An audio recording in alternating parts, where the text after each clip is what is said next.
Playing with Trouble, A Brother's Best Friend Romance. Written by Lainey Davis. Narrated by Charlotte North and Alastair Haynesbridge. Chapter 1. Howie. What am I even doing with my life? I'm a professional athlete living in my best friend Rookie's condo, taking turns as designated driver on drinking holidays. I'm the sober one on New Year's Day because I ate Rookie's beef jerky and had to chauffeur him as punishment. And so, I'm on airport duty for his sister. I honestly don't know if he'd actually kick me out if I refused to get baby Rookie from her flight, but I'm also too irritated to deal with finding a realtor, and I really don't feel like living in a hotel. It's bad enough living in a hotel on the road with the Pittsburgh Fury men's hockey team. I turn the volume down on the stereo in my G-Wagon and concentrate on merging on Pittsburgh's weirdest bridge. I swear I will never understand the Fort Pitt tunnel entrance as long as I live here, which might not be much longer if I don't get my shit together. But my hockey career is a problem for later. Right now, I have to move 4 lanes to my left without barfing when I check my blind spots, and then I have to find Ella Rujkowski, baby Rookie, and bring her back to our place. I didn't mean to stay up all night. We started things off right with a casual hang at the meatball joint, just me and my main buds. But then someone suggested a club a few blocks away and... well, here we are. I'm not hungover, but I'm groggy and dehydrated for sure. At least it's easy to find a parking spot at the airport on New Year's Day. I grab a hat, smash my hair over my forehead, and adjust my sunglasses, ready to find Rookie's kid sister at baggage claim. I should probably have gotten her cell or something. I doubt Rookie will respond to a text or answer a call. I'm not even sure what flight she's on, but I guess there aren't too many coming in from Minnesota this morning. I wedge myself into a seat near the baggage carousel, too tired to even mess around on my phone while I wait. I haven't seen Ella in years. Not since Rookie and I went to college, when she stopped being a permanent fixture in the carpool for all our tournaments and practices. The Rujkowskis invite me and my parents to hang with them in the summers, but I'm never really in the mood to see my parents, so here we are. How different could Ella look, though? I close my eyes and think back, imagining Rookie's face on a girl with braids. She always wore glasses and seemed pissed off. I guess I would be pissed off if I had to tag along in a car full of hockey gear and hockey guys and I didn't play the sport. A few passengers appear on the escalator, but none look familiar. My phone buzzes in my lap and I grab it quickly, but it's just a message from my dad hoping I make a statement in the new year. I snooze the conversation, not wanting to see his flood of unsolicited advice based on his glory days as the league's meanest enforcer. So far, nobody seems to recognize me, but I don't see anyone who might be Ella either. I scrub a hand down my face and lean forward, scanning the terminal. Through the haze of my headache and dehydration, I notice a super hot chick bent over to tie her shoe. She's thick in all the right places. Someone who wouldn't break with a guy my size on top of her. The barely liquid blood in my veins surges directly to my pants as I let myself stare at this woman's incredible backside. I want to knead my fingers in it and squeeze. I want to feel those plush thighs around my waist, bury my face between those tits and feel every inch of this woman's softness against my body. Damn, she's fine. Her dark jeans fit her perfectly, and she's wearing bright pink sneakers with a purple sweater of some kind. It's got a V-shaped neckline that has me wanting to go on a search and rescue mission down the front. I watch her bite a glossy, plump lip and glance around. She's looking for someone. Someone gets to take her home. Lucky bastard. I'm all out staring now, masked by my mirror sunglasses, watching her heft a giant bag off the belt. I should probably offer to help her. Be a hero. I'm about to stand up and do it, I swear, when she turns and looks directly at me, striding across the space like she's on a mission. I glance around and there is nobody else over here on this bank of seats. I grin and sit back, feeling the arms of the chair dig into my thighs. The world just isn't built for guys who are 6'3" and weigh 220. So I adjust myself and plant my grin back on my face before I notice that she is not amused. She grunts and drops the handle of her suitcase, which tips over with a clatter that squeezes my brain cells. I wince, and she scolds. "Seriously? He sent you?" I clear my throat. "I'm sorry?" She snaps her fingers in my face. "Hello? Bernard? Where is my brother?" A horrifying realization begins to settle into my aching body.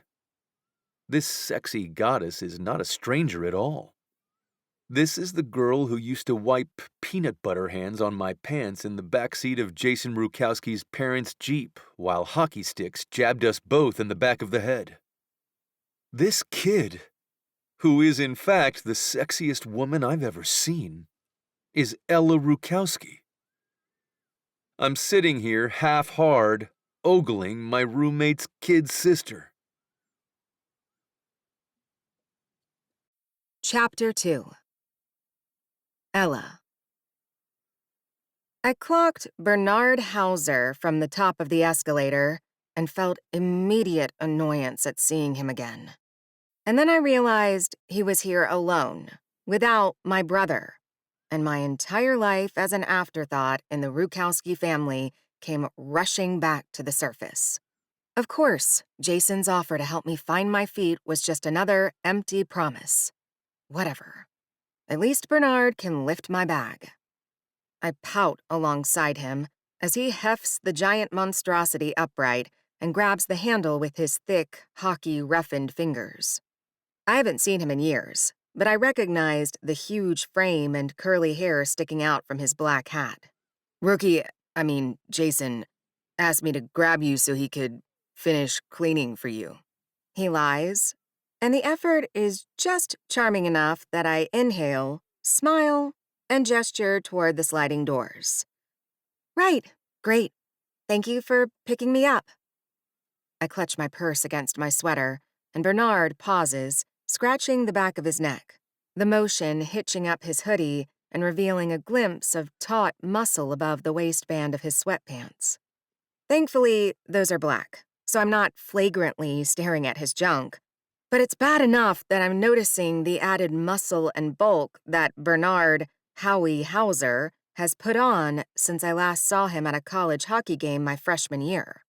He and my brother both got drafted and left college early for the pros, and I thought that might give me a blessed taste of anonymity for my last few years. But Minnesotans never forget a hockey star. Even in clinical rotations, I was baby rookie instead of Ella, under the spotlight of my brother's fame. At least I'm used to it. It seems like Jason's name is the only way I get indoors professionally with grades like mine. The only nurse extern jobs I managed to find were in my hometown, no thank you, and here in Pittsburgh, where my brother's stupid face is all over billboards promoting beef jerky. Ella? Bernard's voice cuts through my thought cloud, and I realize he asked me something. Sorry, what? I said, don't you want a jacket or something? It's like 5 degrees outside. I arch a brow at him, and he laughs, shaking his head and rolling my bag through the doorway toward the parking garage. I follow, absolutely not noticing the tight, round bulge of his gluteus maximus, deciding not to chastise him for asking a Minnesota girl if she's cold. He makes his way toward an expensive SUV, clicks a key fob that opens the hatch, and tosses my bag inside like it weighs little more than a rancid hockey glove. I head toward the passenger seat, surprised to find him sprinting around the car to open the door for me. Judging by the look on his face, he, too, is taken aback by his chivalrous instinct. Thanks, I tell him, climbing into the ridiculously luxurious leather seat, eyeing the heated seat button as soon as he turns the engine on. This is a major upgrade from my last experience sharing a ride with Bernard Hauser, that's for sure. He turns the radio down to a quiet hum and backs out of the parking spot, tossing his arm around the back of my seat, despite the backup camera that would have guided him just fine. I'm hit with a wave of spicy deodorant and soap, and I really shouldn't find it. There is really no word apart from titillating. Shit. So, I flick on the seat warmer, eager to distract myself from unclean thoughts. What's the tea on the team? Who does Jason want to punch? Bernard chuckles and leans a bit to check his mirrors. God, he's a good driver. Ooh, why am I focused on that? He says, your brother and I are tight with the Stag twins. You know, Tucker and Alder. I shrug. Of course I know my brother's teammates, but I'm not going to let this douche canoe know that I follow the Fury. I'm here to forge my own path. Bernard's fingers drum on the steering wheel, knuckles scarred and forever bruised from his trade. Well, Tuck knocked up our goalie's ex-wife and they have twins, so that's been... I whistle. Awkward. Wait, isn't the goalie also a stag? Bernard shakes his head, glides into the passing lane, and zooms by a battered Buick struggling to keep pace on the highway. We have a tandem goalie rotation. Grentley is the one with the ex-wife. Gunnar Stagg is absolutely in love with his wife, and I'm pretty sure it's mutual. Neither of us has much to say in response to that, so I stare at the window as we ease past an IKEA. Tell me about my brother's place. Is he still hoarding meat and being weird about sharing? Bernard grunts, which seems like a neutral response to questions about my brother's juvenile rules. Let's just say we do our own food shopping. Good to know. Good to know. I turn to face Bernard. You still live there too, right? He turns and stares at me, slowing the car until someone behind him lays on the horn. He snaps his eyes back to the road and speeds back up, saying, When you say two, do you mean... Did Rookie... Are you staying at our place? Well, yeah. I cross my arms over my chest and stare at him as he tries not to look at me, following signs toward downtown. Jason told me to come stay with you guys until I pass my NCLEX and get hired permanently. What's the issue? I watch the muscles of Bernard's throat as he swallows, glancing over his left shoulder and heading into a tunnel. There are only 2 bedrooms in our place, he says, drumming those fingers on the steering wheel. The car shoots out of the mouth of the tunnel, revealing the city of Pittsburgh in a yellow splash of beauty and bridges. The city makes an entrance as profound as the realization that my brother has once again fucked up my life. I came here as a probationary hire with the promise that my wealthy-ass brother would help me out while I study for my boards.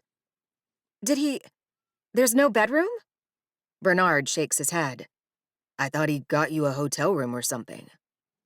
I don't say anything else as we drive north toward a giant brick building with an old Heinz sign on the roof. Bernard parks his SUV in silence and walks around to the back to get my bag. I climb down and follow him to the lobby of a very fancy building with exposed brick and round windows. A ketchup factory reimagined as luxury condos. I cling to a small kernel of hope that my brother rented me an entire apartment above his, or something. That he doesn't expect me to spend multiple months sleeping on his couch while he and Bernard come in and out at all hours from their infamous orgies. I stare at the floor in the elevator, follow Bernard down the hallway, and pause inside the doorway as he yells, Yo, Rookie, we're here. At the echoing silence, Bernard sighs. He rolls my bag to the corner, props it against the wall, and then starts pounding on a door down the hall while I take in the view from the floor-to-ceiling windows in the living room. The guys have no curtains or anything, and the morning light streams through. I take in the white leather sofa, which seems comfortable enough for a night, but faces the river, where even on New Year's Day, a fleet of barges and tugboats blasts horns as they push coal west toward my hometown, toward a place that really has no better options for me than this. My brother emerges, half-clothed, clearly hungover. Ellie belly! He sees me and spreads his arms for a hug. I frown. What? No love for your bro-bro? Come here, kid. He starts to walk toward me, and I hold out a palm to stop him. You told me I could stay here while I pass my boards. He leans on the wall next to me. Yeah? Welcome home. You know the rules. He winks at this like it's funny. Thankfully, he reads the room, and his face shifts. Look, Ella, this is a $10,000 couch. It's not like we have an air mattress for you. What's the issue? I gesture toward the window. Where am I supposed to change? Where do I put things? You don't even have shelves. He shrugs as if all of this is minor. You can change in the bathroom. What's the big deal? I look at the couch. No blankets. I glance down the hall where there's just one other door, presumably to Bernard's room. So, am I showering in your bathroom? When you're in there with a puck bunny? His face shifts. Of course not. You'll use... My brother's words freeze on his tongue as he finally grasps that he's sending me to the edges of his lifelong cardinal rule. Every team he's played for, every elite roster I had to observe as a passenger in the background of his life, has been serenaded with the famous rookie rules. Don't wear my gear, don't eat my food, don't touch my sister. I stare at my brother's bloodshot eyes, willing myself not to cry. I will not cry in front of him. The last time I did that, when I got my first period in the bleachers of his hockey tryout and bled through my pants, and he threw a fit about lending me clothes, he was unbearable afterward for months. He treated me like I was a baby with brittle bones and demanded I keep a bag of necessities in the car at all times. Of course, the hatch was filled to the brim with his gear and Bernard's, so that bag and all my homework and on-the-go meals had to be wedged by my feet, which were already smushed from Bernard's manspreading in the back seat. No, I am not going to cry right now. She can have my room, a voice utters. Bernard's. What? My brother and I turn in unison to stare. He shrugs. She needs privacy. She can sleep in my room. I'll knock before I hit the head. I close my eyes, not sure what to do with the gratitude I feel for this small kindness.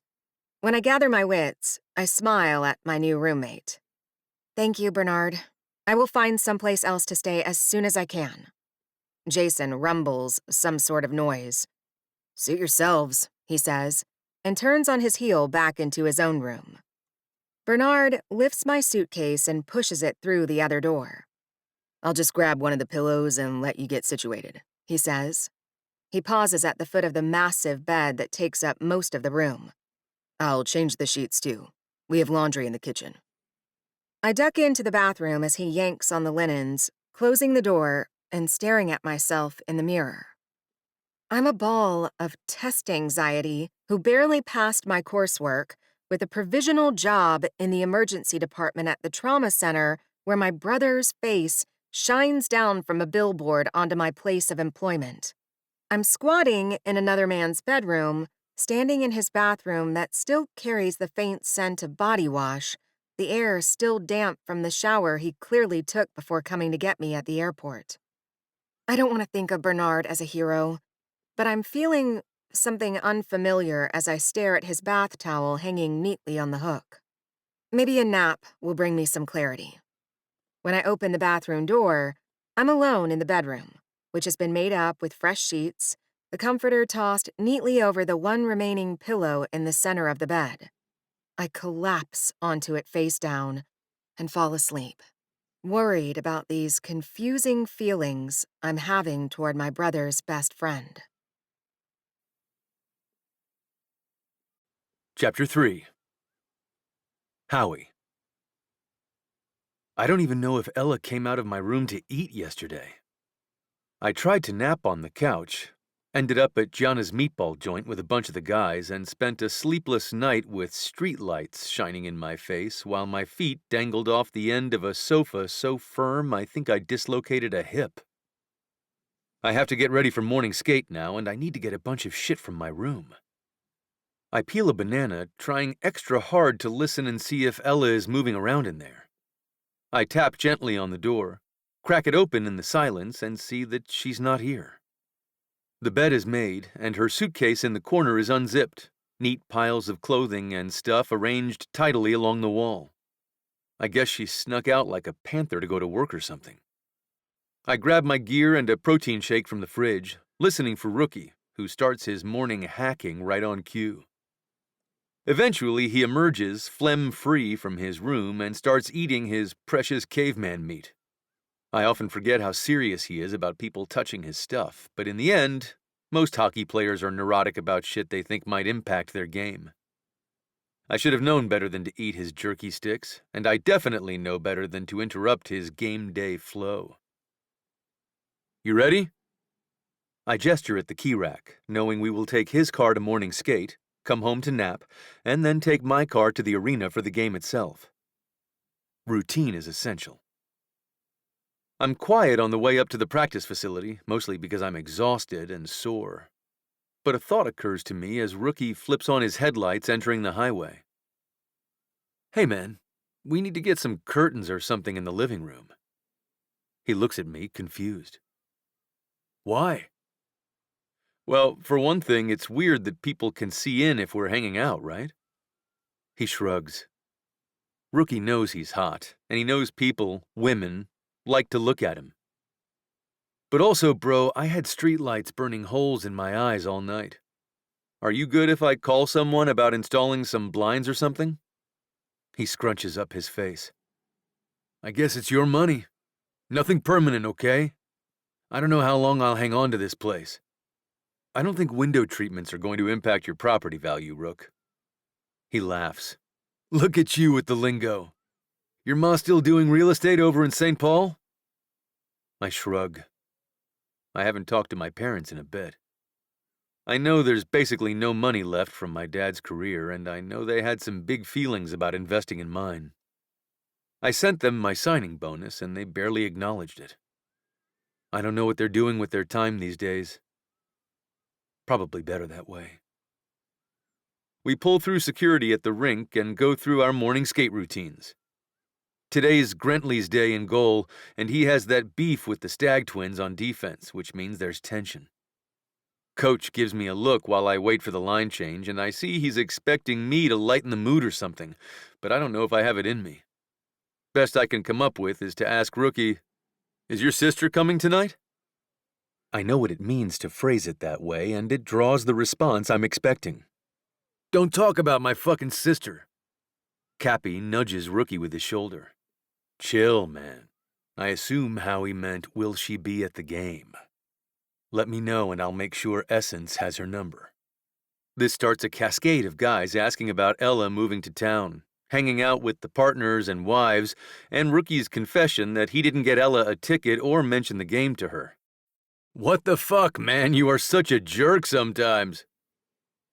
We skate through a few plays, bang the rust off, and switch lines. I tap gloves with Tucker Stagg as he glides onto the ice. His falling out with Grentley really has been a thing with the whole team. Lots of guys feel the residual tension in ripples. Back on the bench, Rookie sits by Cappy. I didn't think about her coming to games. She has to study for some test at her job. I'll ask her about tickets, okay? Do that. Our captain bops Rookie on the helmet with his gloved fist. We finish morning skate and head home for mandated naps. And it's weird because my bed is right there. And if Ella is at work, she won't need it until well after I'm on the ice. But I sort of told her she could have the room. I flop onto the couch and manage to drift off despite the sun glare from the river. I wake to the smell of smoked meat. When I open my eyes, Rookie is standing over me, a jerky slim dangling from his mouth like a cigarette. What's with you? We have to leave in like 10 minutes. He spins on his heel, and I know he's off to find a very precise set of socks and boxer briefs. I struggle to care about my own game day socks. I splash cold water on my face at the kitchen sink and grab my keys, driving us both to the arena while blaring our death metal playlist. And then we get our asses handed to us by Boston. I should go home and crash. I know this. But fucking Grentley commented on half the team being frat guys with no self-control. and the rebel in me cannot let him be right. So how do I demonstrate my professionalism and commitment to winning? I drive straight to Gianna's, order a bucket of meatballs, and pound a bucket of beers alongside the protein. I'm not the only one. Spinner and Rookie have a similar supper. They also have jersey chasers draped over them. Gianna usually keeps the riffraff out so we can eat in peace, but I think those guys found some bunnies waiting for autographs after the game and brought them along. With my remaining sliver of consciousness, I look around the room lit softly by Edison bulbs. The farmhouse wood tables and benches are mostly empty at this hour. I'm alone in a corner with the dregs of my Michelob and teriyaki balls, and Rookie looks like he's about to round third base with each hand at another table. My thoughts drift to Ella. Whether she found anything for dinner. Whether Rookie will force her to pay penance if she raids the fridge, or give her grace because she's his sister.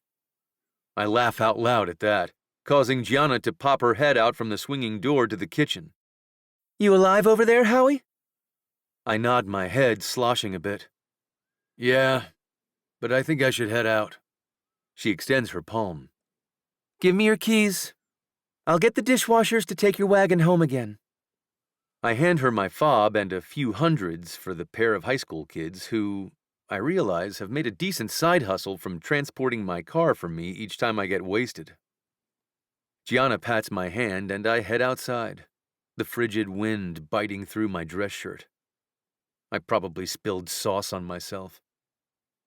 I manage to hail a silver taxi and mumble my address before falling asleep in the back seat. Between the lack of sleep, the loss, the heat of shame at my bad habits, and my concern for a woman I shouldn't think about at all, I am a mess. When I get to the building without my keys, I don't even have to explain myself to the doorman. I shuffle behind him to the elevator and down the hall, sliding him more money when he unlocks the condo and bids me goodnight. Shedding the pieces of my suit as I walk, I stumble into my bedroom, onto my bed, and pass the fuck out. Chapter 4. Ella. There's a hand on my boob. I come slowly to wakefulness, feeling warm and squeezed all over. I realize there is a human hand on my boob. There's also the weight of an arm across my waist and a wall of heat pressed against my back. Solid. Firm. I notice the faint rhythm of someone breathing against the top of my spine. I hold my breath, assessing. The arm around me tightens, pulling me closer, and a low sound rumbles from behind me. Half groan, half exhale, directly into the curve of my neck. My entire nervous system lights up like a trauma bay. Bernard is in bed with me. I can smell beer and garlic, and underneath it, that same body wash from his bathroom, the one that hung in the damp air when I first walked in here yesterday. Bernard Hauser is wrapped around me like I'm a body pillow, and his peen is unmistakably, aggressively hard against my backside. I should elbow him in the ribs and launch myself out of this bed. I should do literally anything other than what I'm doing, which is lying perfectly still with my heart hammering while Bernard shifts in his sleep and presses closer, his fingers splaying across my stomach through my thin sleep shirt. His hand is enormous. It covers the entirety of my breast and, oh my lord, he's stroking my nipple. He makes that sound again. God, a low moan that vibrates through my bones. I feel something pulled tight and hot between my hips. Nobody has ever held me like this. Not because I'm unwantable. I've been told I'm pretty. I've been asked out. But every one of those would-be boyfriends was either trying to get close to my famous brother or scared off by him. Jason literally beat up the guy who asked me to prom. And then I went to the same university where he was even more famous. So no, Nobody has held me like this. Like I'm something to pull closer. I press my lips together and stare at the wall, trying to steady my breathing. My pulse is doing something medically inadvisable. Bernard mumbles, releases my boob, his thumb tracing a slow, tantalizing arc across my stomach, and I make a noise I will deny to my grave. I need to get out of this bed. I need to wake him up. But my body is a traitor, and every time I try to shift away, his arm tightens, or he hums against my neck, or his hips press forward, and the cycle of absolute insanity repeats itself. Fine. Enough. I grab his wrist and lift his arm, scooting forward on the mattress. The movement does what my internal screaming could not. Bernard goes rigid behind me. There's a beat of silence, so absolute, I can hear the barges on the river outside. Then, oh fuck. The mattress lurches. Bernard throws himself backward so hard the headboard cracks against the wall, and something crashes off the nightstand. A glass of water, maybe, or his phone. I roll over in time to see him standing at the foot of the bed in black boxer briefs, chest heaving, eyes wild in the dim light. And even in the chaos of this moment, I cannot help but notice that Bernard Hauser's body is a medical marvel. He's massive, built like a damn Viking. He has a broad chest, dense shoulders, and a solid slab of an abdomen. My gaze slides down, and I cannot look away from the protrusion at his crotch. Ella. His voice is wrecked. I am so sorry. I forgot. I was at Gianna's, and we lost the game, and I had too much to drink, and I forgot you were... Fuck. I am so sorry. He drags both hands through his curls, pacing 2 steps in the small space between the bed and the bathroom. He's tripping over his own suit pants, crumpled on the floor alongside a dress shirt that appears to have brown sauce on it. I see it now. The guy's lost, went out for gross food, and he probably drank an entire pitcher or 3 of alcohol. He scrubs his face with both hands. I owe you, Ella. I'm so sorry. He lingers in the doorway, outlined by the faint light from the living room windows. I can see the mortification radiating off him. He opens his mouth, closes it, and then says again, I owe you, before disappearing into the bathroom. I hear the lock click.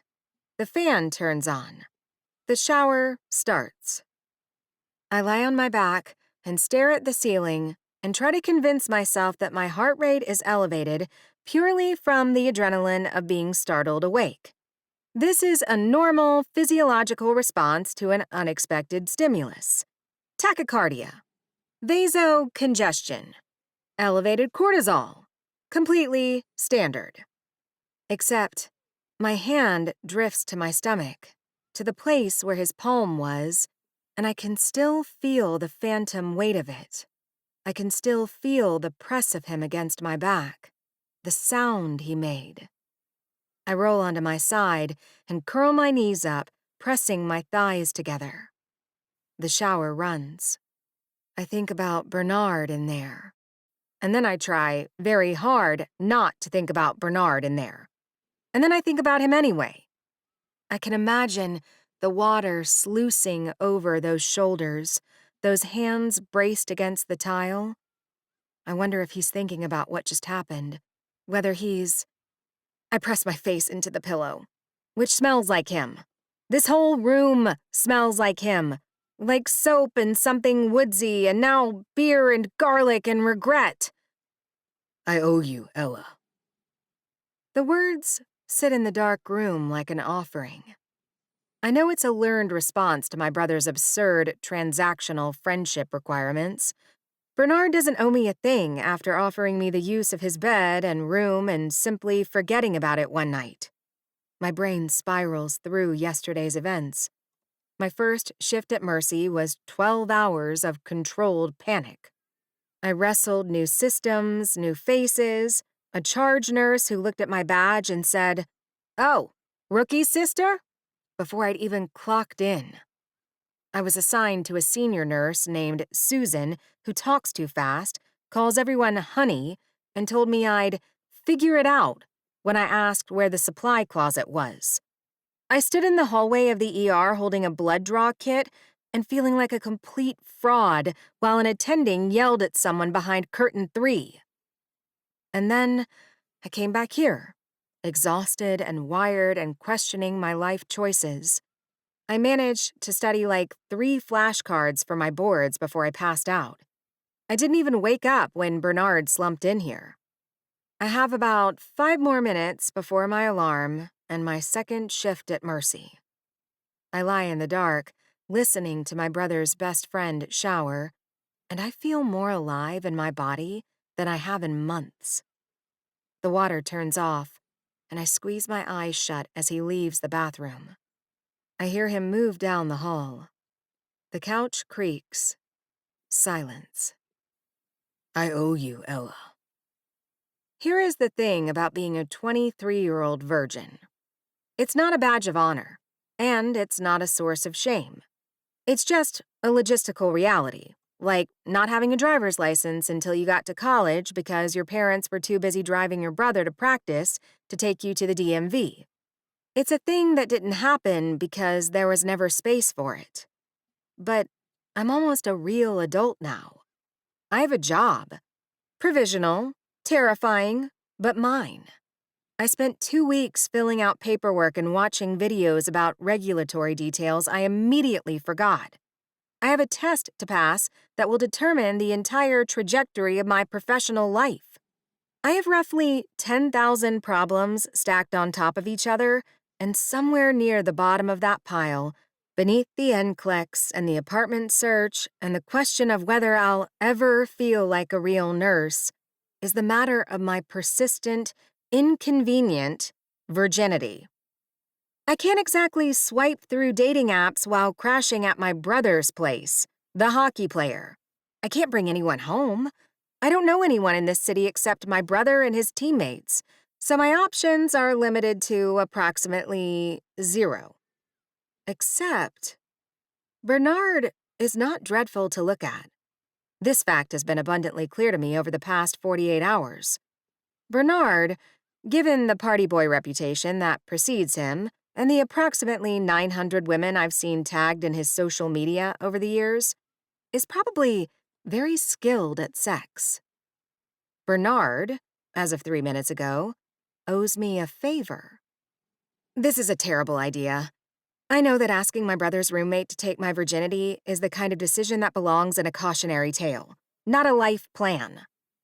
But I'm lying here in his bed, in his sheets, and I can still feel his hand on my nipple, and I think, what if I just got it over with? What if I claimed this one thing for myself? One less obstacle between me and being a fully formed adult who doesn't flinch when someone touches her because the sensation is so foreign it short-circuits her brain. I owe you, Ella. I let the idea sit in the dark, testing its weight, the way you press a bruise to gauge how much it hurts. I'll ask him. Not now, obviously, with him reeking of beer and regret, but soon. In the meantime, I have to get back to the hospital. I've got to be standing by Susan by 7 on the dot to usher in gunshot wounds and burn victims galore. I slide out of bed and gather my scrubs from the neat pile by my suitcase, pulling them on in the dark. I brush my teeth, lace up my shoes, grab my badge and my bag. I slip out the front door without a sound. The hallway is quiet. The elevator hums. I step into the cold Pittsburgh pre-dawn and walk toward the bus stop, feeling the ghost of Bernard's erection with every step. Chapter 5. Ella. A kid comes in on a stretcher before Susan and I can even start a conversation. The paramedics seem confident he's a lost cause. A certainty builds inside me, though. I will not lose this kid. He's maybe 19, hit by a car crossing Penn Avenue, and his abdomen is rigid and distended while the EMTs rattle off vitals that paint a grim picture. I hear all the words from my clinicals, from exams I failed. But today, their meaning resonates. Tachycardic, hypotensive, altered consciousness, internal bleeding, almost certainly, and he needs blood before he needs anything else. "Oh, neg, 2 units now," Susan calls out, and I'm already moving. This is the thing about me that doesn't make sense on paper. I can't pass a multiple choice test to save my life. I transpose numbers. I second-guess written answers until I've erased holes through the Scantron. But put me in a room with a patient who is actively dying, and my hands are steady, my mind is clear, and I know exactly what to do. I grab the blood from the rapid infuser, check the unit number against the patient's band twice, because shortcuts kill people, and spike the bag while the other nurse named Arthi preps the second line. She's fast. I noticed that about her yesterday. Precise hands, no wasted movement, and a face that gives away nothing even when things are bad. She's new, like me, but I haven't had a chance to talk to her. "Pressure's dropping," Mackenzie says from the monitor. The third nurse in my hiring class has her fingers on the kid's radial pulse, and her voice is steady, but I can see her jaw tighten. She's from Louisville and has a drawl that comes out when she's stressed, which means every word right now has about 4 syllables. "Squeeze the bag," Susan tells me, and I'm already squeezing it, forcing the donated blood in as fast as gravity and my grip will allow. The kid's skin is gray.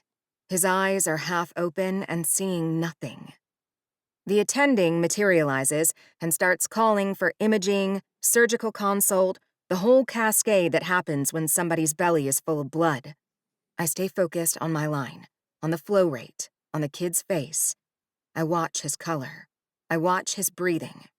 "Second unit's ready," Arthi says beside me, and we swap bags without a word, like we've been doing this together for years instead of 2 shifts. It takes 11 minutes. The surgical team takes him upstairs with enough volume on board to keep his pressure stable, and the attending pauses at the nurse's station to look at our little trio of new hires.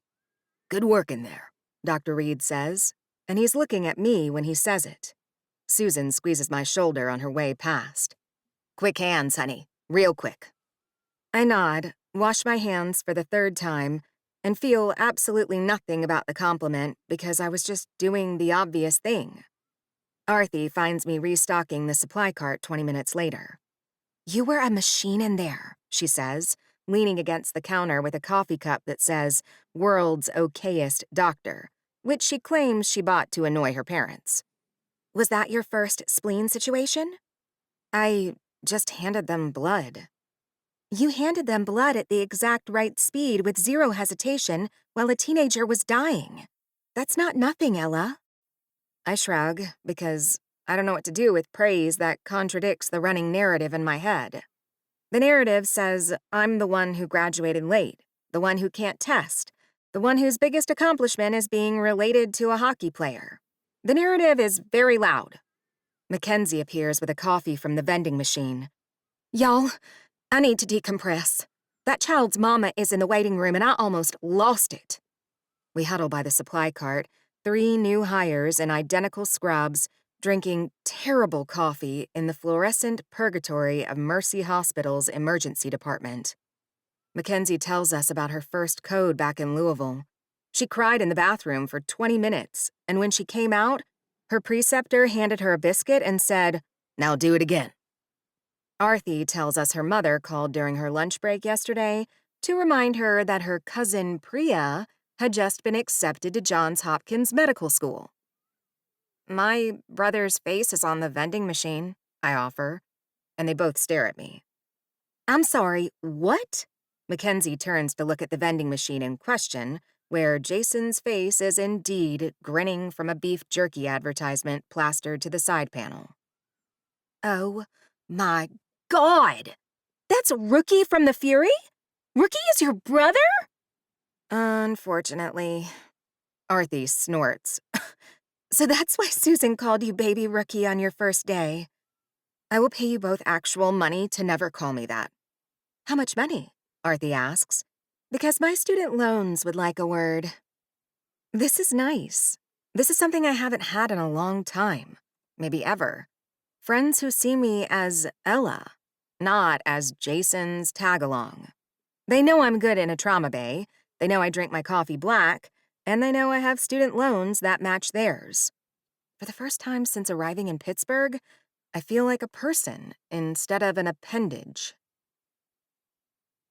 Around 4, the ER hits a lull that Susan says is unusual. Mackenzie is charting, Arthi is restocking. I pull out my phone and open the NCLEX practice app, figuring I can squeeze in a quiz while things are quiet. The first question is about fluid resuscitation in hemorrhagic shock. I literally just did this. I just did this with my hands in real time on a real human being who is currently alive because of the blood I pushed into his veins. The question asks me to identify the correct order of interventions from a list of 4 options. I read them. I read them again. The words blur and rearrange themselves. Option B and option C look identical to me. I know the answer, but the way it's written on the screen doesn't match the way it lives in my brain, and I second-guess myself, change my answer, and get it wrong. I try 15 more questions. I get 9 of them wrong. The app cheerfully informs me that my score falls below the passing threshold and suggests I review foundational concepts. I close the app and shove my phone in my pocket and stand there for a moment in the hallway where a few hours ago I helped save a life. I can do the work. I just can't pass the test about the work. The rest of my shift passes in the blur of a busy ER. I help with a dislocated shoulder, 2 lacerations, and a woman having a panic attack who just needs someone to sit with her and breathe. That's an easy one for me. I hang with her and complain about my brother, and she laughs at my jokes. But I don't think there's a multiple-choice question about this bedside manner. I clock out at 7, change in the locker room, and think about my route home. It's a 2-mile walk or a 40-minute bus ride with multiple transfers. The January sky is gray, black, and heavy.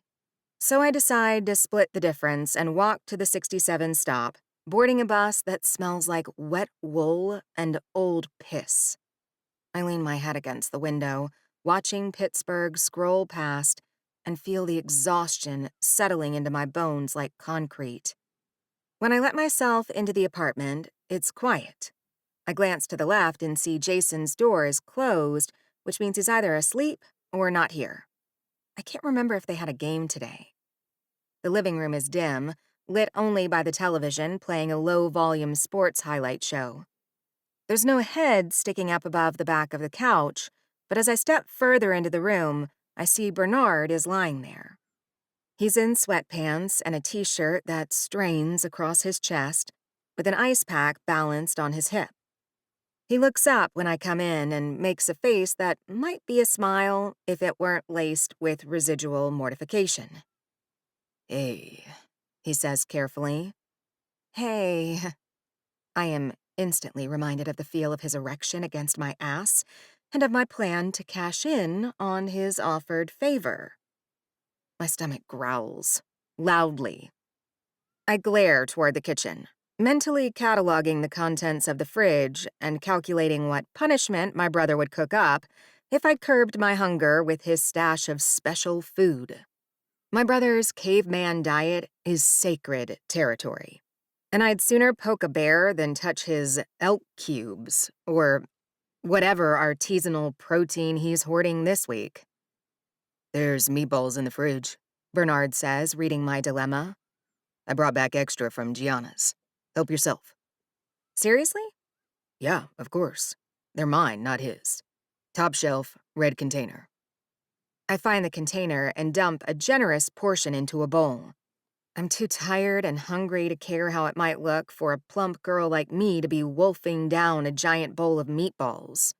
Bernard has already felt what I've got going on here, but I do plan to ask him to undress me and plunder my lady cave.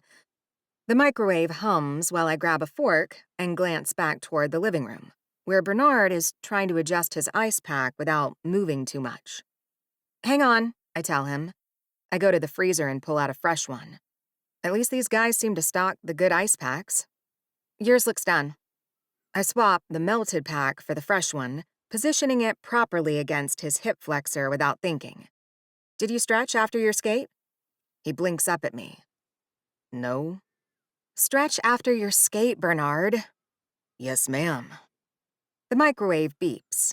I retrieve my meatballs, which smell obscene.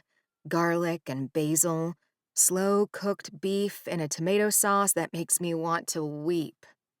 I settle into the armchair across from him and eat 3 meatballs in rapid succession before I'm capable of human speech. These are incredible. Gianna's the best. That's our spot, me and the guys. She takes care of us. He shifts on the couch, winces, then repositions the ice pack. How was work? Good. Hard. I helped with a trauma case. Yeah? He's watching me with an expression I can't quite read, like he's not sure where the conversational landmines are. Was it intense? A kid got hit by a car, ruptured an organ. We got blood into him fast enough for surgery. I say it plainly, and Bernard stares at me. Jesus, Ella. It's the job. That's a hell of a job. I eat another meatball. He watches the TV. The silence between us is different than before. It's warmer somehow, less loaded. Or maybe more loaded, but in a different direction. I'm aware of his body on the couch, the bare feet pointed toward me, the way the television light catches the curve of his bicep. I'm aware that 12 hours ago, that arm was wrapped around my chest. How was it with Grentley and Tucker last night? I keep thinking about how awkward that must feel for the team dynamics, but I have no idea what led to the first guy's divorce. Bernard grunts.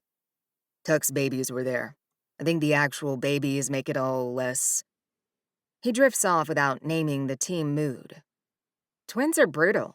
I'm sure everyone sees that. He nods. Yeah. Anyway, we lost. Bummer. I finish my food and set the bowl on the ottoman. I look at Bernard Hauser, who is pretending to watch a hockey highlight reel, and absolutely not succeeding at acting chill. So, I say, about that favor you owe me. His head turns. I watch the wariness settle into his features. Yeah, about that. Listen, I really am. I don't want an apology. Okay. He shifts upright on the couch, the ice pack sliding. What do you want? Name it. I take a breath. I rehearsed this approximately 47 times during my shift, in the supply closet, on the bus, in the elevator, and it still feels unhinged when it leaves my mouth. I want you to deflower me. The silence that follows is so complete, I can hear the gel in his ice pack shifting.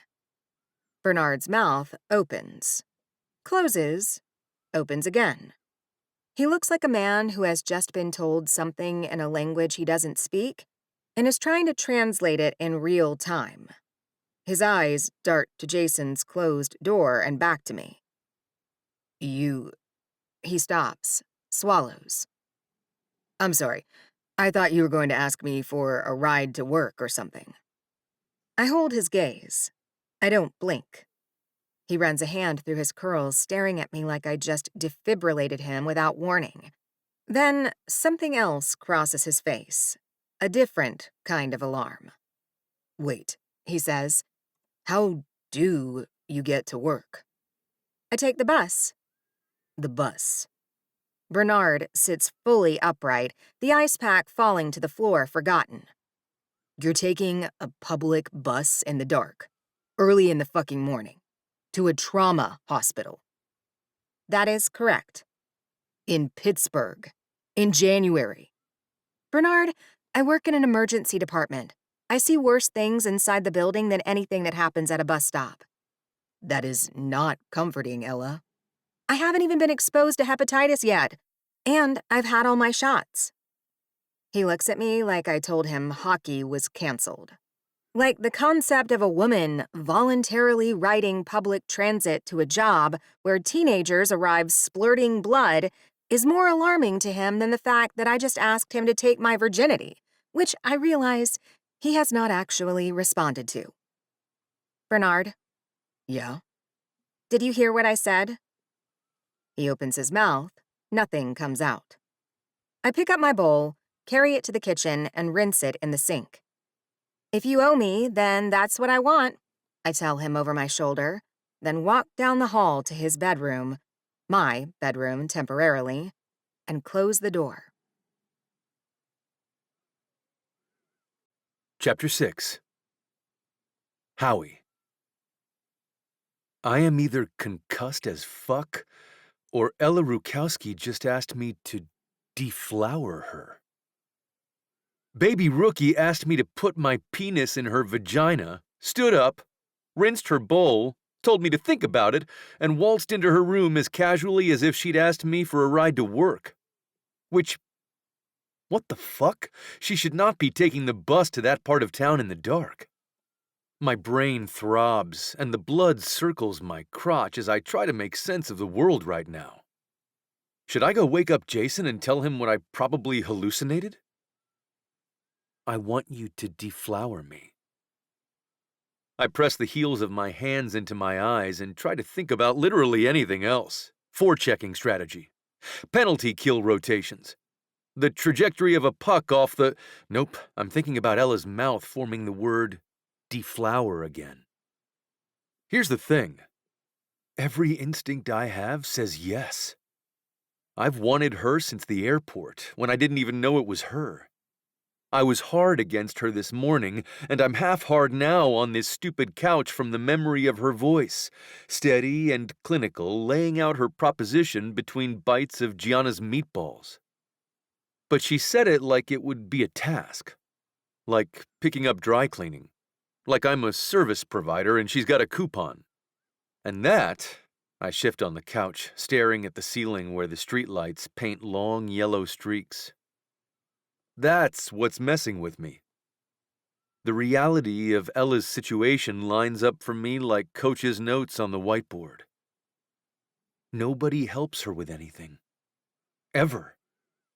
She's fresh out of college in a new city, taking the damn bus to work at nightmare o'clock in the morning in January. How did she even know what bus to take? I have no clue how to ride the bus now that I think about it. Does Jason know any of this? Or is he too busy monitoring his lucky shoulder pads? It dawns on me that Ella Rujkowski has been solving her own problems in the margins of other people's lives since she was a kid in the back of that SUV. I told her I owe her, and maybe I owe her more than I thought when I said it. I'm standing in the kitchen with my keys in my hand when she comes out of my bedroom in scrubs, hair pulled back, badge clipped to her pocket. She's got a bag over one shoulder and she's moving quietly, clearly trying not to wake anyone. She stops when she sees me. What are you doing? Driving you to work. Bernard, you don't have to... Get in the car, Ella. She stares at me for a second. I watch her run the calculation. Argue with me or get a warm ride to work instead of standing at a bus stop in the dark. Practicality wins. The G-Wagon is freezing when we climb in, but I started it remotely from across the parking garage, so the heated seats are already cooking by the time we get inside. Ella sinks into the leather and lets out a tiny, involuntary sigh of satisfaction that goes straight through me like a blade. I grip the steering wheel and focus on backing out of the parking spot. We drive in silence for a few blocks. The city is dark and empty. Just us and delivery trucks, and the occasional bus lumbering along its route. The one she'd be standing in the cold waiting for right now. She doesn't bring up the question. I don't either. But the air in the car is different. Heavier. Charged. And I'm aware of her in the passenger seat the way you're aware of a bruised rib when you're sitting still. She's got no makeup on. Her scrubs are Oxford blue. She looks like someone who saves lives for a living, because she does, and I have no business being this attracted to a woman in hospital-issued polyester. I pull up to the entrance at Mercy, and she unclips her seatbelt. "Thank you, Bernard." "I'll pick you up after your shift. What time?" "That's not necessary." "What time, Ella?" She presses her lips together. I think she's trying not to smile. 7:30. "I'll be here." She climbs out, hoists her bag, and walks toward the entrance. Two other women in scrubs are converging from different directions. One of them Indian with a low ponytail, the other one white with a high ponytail.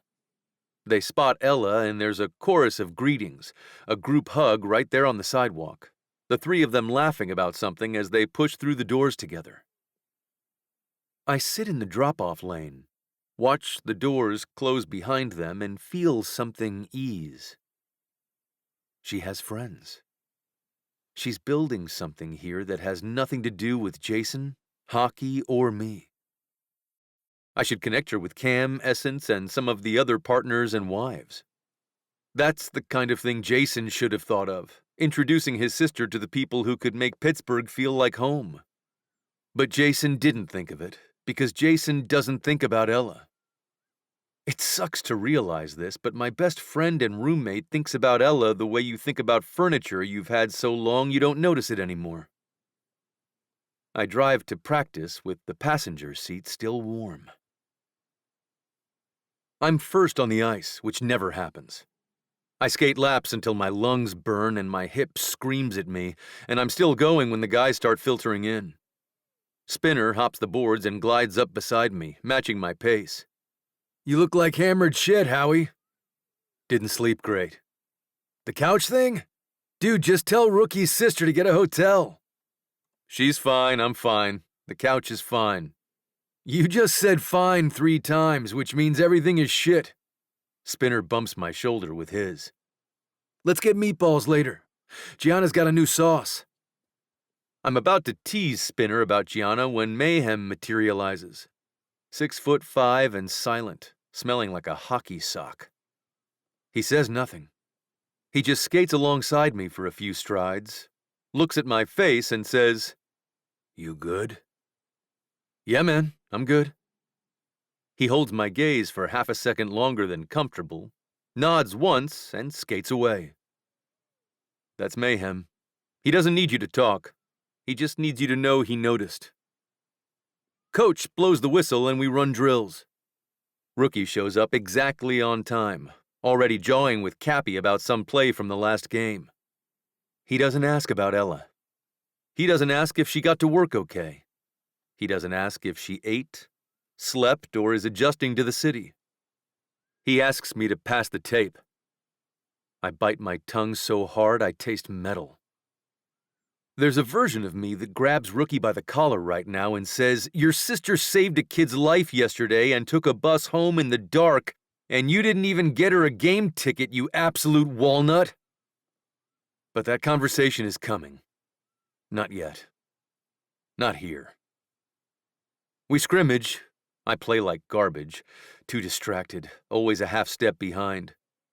Coach gives me a look. I give him nothing back. I'm in the Mercy parking lot at 7:21 p.m., with the seat warmer on and my head against the headrest. I almost fall asleep, but then I see Ella pushing through the doors, shoulders tight with exhaustion, and I sit up and unlock the car. She slides in. "You actually came back." "I said I would." That sound again. The small sigh as the heated seat hits her back. I'm going to hear that sigh in my dreams. We drive for a few blocks before she says, So, have you thought about it?" I have thought about nothing else for the past 18 hours, but sure, let's be casual. I turn onto the bridge and choose my words, which is not typically something I bother to do. "I'm not doing it as a favor," I say. I feel her stiffen in the seat beside me. Okay. Hang on, let me finish. I check my mirror, merge, and buy myself a few seconds. You asked me like you're checking something off a list, and I get why. You're practical, you've got a million things going on. You want to handle this efficiently. What's wrong with efficiency? Nothing. Except this isn't a blood draw, Ella. She's quiet. I can feel her looking at me. Here's what I think, I say, and I'm building this argument in real time, which is dangerous, but I've never been great at planning. You deserve to know what you're doing. Not just the first time, like all of it. You should feel confident. You should know what you like, what works for you, so that when you meet the right guy, she repeats flatly, you're not fumbling through it. You shouldn't have to figure it out with someone who doesn't know what he's doing, or someone who doesn't give a shit whether you enjoy it. I pause. You're right that I know what I'm doing. And I give a shit. The silence in the car is enormous. I chance a glance at her. She's staring at me with an expression I can't decode. So you're proposing what exactly? A lecture series? I'm saying I'll teach you. Just like I would teach you if you asked me how to change a tire. Because I want you to have a good experience. And because, well, you know what you look like, Ella. I know nothing, she says, and there's something complicated in her voice. You look like someone I have to try very hard not to stare at. The words are out before I can vet them. I keep my eyes on the road. So if you want this, I'm in. But I'm not collecting on a debt. That's not what this is. She's quiet for long enough that I start to panic. Then she says, Okay. Okay? Okay, Bernard. You can tutor me. In sex. I exhale. I might be concussed. I am almost certainly unwell. Good. Great. And listen, I can help you study for your boards, too. I'm good at that kind of stuff. She laughs, and it's the first real laugh I've heard from her. Sharp and surprised as I shook it loose. You want to tutor me for the NCLEX? Why not? I've been quizzed by every trainer, PT, and team doctor in the league. I know shit. Supraspinatus, infraspinatus, teres minor, subscapularis. I tick them off on my fingers, steering with my knee for a second. Did you just steer with your knee? Focus on the muscles, Ella. She's smiling. I can see it from the corner of my eye. A real smile, not the tight, polite thing she gives Jason.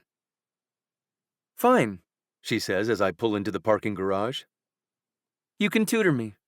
For both things. But not tonight. I've been on my feet for 13 hours and I smell like a hospital. You smell fine. I smell like betadine and someone else's blood. Okay, that's fair. She gathers her bag and opens the door. We ride the elevator up to the condo in silence, and I unlock the front door, gesturing for her to enter first. Thank you for the rides. Both of them. I mean, the driving. To work. She closes her eyes briefly. I'm going to bed. Good night, Ella. She disappears down the hall and the door clicks shut. I lie on the couch and stare at the ceiling and wonder what the hell trouble I just signed up for. Chapter 7. Ella. For 3 days after our awkward conversation, nothing happens with Bernard Howie Hauser. When I pass him in the living room, he shouts out questions about shoulder muscles. I respond with accuracy. We smile. He is awake and dressed when I emerge on work days and drives me to the hospital in his fancy-ass car, quizzing me about body parts he knows. He peppers his trivia questions with anecdotes like, I shredded my polar plates when I blocked a shot sophomore year of high school. Or, that was the time your brother destroyed his temporalis. Remember when he couldn't chew? Neither of us brings up the other tutoring, the sex lessons that keep me up staring at the ceiling with anxiety. I'm off today and using my time wisely. Lying in Bernard's bed in sweatpants and a hoodie, surrounded by textbooks, failing a practice quiz on my phone. It would go easier on a laptop, I think, but my brother said no to my request to borrow his, and I don't have one. My family wasn't ever destitute, but getting Jason to the pros was a significant financial investment, and it never really occurred to my parents to save anything for me. I didn't want to add a computer to my loan burden when there was a perfectly good lab full of them at school. I guess that was short-sighted. A tap on the door pulls me from the cardiovascular system and my financial pickle. Bernard pokes his head in. Ella, can I grab some stuff real quick? I glance at the clock. It's not quite 10, but they must have had a short practice. Or maybe they have a game today. I haven't kept up. Yeah, of course. Come in. Bernard edges the door open and pauses at the sight of me buried in textbooks. He's in jeans and a Henley with the sleeves shoved up his forearms, which are extremely muscular, a detail I absolutely do not need right now. Studying? Dying. That bad? I hold up my phone and show him the score. 54%. He winces. The questions are asking me to identify the symptoms and treatments of different MIs. He grabs a hoodie from the closet and leans against the doorframe. Have you eaten? I had coffee. That's not food. Come with me to Gianna's and fuel up. You can study there. I rest a hand on my stomach, which growls at his mention of Gianna's food. Fine. Gianna's meatball joint is a 15-minute walk from the apartment, tucked into a block of converted row houses with a faded hand-painted sign above the door. Inside, it's warm and smells like garlic and delicious, savory food, looking all cottagecore with rustic wood and fancy old lighting. They're not really open yet, but Gianna lets the Fury come whenever. Bernard walks in like he owns the place, which, based on how much money he probably spends here, he functionally might. A woman about our age with dark hair piled on top of her head emerges from the kitchen and points a wooden spoon at him. Howie, sit. You want the usual? Please, and whatever she wants. He gestures at me. Gianna, this is Rookie's baby sister, Ella. Gianna turns her attention to me and does a full scan. Her eyes move quickly, the way another woman sizes you up when you show up with a man she knows well. This is the baby sister? Ella, I say, extending my hand. She shakes it, firm grip, calloused palms. You caused quite a stir with Thing 1 and Thing 2. I roll my eyes, liking her description of my brother and his lifelong best friend. Yeah, well, most of that is due to Jason being an idiot. Mm-hmm. She looks at Bernard with an odd expression. Your usual plus a meatball sub for the lady. Sit down. We take a corner table, and I spread my books out while Bernard gets us water from the metal carafe. It's quiet. Too early for the lunch rush, too late for breakfast. The restaurant is empty except for a kitchen worker unstacking chairs and the distant clatter of pans. Okay, Bernard says, pulling my review book toward him. Cardiac symptoms. Walk me through it. I stare at him. Right now? You've got the book. I've got nowhere to be. Rookie's doing photos for the beef jerky people until, 4. He flips to the chapter on cardiac electrophysiology and turns the book to face me. SA node. Go. I take a breath. The sinoatrial node generates the impulse. It's the pacemaker. Sends the signal through the atria, which contract? He talks me through the whole thing, and I'm surprised when the answers flow from my mind readily. I'm not even distracted or anxious. Bernard grins. See? You just nailed it. I stare at him. I did just nail it. The same sequence I scrambled on my phone this morning came out clean and in order. It's easier when you ask me, I say, and the realization sits funny in my tummy. On the test, the words get jumbled. The options all look the same, but when someone asks me out loud, I just know it. Then we do it out loud. He says this like it's obvious. Like the solution to my lifelong testing problem is simply Bernard Hauser asking the questions. Every morning, every night. We quiz until you can do it in your sleep. Gianna appears with 2 plates, a mountain of meatballs and red sauce for him, a sub overflowing with the same for me. She sets Bernard's down and raises an eyebrow. Look at you hydrating responsibly. It's 10:30, Gianna. That's never stopped you before. She pats his shoulder and disappears. I frown at the space. She really doesn't mind if you come in here before lunch? Bernard has his mouth full already. He chews a bit and says, behind his fist, She comes in early to prep catering orders and such. I bite into the sub and almost groan. The meatball is perfect. Tender, garlicky, the sauce rich and tangy against the crusty bread. Bernard watches me eat with an expression of open satisfaction, like feeding me is a personal accomplishment. Okay, I say after swallowing. I have a question that's not about cardiac conduction. He picks up a meatball with his fork. Shoot. When do we start the other lessons? Bernard's fork freezes halfway to his mouth. A flush crawls up his neck, actual visible red, and he glances toward the kitchen, then the door, then back at me. Maybe not the best place to discuss the, curriculum. Nobody's here, Bernard. Gianna has ears like a bat. I'm not proposing we do it on the table. I'm asking when. He puts the fork down. The flush has reached his ears.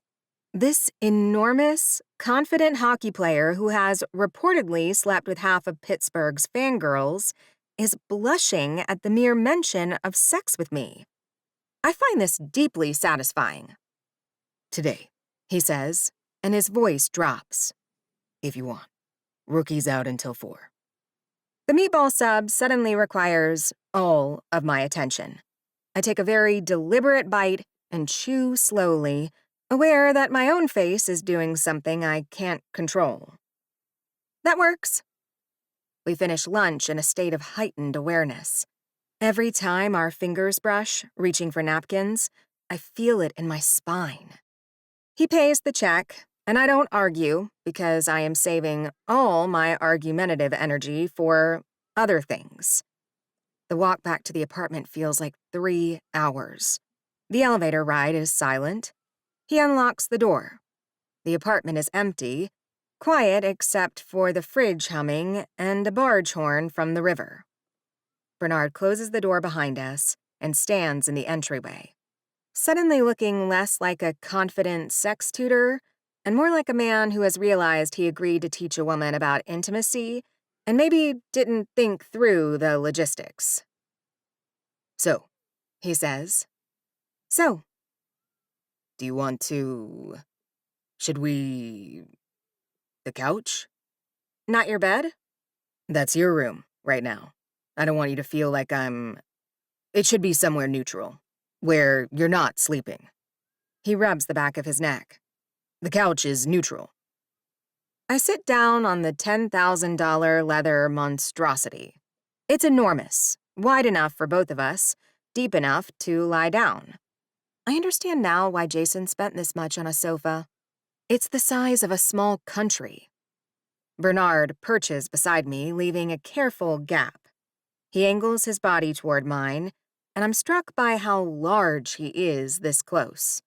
The breadth of his shoulders, the thickness of his thighs, the way his hands rest on his knees like he's not sure what to do with them. Okay, He says. so, first thing, tell me what you've done before. Done? Kissing, touching, whatever, so I know where to start. I consider lying, inflating my experience into something less humiliating. But Ella Rujkowski didn't survive nursing clinicals by bullshitting her assessments, so I tell the truth. I've been kissed 4 times by 3 different people. 2 of them were terrible. One was at a party, and I think he was trying to reach my tonsils. The third was nice, but we were interrupted by my brother threatening to disembowel him. Bernard closes his eyes briefly. Of course he did. I've never been touched. Below the neck, I mean. Or above the knee. I've never... I stop. Regroup.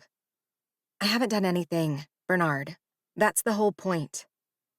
He doesn't flinch. He doesn't look pitying, surprised, or excited. He just nods, like I've told him my blood type. Like he's the triage nurse and this is information he needs to do his job well. Can I touch you? He asks. That's why we're here. I know, but I'm asking. Something shifts in my veins. Yes. He moves closer, eliminating the gap between us. His right hand comes up and I brace for, I don't know what. Something aggressive, maybe? Something that matches his reputation? Instead, his fingertips brush my jaw. Just that. The pads of his fingers tracing the line of my jaw from my chin to the soft spot below my ear. His touch is so light, I almost can't feel it. And yet, my entire body responds. A wave of heat that starts where his skin meets mine and spreads downward. Breathe, he says quietly. I realize I've stopped. I inhale, and he smiles. A small, private thing, and his fingers trail down, along the side of my neck, over the ridge of my collarbone, left to right, slow and deliberate, following the bone like he's memorizing its shape. Clavicle, I whisper, because apparently my brain defaults to anatomy when it's short-circuiting. Good girl. What's it connected to? Fuck me. My nipples are hard at the sound of Bernard Hauser calling me a good girl. His thumb traces the hollow of my throat and I lose the word. The scapula and the sternum. Mm-hmm. His fingers drift along my collarbone to my shoulder where the neckline of my hoodie stops him. He doesn't push past it. He just traces the edge, fingertips following the fabric line. And I realize he's mapping the boundary between clothed and not clothed without crossing it.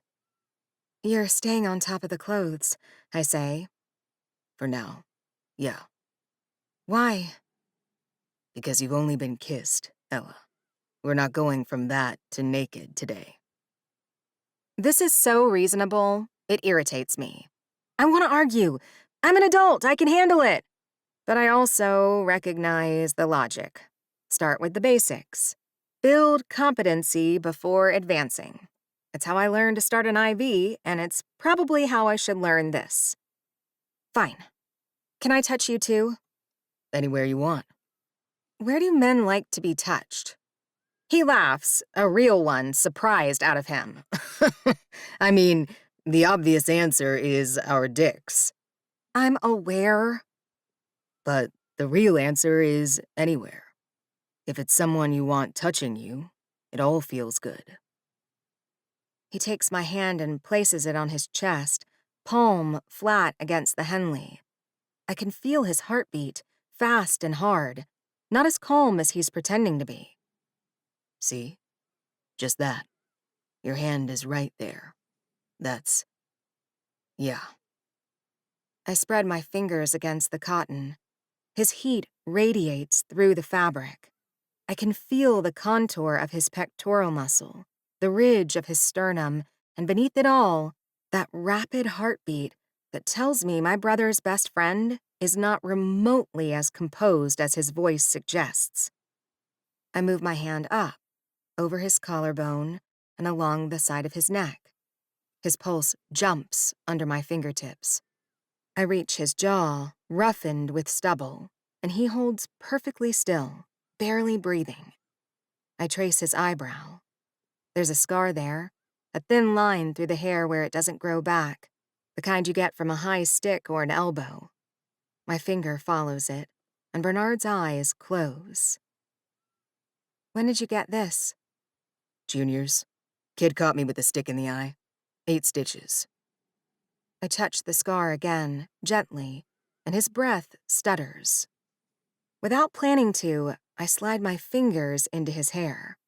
It's thick and soft, curls wrapping around my knuckles, and when I drag my nails lightly across his scalp, he makes a sound that I recognize. The same low groan from the other night. The one from when he was pressed against me in the dark. My whole body flushes. Ella. His voice is rough. Is this okay? This is very okay. You should know that if you keep doing that, I'm going to... It's just, my body is going to react, and I don't want you to... Bernard. Yeah? I'm a nurse. I understand physiological responses. He exhales something that's almost a laugh, and I keep my fingers in his hair, scratching gently. And I feel it. The shift of his hips, the subtle press of his thigh against mine as he adjusts, and the unmistakable evidence that Bernard Hauser is aroused. Hard against my hip.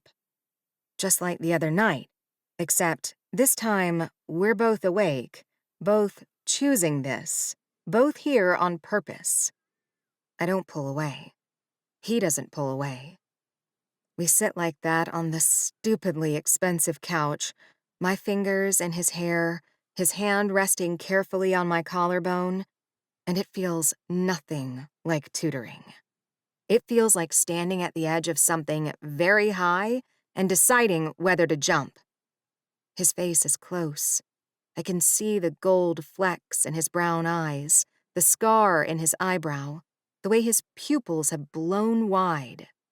He's looking at my mouth. I'm looking at his. Can I kiss you? He asks. Yes. He leans in. His hand slides from my collarbone to the back of my neck, cradling my head, and his mouth meets mine. It's slow. It's warm. His lips are incredibly soft and plump, like pillows pressed gently against mine. It's nothing like the kisses that came before. No aggression, no tonsil excavation, no fumbling. Bernard kisses me like he has all day and intends to use every minute of it. His stubble scrapes my chin, and when his tongue touches mine, I make a sound that I couldn't suppress if my life depended on it. He pulls back just enough to look at me. Good? Yeah, really good. But am I doing okay? I don't know what to... He kisses me again, deeper this time, one hand in my hair, the other braced on the couch beside my hip. I grip his Henley with both fists, and my back arches toward him, and I can hear myself making sounds that I should be embarrassed about, but I'm not, because Bernard makes a sound right back every time I pull him closer. I don't know how long we stay like that, kissing on the couch, fully clothed, his hands never straying below my collarbone, mine tangled in his hair. I realize we are lying down side by side, pressed together from chest to knee, his leg wedged between mine, my fingers tracing the scar in his eyebrow over and over, because it makes his breath catch every time. His hand is on my waist, over the hoodie, and I can feel every finger like a safety belt. And I can feel him, hard against my thigh, and neither of us pretends it's not happening. He kisses the spot below my ear, the one his fingers found earlier, the one that makes my spine dissolve, when we both hear it. Keys in the lock. We separate so fast that I nearly roll off the couch. Bernard is on his feet in one fluid motion, crossing to the kitchen like he's been standing there the whole time. I grab the nearest textbook and open it to a random page, sit upright, pull my hoodie straight, and try to slow my breathing from its current rate of patient hyperventilating. Jason pushes through the door, smelling like processed meat and hair product. Hey, what are you guys doing? Studying, I say, holding up the textbook. It's upside down. I flip it. I'm quizzing her, Bernard adds from the kitchen, where he's opened the refrigerator and rummages inside. Nerds. Jason drops his bag and heads for his room. Don't drink my shakes. I need a shower. His door closes. The water starts. I look at Bernard. His hair is wrecked. His face is flushed. His Henley is stretched where I grabbed it. He looks at me, and I look at him, and we both start to laugh. Silently, shoulders shaking, because Jason is 12 feet away and has no idea that his best friend and his sister were just tangled together for sex lessons. I give you an A, Bernard whispers, and he chugs my brother's green smoothie mixture while we both laugh until our ribs ache. Chapter 8. Howie. Today's game day drive to the arena feels different as I sit stewing beside Rookie, death metal cranking. I know why I feel off. I'm 1000% aware that Ella will be taking the bus home from Mercy Hospital after dark, alone, and her brother either doesn't know or doesn't care. I adjust my tie in the rear view as I sit at a light, spying the fans already lined up for security. Rookie sits beside me, thumbing his phone and chewing the hell out of a piece of mint gum. "Hey," I say, merging onto the road. "Can you text Ella and make sure she takes a cab home tonight? And that you'll pay for it? I don't want her walking around uptown in the dark." Jason snorts without looking up. "She's fine, dude. She's been getting herself around since she got here. She works in a trauma center, Rook. She sees what happens to people walking around alone at night. Ella's tough. She's from Minnesota. This is barely cold." He locks his phone and shoves it in his pocket. "Besides, she's a big girl. She can handle herself." Something about the way he says big girl, careless, almost dismissive, hits me in a way I wasn't expecting. I keep my eyes on the road. "Speaking of roommates," Jason says, shifting in his seat, "you owe me a smoothie.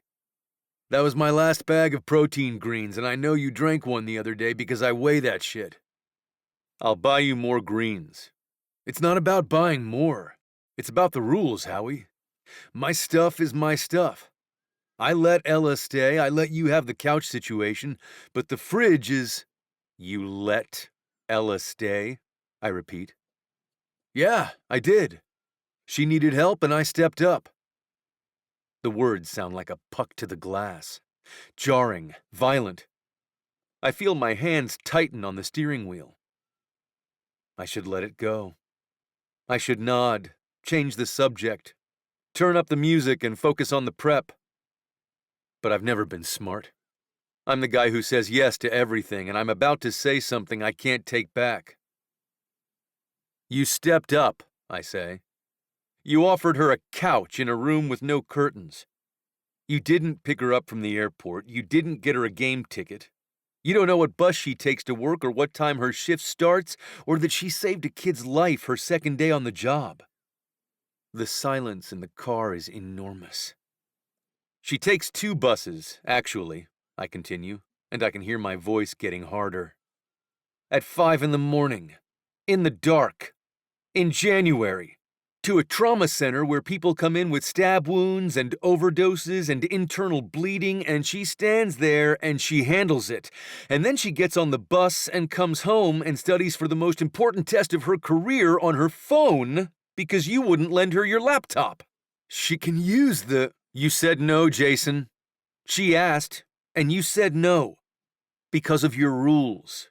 Your stuff, your food, your fridge, your smoothie." Rookie's jaw is tight. He's staring straight ahead. "She never said any of that to me." "Because she never asks for anything! That's the whole problem!" I smack the steering wheel and the horn blares. A pedestrian jumps and I mouth, "Sorry," through the windshield, but I can't stop now. She doesn't ask because she learned a long time ago that asking doesn't get her anywhere. She just figures it out herself. The bus, The studying, the food, she handles all of it alone because nobody in her life has ever shown up for her. That's not... I show up. I told her to come to Pittsburgh. I gave her a place to... A couch, Jason. You gave her a couch and she was expecting a room. You're a multi-millionaire. We're at a red light.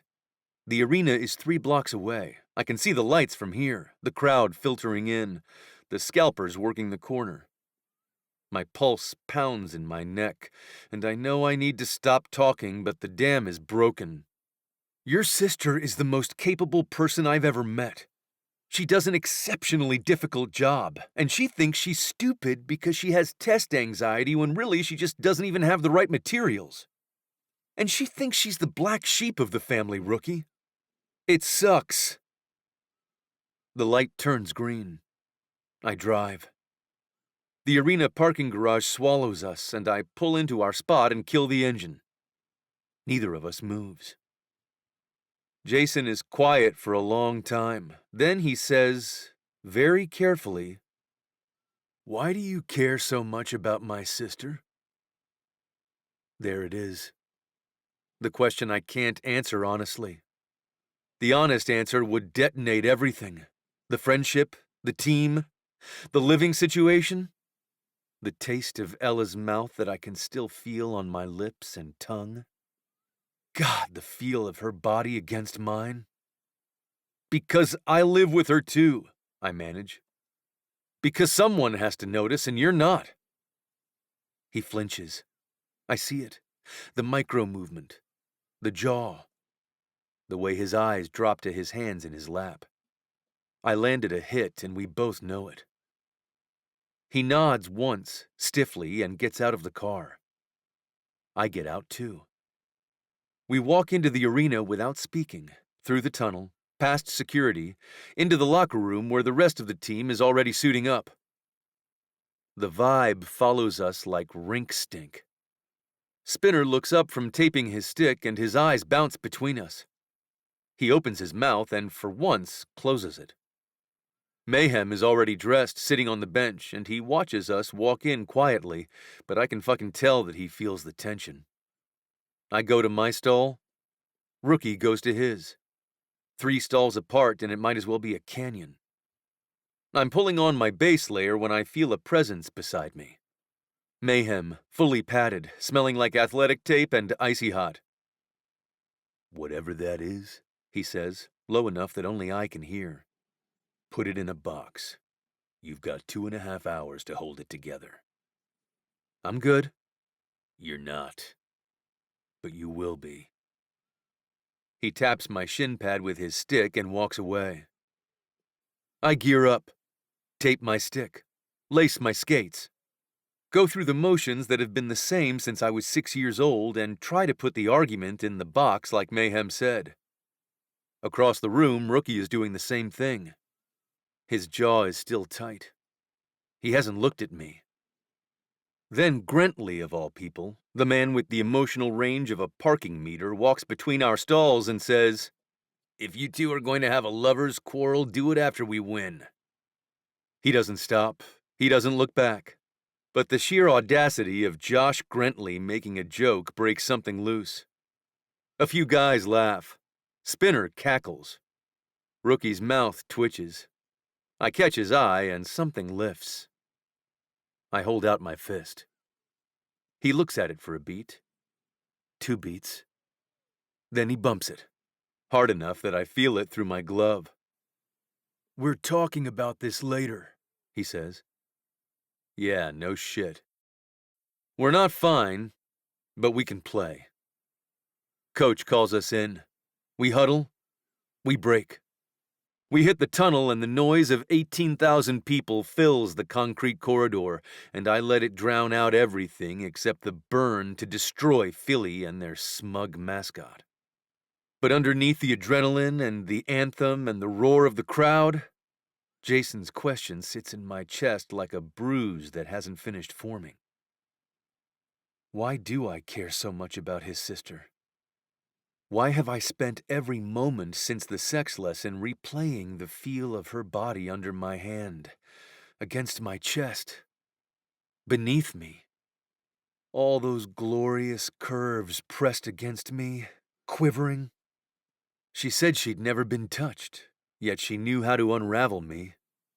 She had me begging for more, and she didn't even realize it. Ella Rujkowski, with her insistence on using my first name, is becoming a major distraction. If I'm not careful, this could mess up my game and my relationship with my best friend. Chapter 9. Ella. My phone buzzes during my dinner break. A granola bar and black coffee in the supply closet, because the cafeteria closed an hour ago and I refuse to eat from the vending machine beneath my brother's smug, jerky face. I almost drop my coffee when I see 2 texts from Jason. You can use my laptop if you need it for studying. Password is Bauer $. Sending you some money for a cab or whatever. We're heading to DC straight from the arena. Back Sunday. I stare at the screen. Jason Rujkowski, the man who weighs his protein powder and once threatened a college teammate for borrowing his stick tape, just offered me his laptop and left me cab money. Unprompted, without a lecture about the rules. Something happened. I don't know what happened, but something did. I text back a quick, "Thank you." 3 dots appear, disappear, appear again. Yeah, good luck studying. That's it. No explanation, no emotional breakthrough. Just Jason doing something thoughtful for the first time in recent memory, and immediately retreating before anyone can make a big deal about it. I'll take it. I get out of my shift only a half hour late and order a rideshare for the first time, feeling like royalty in the back seat of a sedan that smells like pine air freshener instead of dried piss. The driver doesn't try to talk to me. The heater works. I tip him generously and feel only a small pang of guilt. The apartment is empty. Really empty. I have the place to myself for at least 3 days. They're in DC, then a stop somewhere else, I think. I haven't memorized their schedule. I drop my bag, shower, and stand in the living room in my pajamas. Flannel pants and an old college t-shirt. And notice something I missed this morning in my pre-dawn rush.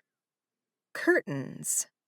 Someone hung curtains over the floor-to-ceiling windows. They're simple, dark gray blackout material, the kind you'd find at any home store, but they transform the room. The living room is no longer a glass box broadcasting my existence to the riverfront. It's enclosed, private. Mine, at least for the next few days. I run my hand along the fabric. Did Bernard do this? Had to be him, right? I glance around and there's no note. I know my brother just turned into a human being, but Bernard has been kind to me for over a week. Rides to and from work, leftover food, and apparently hanging curtains in a room so I don't feel watched in my temporary home. I close the curtains, and the apartment wraps around me, cozy as a blanket. I duck into my brother's room and grab his laptop, laughing when I see he has the password written on a piece of tape on the case. Snuggling into the sofa with just the stove light on, I pull up the NCLEX Prep website. I've been using the app on my phone, squinting at tiny text on a cracked screen, and the difference is immediate. The questions are larger. The answer choices are spaced apart. I can actually see all 4 options without scrolling. But the real discovery happens by accident. I'm poking around in the settings when I find the accessibility features. Text-to-speech, screen reader, audio playback of questions. I click it. A calm, robotic voice reads the first question aloud. A patient presents with sudden onset chest pain, diaphoresis, and shortness of breath. Which of the following nursing interventions should be performed first? And I know the answer. Immediately. No jumbling, no second guessing, no transposing words. The voice reads the choices and I click the right one without hesitation. I take 20 questions. I get 16 right. I take 20 more. 18 correct. My hands shake, not from anxiety, from something else that feels like the ground shifting under my feet, like discovering a door in a room you thought had no exits. Suddenly, Bernard's playful voice in the car and on this couch seems less like witchcraft and more like a revelation. When information comes in through my ears instead of my eyes, my brain processes it just fine. I pass a practice test for the first time since I started studying. I close the laptop and press my hands over my face and breathe. Because I am not going to cry on my brother's couch. But something cracks inside me. Something old and heavy and calcified. And for the first time I think, maybe I'm not stupid. My roommate's road trip leaves me feeling like I live alone. I drink coffee with no bra on, sleep in my underwear with the heat cranked high, and interestingly, I text Bernard Hauser. A lot. It starts with a practical purpose. Bernard. Pop quiz. Name the 4 chambers. Me. Are you serious? Bernard. Name them. And I do. Bernard. Just warming up. What's the normal ejection fraction? Me. 55 to 70%. Are you Googling these? Bernard. I have a sports medicine textbook in my hotel room. Me. Why? Bernard. Spinner thinks it's a Bible. Don't ruin it for him. The tone shifts. Bernard. How was work? Me. Long. Dislocated shoulder, 3 lacerations, a guy who swallowed a quarter on a dare. Bernard. A quarter. Me. He was 34 years old. Bernard. Did you get it out? Me. That's not really my department, but I did get to watch the X-ray. It was in his esophagus. Very shiny. Very stupid. Bernard. I once swallowed a piece of a mouthguard during a game and didn't tell anyone for 3 days. Me. Bernard? Bernard. It came out on its own. Me. I'm choosing not to respond to that. It shifts again. Bernard. I've been thinking about the next lesson. And that halts me right the hell in my tracks, nipples hard in the living room, grateful for the curtains. Me. Oh? Bernard. Yeah. I have a day off when I get back. If you want. How could I want anything more than kisses with him again? Those sweet touches and shivers? Except I shouldn't want that at all, and he's just doing me a favor to prepare me for the ultimate goal.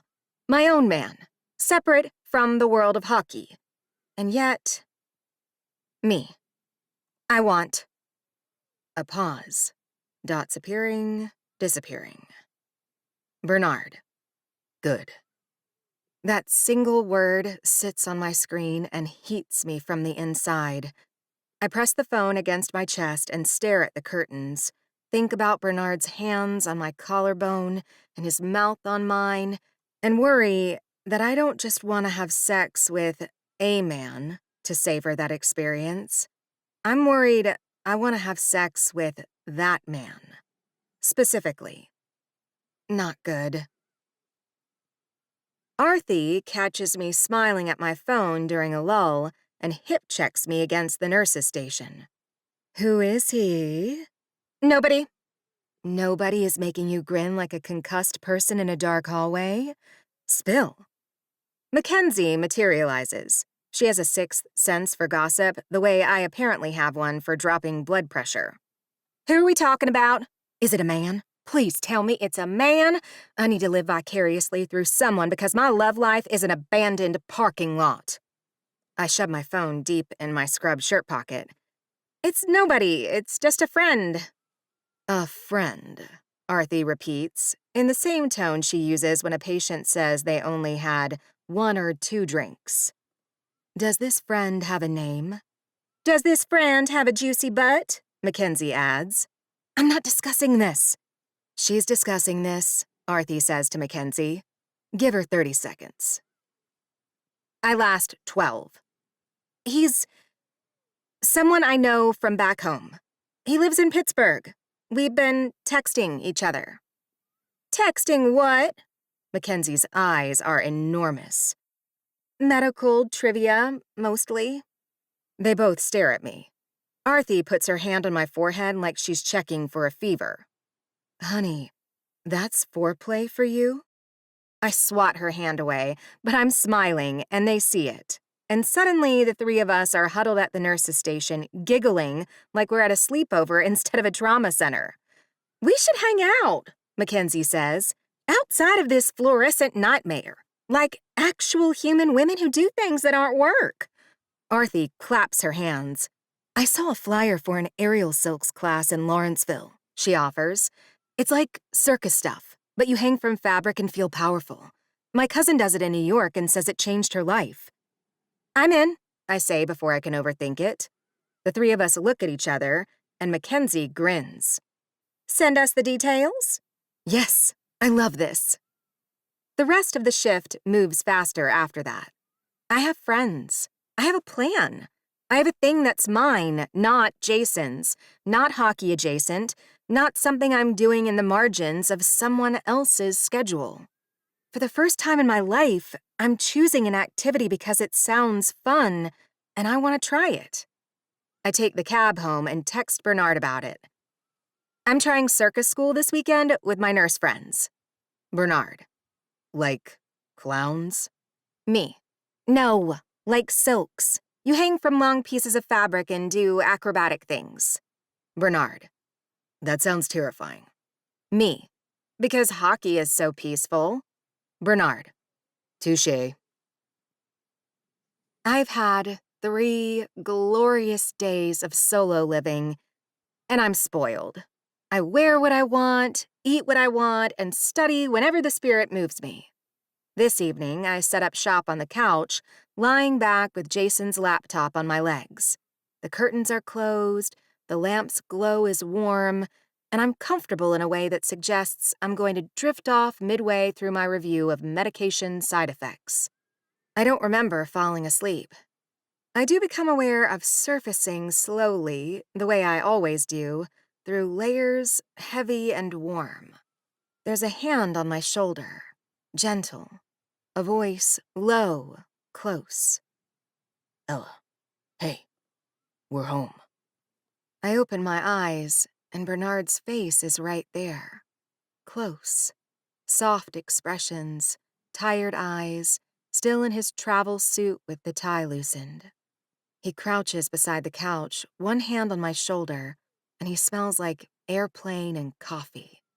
And underneath it, that body wash. Bernard, I murmur, and my hand comes up before my brain engages. I touch his jaw. My thumb traces the stubble, the curve of his chin. You're back. He goes perfectly still. His eyes search my face, and something passes through them.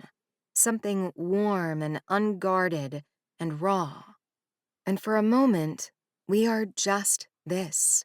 His face in my hand, his hand on my shoulder, the lamp casting us in gold. I missed you, I say, still half asleep, still floating in the space where honesty lives, because my defenses haven't booted up yet. Bernard's breath catches. Then, a voice behind him. She awake?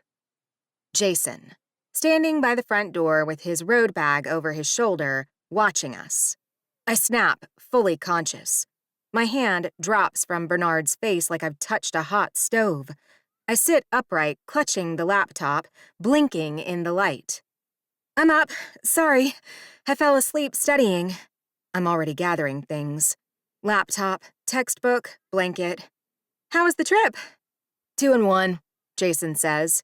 He's looking at me, then at Bernard, who has straightened up and taken a measured step back from the couch. You good? Fine, just tired. I hug the laptop to my chest like a shield. Thanks for this, by the way, it really helped. Jason nods. Something flickers across his face, not suspicion exactly, but awareness. Like he's looking at a play he can't quite read yet. Yeah, no problem. Good night, I say to both of them, to neither of them, and walk down the hall to Bernard's bedroom and close the door. I sit on the edge of the bed in the dark. I press my palms against my eyes and breathe. I crossed a line big time with the guy who was trying to help me out. I remind myself that the physical stuff with Bernard is a favor, lessons, to prepare me for an actual man I have the option of dating. I touched his face like he was mine. I said I missed him like it was the truest thing I knew. The guy who is best friends with my brother, who lives with him, and plays on a team that's had enough interpersonal conflict. Would the Fury tolerate an explosion between Jason and Bernard? I am playing with trouble, but I'm not sure I want to stop. Chapter 10. Howie.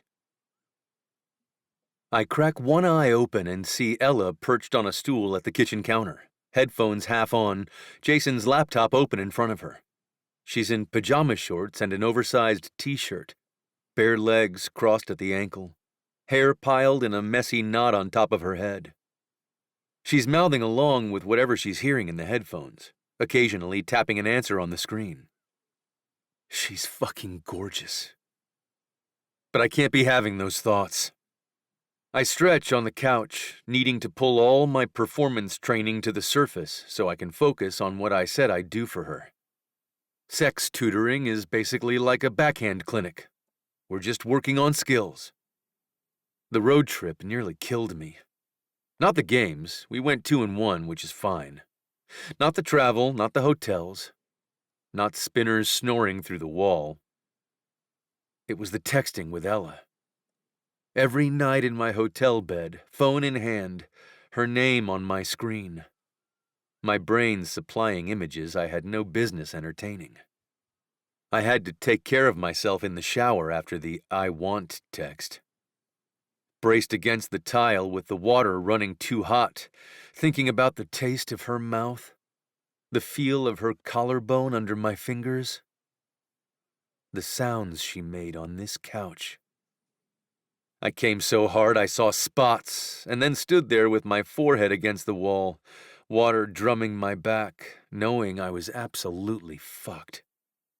And then I got home and she touched my face in her sleep and said, "I missed you," and I nearly detonated in front of her brother. I watch her tap another answer. She does a small fist pump. Got it right. My first thought is, that's my girl. But that's a dangerous group of words. I glance around even though I know Jason is out with his nutritionist today. These food acquisition missions are an all-day affair because sourcing Jason's specific elk and bison quotas apparently requires visiting 4 different farms way out in the boonies. Which means we have the apartment to ourselves. All day. I sit up on the couch, letting the blanket fall, and pad barefoot to the kitchen. Ella doesn't hear me. Headphones. So when I slide onto the stool beside her, she startles so hard she nearly knocks the laptop off the counter. "Jesus, Bernard!" "Sorry." "Morning."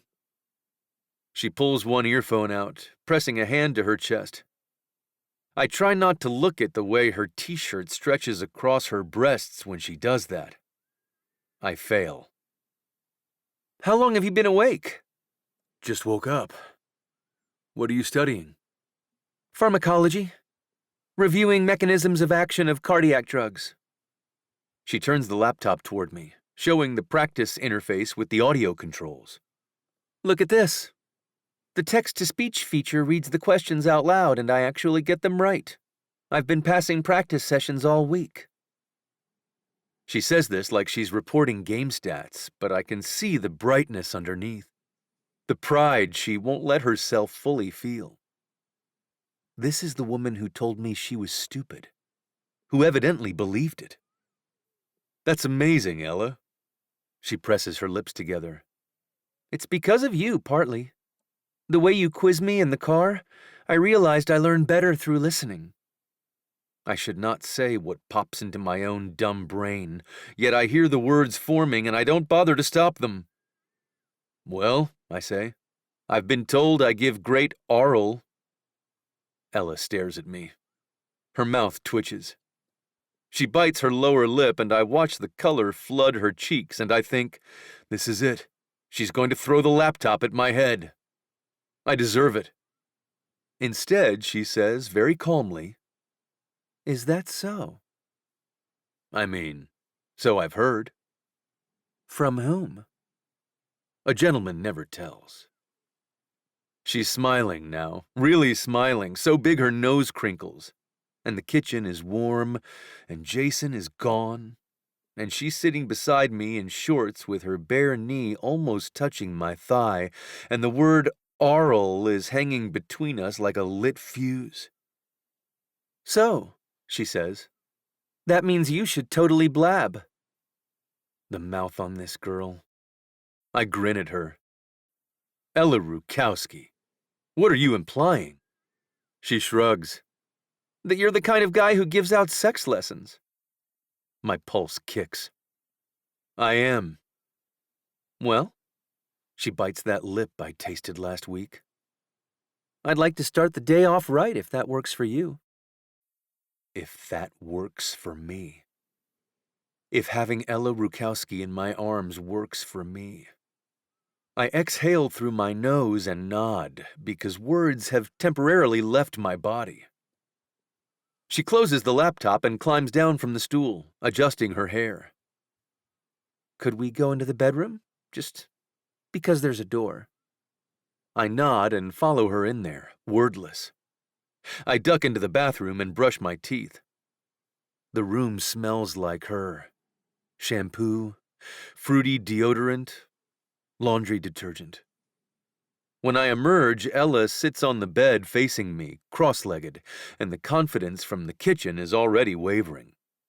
I can see it, the shift in her eyes, the way she touches the hem of her t-shirt. She's nervous. The bravado that got her to say, deflower me over meatballs is different from the vulnerability of being here, in daylight, about to take clothes off. We can stop any time, I tell her. Any second. You say the word. I know. I mean it, Ella. There's no momentum that can't be stopped. I've got great brakes. Did you just compare yourself to a car? She laughs. The nervousness eases. This is how we work. The joke opens the door. The real thing walks through it. Should I take this off? She asks, touching her t-shirt. My throat dries. If you want to. Nobody's seen me without a shirt. Ella, you don't have to. She pulls it over her head. She's not wearing a bra.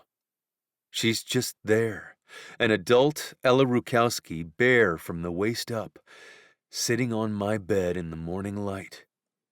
And she is the most beautiful thing I have ever seen.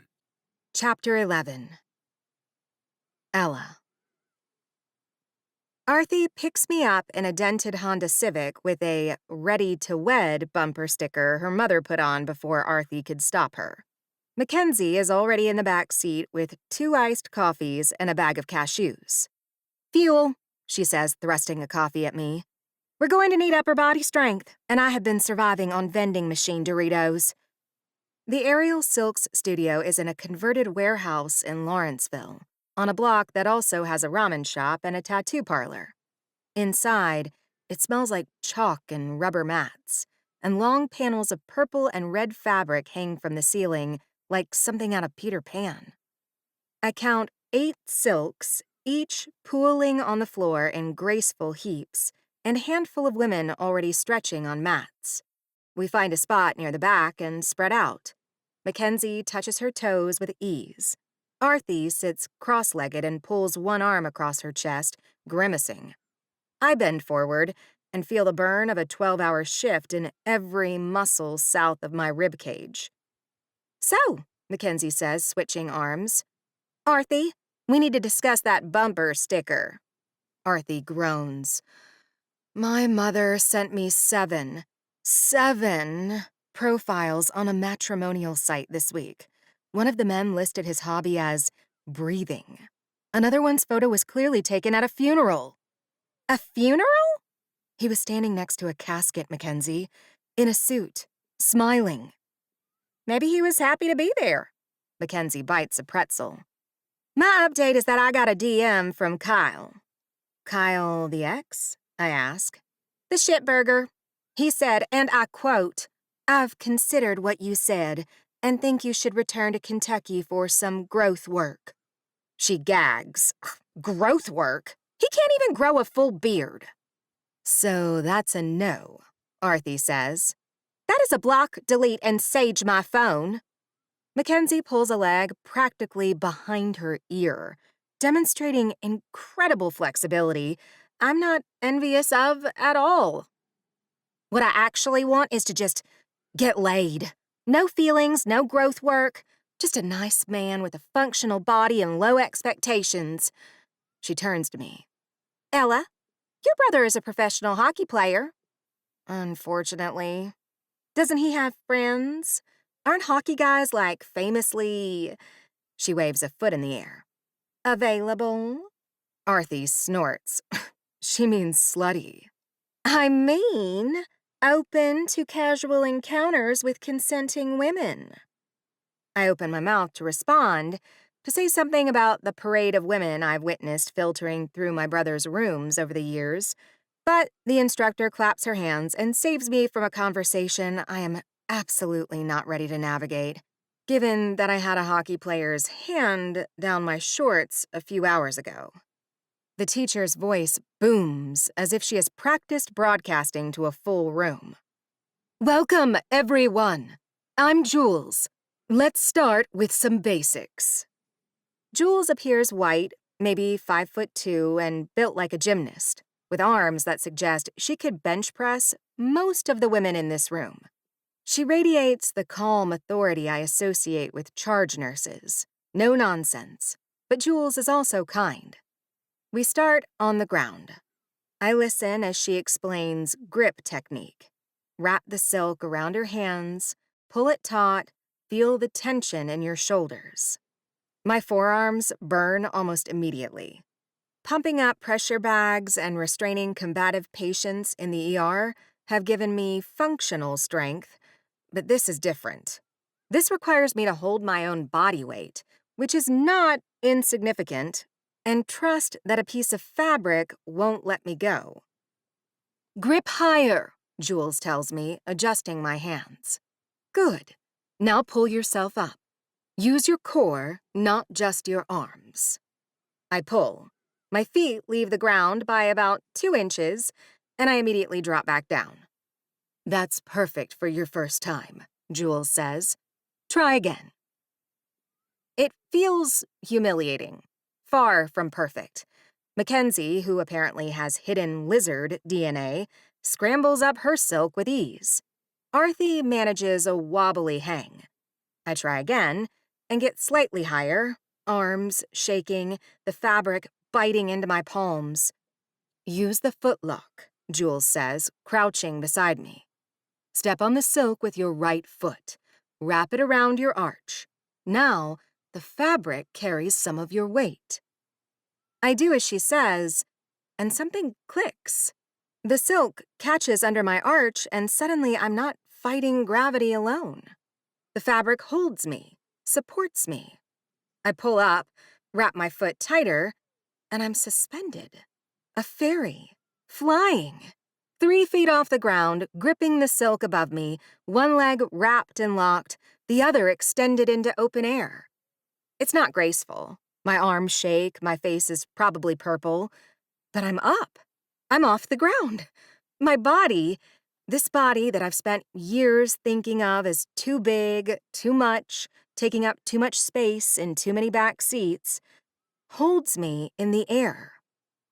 Beautiful, Jules claps. Hold it. Breathe. I breathe.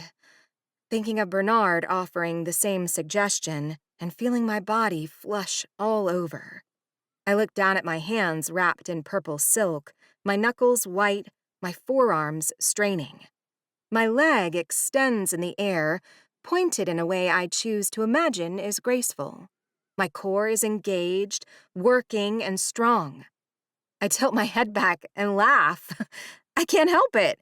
The sound erupts from somewhere deep and joyful, and it bounces off the warehouse ceiling, and Mackenzie whoops from her silk, and Arthie cheers from the mat where she's given up and sprawled on her back. I feel incredible. I feel powerful. I feel like my body is a machine. I've been doubting my entire life, and someone just proved it works. I arch my neck in triumph, chin up, grinning at the ceiling, and through the studio's front window, half obscured by the logo stenciled on the glass, I see a face. Bernard. He stands on the sidewalk with his hands in his jacket pockets, watching me. His expression is strange. Not smiling, not frowning. He looks caught between wonder and ache, like he's squinting at something bright he knows he shouldn't stare at. My stomach flips. I wobble on the silk, tightening my grip. He came early to pick me up, and now I'm on display like the prow of a ship. But he sure doesn't seem horrified. His face looks a little like it did when I first took my shirt off for my first lesson of the day. But I can't think about that now, while I'm in a different lesson entirely. Jules calls time. I lower myself, less gracefully than I'd like, more controlled than I expected, and land on the mat. My arms are jelly. My palms are raw and pink, and I feel like I could run through a wall. "That was incredible," Mackenzie announces, dropping from her silk and grabbing my arm. "Ella, you're a natural." I was up for like 12 seconds. "You looked like a glorious bird. We're coming back next week." Arthie joins us, rolling her shoulders in agony. "My cousin is a liar. That was not empowering. That was assault by fabric." She flexes her reddened hands. "But I'll come back because you two clearly need supervision." We gather our things and head for the door. I'm pulling on my hoodie when Mackenzie spots Bernard through the window. He leans against the G-Wagon, scrolling his phone, looking every inch the professional athlete at rest. Expensive jacket, expensive car, effortless posture. "Is that your ride?" Mackenzie's voice pitches up half an octave. "That's my roommate. He offered to pick me up." "Your roommate? A hockey player?" Mackenzie grabs my arm. "Ella, you failed to mention that your roommate looks like that." "He's my brother's friend." "He's a threat to panties everywhere." She's already pushing through the studio door. "We should get drinks. All of us. Does he have more friends? Friends who want to have a casual drink with 3 sweaty nurses in tight pants?" I don't have a chance to answer because we're on the sidewalk now, and Bernard looks up from his phone, and his face transforms when he sees me. A flash, quick, the private look from the window, before it folds into something else entirely. I watch the volume on his personality turn up until he's nothing like the tender Bernard from earlier today. "Ladies," he says, pocketing his phone and standing tall. His voice is louder, warmer, pitched for an audience.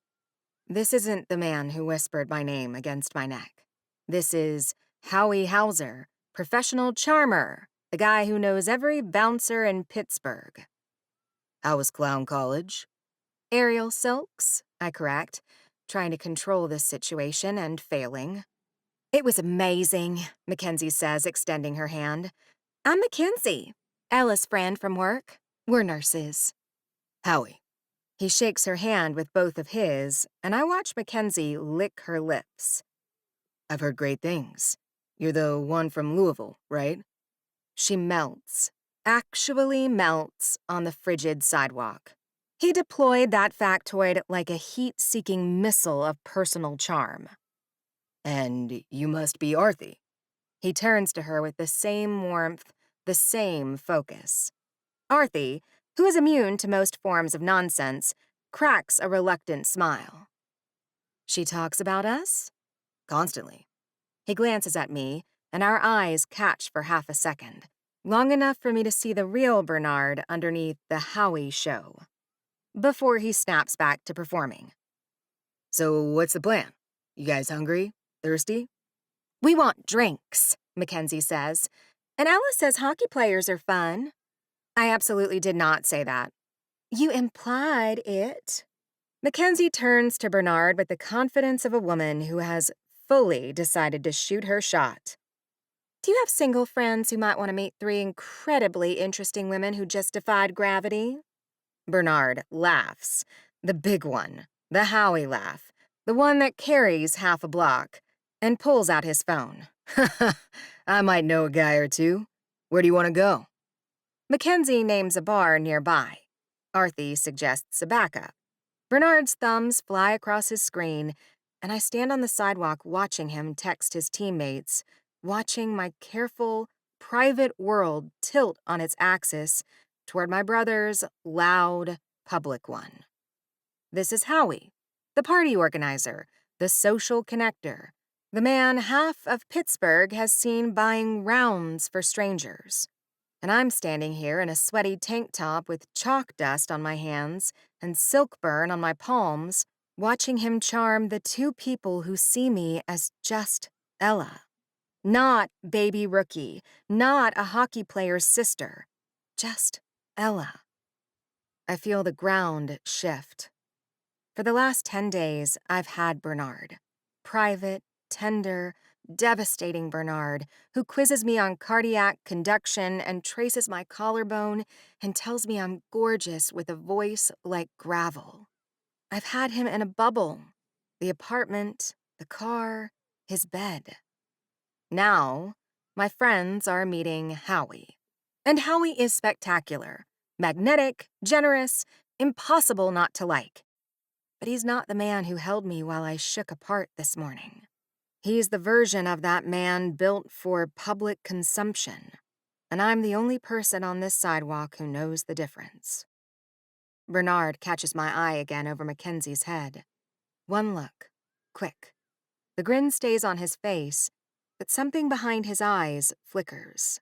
A question, a check-in, the real him surfacing for just a breath. You okay? I give him the smallest nod. He goes back to making my friends laugh. Mackenzie asks about the G-Wagon. Arthie pretends she's not impressed, but keeps glancing at the car. Bernard tells a story about Spinner that has both of them cackling, and I watch him work. This gift he has, this ability to make everyone feel included, seen, important. And I think about how nobody sees him. They see Howie, the party, the fun. They don't see Bernard, who woke up early to drive a woman to work because nobody else thought to, who hung curtains without being asked, who held my wrist while I came, and then told me I didn't owe him a thing. Chapter 12. Howie. The bar Mackenzie picked has exposed brick, string lights, and a cocktail menu that Spinner studies like game tape. Mayhem takes up way more than his fair share of space in the booth and nurses a single beer, watching the room with a menacing stare. I thought I could just confess my sins to him over meatballs earlier today, but in the end, I chickened out and just said it's overwhelming sharing a 2-bedroom apartment with 3 people. Except that the motherfucker read between the lines, I know it. Ella sits across from me between her friends. She is killing me with that body of hers displayed in tights, and her cheeks are still flushed from the exercise. Every time she laughs at something Mackenzie says, I feel it in my sternum like a body check. I can't stop seeing her in the silk. The arch of her back. The line of her extended leg was thick and round in all the right places. The way she tipped her chin up and laughed and looked like something out of a painting. Powerful and suspended, held by her own strength. I want to put my mouth on the inside of her wrist. I want to trace the silk marks on her palms with my tongue. I want to... Howie! Spinner snaps his fingers in my face. You in there? Yeah, what? I asked if you wanted another round. He gestures at the table, which has accumulated a modest graveyard of glasses. Mackenzie's buying. I absolutely am not, Mackenzie says. I'm a nurse with college loans. I make less than your dry cleaner. Then I'm buying. Spinner stands, grinning, and Mackenzie gives him a look that suggests Louisville may be permanently in her rear view. What does everyone want? He takes orders. Mackenzie follows him to the bar to help carry, which fools nobody. Arthie excuses herself for the restroom. For approximately 11 seconds, it's just me, Ella, and Mayhem. Ella takes a sip of her drink and looks at me over the rim. Her eyes say everything her mouth can't in this room full of people. I look back and try to keep my face in Howie mode, but I can feel it slipping. The mask getting thin, because earlier today this woman came apart under my hand, and now she's sitting across from me in a crowded bar pretending we're just roommates.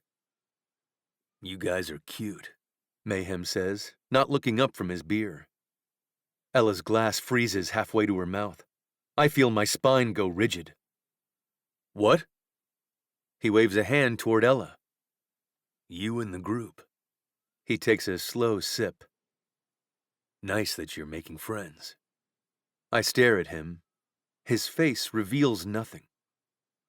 Mayhem is either the most oblivious man alive or the most perceptive, and I have never once been able to tell the difference.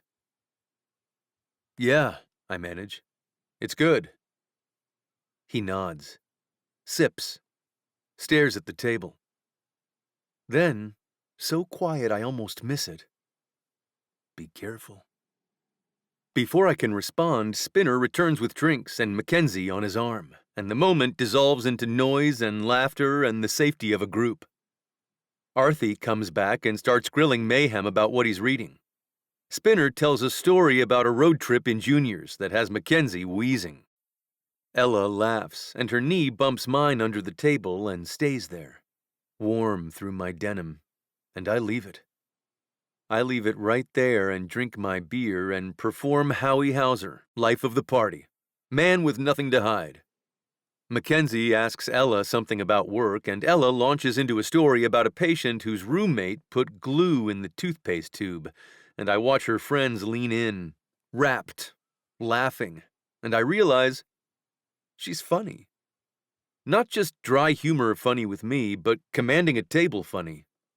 Her timing is perfect. She does voices. Mackenzie throws a napkin at her, and Arthie wipes her eyes. Ella glows with it.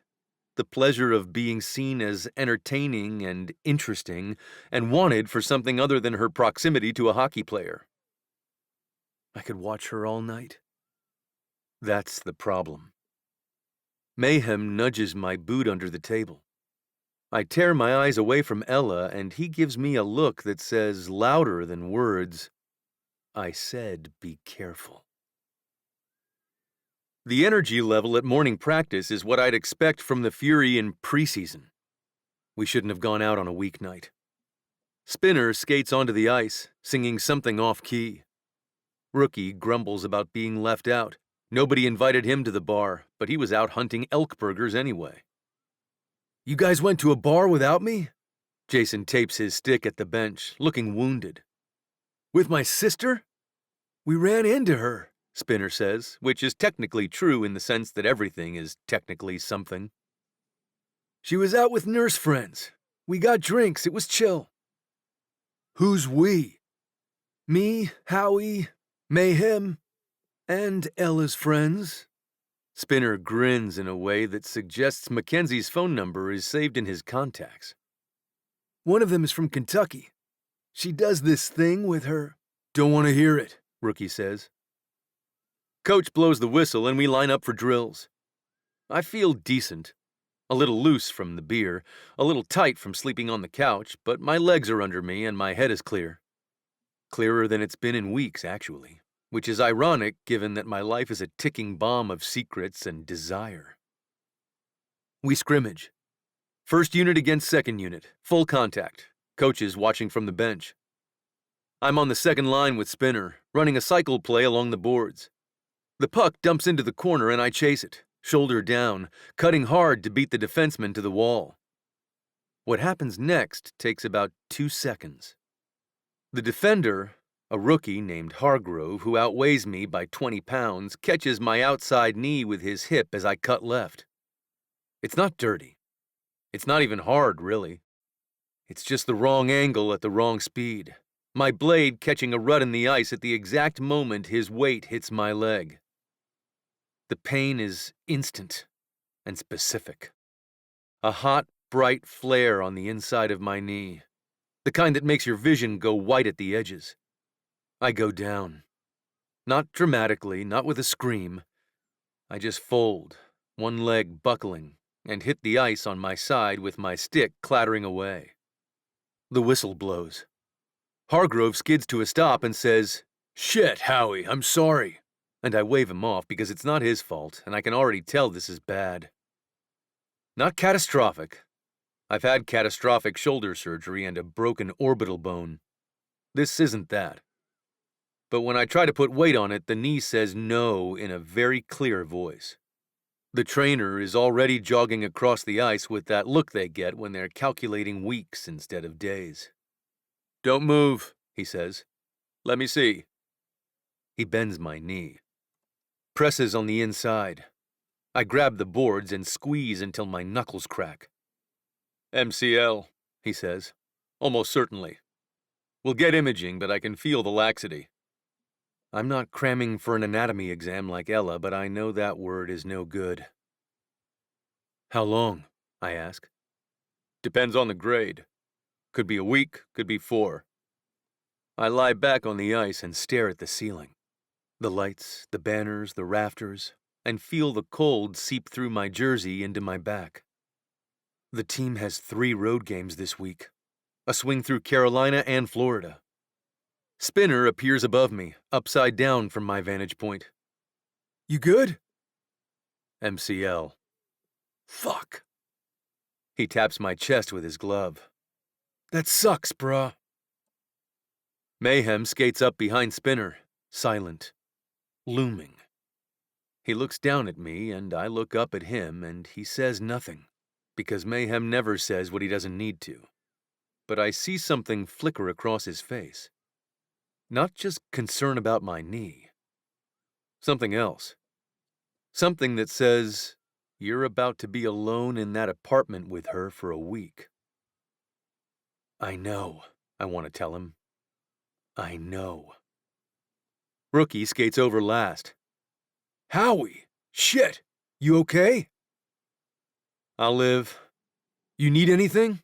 Want me to call Benny?" It's cute that Rookie thinks my agent would respond to this. Nah, I'll deal with it. I let the trainer and Spinner help me up, wobbling on one leg, gripping their shoulders. The knee throbs with every heartbeat. Hot and swollen already, and I can feel it stiffening as the adrenaline wears off. Tucker and Alder Stagg skate up behind Spinner, the 3 of them insisting someone call my agent while I'm getting checked out. I hear them joking about how their agent probably already knows I'm hurt, and I wonder again if this Benny guy my dad found was another terrible decision in my long list. The guys get me to the training room and half out of my gear so the trainer can strap a bag of ice to my knee. They have me on my back, my leg elevated when Coach comes by. He squeezes my shoulder with a "tough luck, kid." And then I hear the staff read my sentence to him. 2 weeks, no practice, no games. I watch the rest of practice through the glass. Rookie and Spinner run drills. Mayhem lays someone out with a clean check that echoes across the empty arena. Grentley makes a save I have to admit is beautiful. The Stagg brothers whoop and cheer like they don't hate Grentley's guts, and maybe they're slowly getting over their feud. All I know is they're going to take that energy to Carolina tomorrow morning, and I won't be on that plane. Mickey, the trainer, insists on a home visit, following me into Rookie's condo, frowning as I install myself on the couch. He sets me up with a foam wedge for elevation and texts me rehab instructions I probably won't read. "I'll see myself out," he says, "and then we'll see you for PT in the morning, okay?" I grunt, and then the apartment is empty. Ella's at work. Jason's not home from practice and film. I lie on the couch with my knee throbbing and my head spinning, and I stare at the ceiling where the street lights used to paint yellow streaks before I hung curtains for a woman I'm not supposed to care about. And now Ella and I will be alone in this apartment for at least 5 days. And I can't run, can't skate, can't even walk to Gianna's without limping. I'm grounded, trapped, alone with her. I press the ice pack harder against my knee and close my eyes. Chapter 13. Ella. Susan turns the volume up on the waiting room TV, and I hear Bernard's name before I see his face. Hauser listed as week to week with a lower body injury. The Fury forward went down during practice yesterday and did not travel with the team for their 3-game road swing through Carolina and Florida. I grab the edge of the nurse's station. The screen shows Bernard in his jersey, skating, whole and healthy, with a red graphic that says "injured" stamped across the bottom. "Isn't that your brother's teammate?" Susan nods at the TV. "MCL sounds like. I should look him up in the system to see if he's having surgery here." I ignore Susan's faux privacy violation threats and pull out my phone to text Bernard. "Are you okay? I just saw on the news." Nothing. No dots, no response. I text Jason. "What happened to Bernard?" 3 minutes later, my brother says, "Yeah, he tweaked his knee. He's fine." I stare at the word "fine" and want to throw my phone at the vending machine with my brother's face on it. Fine is the word Jason uses for everything. Fine when he offered me a couch. Fine when he didn't pick me up from the airport. Fine when his best friend apparently hurt a ligament and is lying alone in their apartment. The rest of my shift is a blur. I cycle between patients and my phone, checking for a response from Bernard that never comes. My brain fills the silence with clinical information I didn't know I'd retained. MCL sprains are graded 1 through 3. Grade 1 is mild microscopic tears, 1 to 3 weeks. Grade 2 is a partial tear, 4 to 6 weeks. Grade 3 is a full rupture and surgery. Treatment includes ice, compression, elevation, limited weight bearing, no lateral movement. I know the anatomy, I know the rehab protocol. I know what an MCL does. Because I've been studying it on a laptop and in a car with a man who turns medical terminology into foreplay. What I don't know is how bad it is, whether he's in pain, whether anyone is with him, or whether he's eaten. I clock out at 7:30, skip the bus, and spend Jason's remaining money on a rideshare that gets me home in 12 minutes. The apartment is dim. Jason's door is open, and his room is stripped. Road bag gone. Open closet half empty. He's long gone. The living room is quiet except for the TV on low volume, playing something Bernard clearly isn't watching. He's on the couch, not casually lounging, genuinely immobilized. His right knee is wrapped in a compression sleeve and propped on a foam wedge with a melted ice pack draped across it, doing absolutely nothing therapeutic. He's in mesh shorts and a Fury t-shirt that's wrinkled like he slept in it. His curls are matted on one side. He looks exhausted, bored, and a little defeated. "Hey," he says, looking up when I come in. "You didn't text me back." "My phone died. Charger's in the kitchen and I can't." He gestures at his knee. I grab his charger from the counter, plug in his phone, and set it on the ottoman beside a glass of water that looks like it's been sitting there for hours. Then I crouch beside the couch and start unwrapping his knee. Ella, what the? This ice pack is room temperature. When did you last swap it? I don't know. Trainer set me up after PT and then... Hours ago? I peel back the compression sleeve and examine his knee. Swollen, warm to the touch, bruised along the medial side. I palpate gently, and he hisses. Sorry, can you bend it? Some. He mumbles something about NSAIDs and grade 1 sprains while I poke around his knee. I rewrap it properly, snug but not tight, the way I do it for a patient. I go to the freezer and grab a fresh gel pack, slide it carefully inside the wrap, and press it against the swollen joint. My hands know what they're doing. This is my language. Injury, care, competence. Bernard watches me work as if nobody has ever fussed over him like this. I look at this enormous man on the couch, rumpled, grateful, soft-eyed, watching me with his busted knee elevated. His curls are a disaster. A thought arrives fully formed. Saint Bernard, the rescue dog. Huge, gentle, bred to find people lost in the snow and carry them somewhere warm. He's been doing search and rescue on me since the airport, hauling me out of snowdrifts I didn't even know I was buried in. His voice croaks as he says, "My dad is irate. Says I'm throwing away my career by skipping ice time." I hum a response. The Hausers have always been hard on him. Even Jason, who has the emotional intelligence of a helmet, has mentioned that a few times through the years. Bernard's dad played in the pros too, but his career was cut short after some sort of scandal. Bernard doesn't talk about it. Have you eaten? I ask. I had a protein bar a while ago. Bernard, you are a finely tuned machine. You need fuel. I can't really get to the kitchen. I stand and smirk. Want me to heat up some bison balls for us to share? He guffaws. I don't know if that sounds appetizing, but there's takeout from Gianna's if you don't mind getting that for me. I pop the food in the oven and rush through a shower before bringing my patient a bowl with a fork and a fresh glass of water.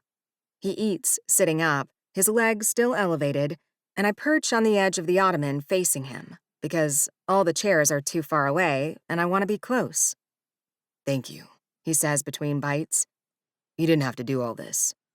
You drove me to work every day for 2 weeks. I think I can manage an ice pack. He smiles, eats another meatball. Then, with the careful tone of a man navigating a field of landmines, "So, Jason's gone." I noticed. "For at least 5 days. I'm aware. He sets the bowl down. Ella, I've been thinking. Dangerous. About the whole tutoring situation." He rubs the back of his neck. "The plan was to prepare you for the right guy, and I just realized you were out at a bar with us the other night, with Spinner and Mayhem and a room full of available men, and you didn't, try to meet anyone." I stare at him. You're asking me why I didn't pick up a man at the bar? I'm asking why you didn't take the opportunity to... To what? Flirt with someone in front of my brother's teammates? I lean back. Bernard, that's literally why I'm a 40-year-old virgin. He opens his mouth to argue about my age, but I hold up a palm. Every guy I ever talk to gets scared off by Jason or his teammates. I can't go looking for a man in the same circles where my brother has already posted a "Don't touch my sister" sign. He opens his mouth again, but closes it this time. I can see him processing, the closed loop of my brother's world, the way it shrinks my options to 0. "So, what's your plan to meet your man?" he asks. When? Between my 12-hour shifts and my studying? When exactly am I meeting this mythical right guy? Bernard snorts. "Not a clown college, that's for sure." He shifts on the couch, wincing as his knee protests, while his words sting me. "I still don't get why you didn't just try a normal sport." The words land differently than he intends them. I can tell by the casual way he says it, the same way Jason would say it, the same way my dad would say it. like it's a joke. When would I have learned a sport, Bernard? His face changes. My entire childhood was hockey. Jason's hockey. His practices, his games, his tournaments, his showcases. Every weekend, every summer, every family vacation was actually a hockey camp disguised as a trip. I keep my voice level because this isn't anger, it's just fact. I did my homework in the back of the car. I ate dinner in arena parking lots. My dad spent every spare dollar on ice time, private coaching, and travel fees, and my mom spent every spare hour driving us to his development activities. There wasn't time for me to do a sport. There wasn't money for me to do a sport. I was an accessory. Bernard stares at me. I watch the realization move across his face like fog off the Allegheny River. He was in that car. He was one of the hockey boys who took up the space. He just never looked at it from my side of the back seat. The silks are the first hobby I have ever chosen for myself, I say. The first activity I have done because I wanted to, not because someone else's schedule required me to be somewhere adjacent to it. So no, I didn't try a normal sport. I was too busy being a passenger in someone else's life. He's quiet for a long time. His jaw works. I can see him reprocessing. Every childhood memory, every carpool, every tournament where I sat in the stands with a textbook while he and Jason played the game that mattered. I'm sorry, he says. Don't worry about it. The silence between us is heavy, but not hostile. It's the stillness of something settling into place, a joint clicking back into alignment. I look at his knee. My hand is still resting on the ice pack, holding it against the joint. My fingers curve over the edge of the wrap, touching the bare skin of his thigh beneath the hem of his shorts.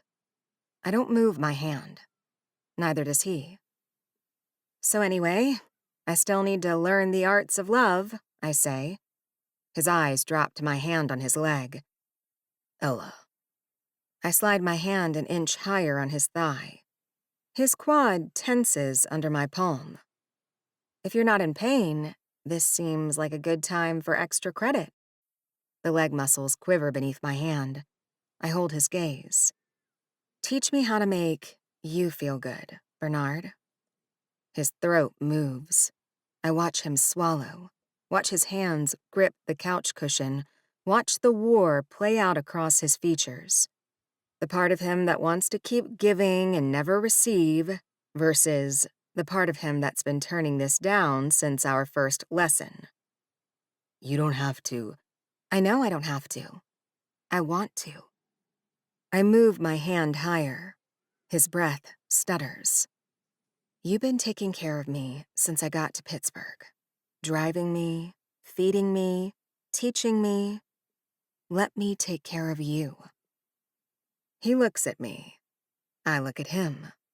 The apartment is silent except for the hum of the refrigerator and the distant horn of a barge on the river. He exhales long and shaky, accepting. Come here. I move from the coffee table to the couch, settling beside him on his uninjured side. He angles toward me, one hand coming up to cup my face, and kisses me. Slow at first, then deeper, his thumb tracing my jaw, and I taste the meatball sauce on his lip and feel the familiar rush of heat that Bernard's mouth generates in my bloodstream. Okay, he says against my lips. Lesson. Lesson. You ever touch a wiener before? Bernard? Wiener? I laugh as his thumb rubs along my neck. He smiles, so adorable. I take it that's a no? I arch a brow. Not one I wanted to put in my mouth. He laughs, the private Bernard laugh that cracks open his whole face. Okay, great. Well, a penis is pretty straightforward. There's really no way you're going to be bad at this. I glance down, and his crotch twitches Chapter 14. Howie. My father has called 4 times today. I've ignored all of them, despite having absolutely nothing to do apart from my PT homework exercises. Between those and staring at the ceiling thinking about Ella's lips, I've been very busy. Too busy to talk to that guy anyway. I managed to get myself to and from the fridge for meals, and even ordered in some non-meatball food I plan to share with Ella when she gets home from work. I don't want to stop thinking about her tongue on me last night. The look in her eyes as she wrapped that mouth around my dick. I've just situated myself back on the couch after tipping the delivery guy and setting food on the counter when a few things happen at once. First, my phone rings again, the word Dad flashing across the screen. Then the apartment door opens, and even though it's dark outside, the condo fills with light as Ella walks in with a smile on her face. So yeah, I'm not talking to my dad right now while I could be looking at her instead. I don't even fucking care about the consequences anymore. I silence the phone and toss it on the rug as Ella sinks onto the couch, kicking off her clogs with a groan. Long day? I shift my weight so my body is angled toward hers. The phone buzzes again. It was intense. Multi-car crash on the parkway. Do you have to take that? She gestures at my phone with one hand and starts rubbing her foot with the other. I stare at her hands, kneading the flesh of her soul. It's my dad just calling to reiterate his bullshit. She arches a brow. He's delusional. I nod. Ella knows my dad rides me hard. Wouldn't take me to a specialist for my shoulder in high school, so I needed that first surgery the summer before freshman year. Just because he played with a torn rotator cuff and a broken hand doesn't mean that's my formula for longevity in the league. Ella winces. It's such a shitty thing to pressure you about anyway. Your medical staff wouldn't clear you, would they? I shake my head. Try telling Howie Hauser, Sr. that things have changed since his glory days. Her nose wrinkles adorably. Glory days? Didn't he get suspended for a cheap shot that almost broke someone's neck? I nod. She's not the only one walking in a hockey player's shadow. Coaches and league officials all remember my old man. Other players, once they put it together, treat me like I'm going to act the same way. I confess, everyone treats me with caution, like I'm going to be violent. You're nothing like him. She drops a hand to my arm and squeezes for emphasis. You don't know that? Bernard. Her fingers thread through mine. You are nothing like a man who hits people from behind. My throat tightens. I look at our hands. Mine huge, scarred across the knuckles from a decade of blocked shots. Hers smaller, a little chapped from work. Strong. We fit together in a way that makes me feel invincible. I cough and point at the counter, trying to defuse the situation. I got us food from Nikki's Thai. Her face lights up even brighter, and she's on her feet in a flash, gathering bags. The aroma of garlic and ginger wafts toward me, and my mouth waters as she pulls out containers and wooden chopsticks. What's all in here? Ella rushed through a shower while the fried spring rolls cooled, and then we dug into a feast on the couch. We've just finished demolishing pad thai, rice curry, and mango salad when my phone rings again. I kick it with my good foot, and it skitters across the floor under the television. She stares at it. Feel better? I grunt. Not really. I know that ache, she says, placing our empty containers on the floor before settling back into the cushions. The parent thing? Feeling like no matter what you accomplish, it's never the right accomplishment? Your parents had a script for you, too? My parents had a script for Jason. I wasn't even in the cast. She shrugs. Different flavor of the same thing. You're seen as the wrong version of yourself. I'm not seen at all. I look at her. She looks at me. The apartment is dark except for the TV glow and the lamp she always leaves on, the one by the curtains, and her face is half lit and half shadow, and I think, she doesn't need lessons. She's never needed lessons. This woman cracks me open, and she does it without trying, without technique, without any of the bullshit I've been pretending to teach her. Ella Rujkowski is better at intimacy than anyone I've ever been with. She just doesn't know it. She thinks she's inexperienced. She thinks she needs training. But the things she does, I've never had this with anyone else. She runs her fingers through my hair, slow the way she learned I like, nails dragging gently across my scalp. My eyes close. The tension in my shoulders loosens.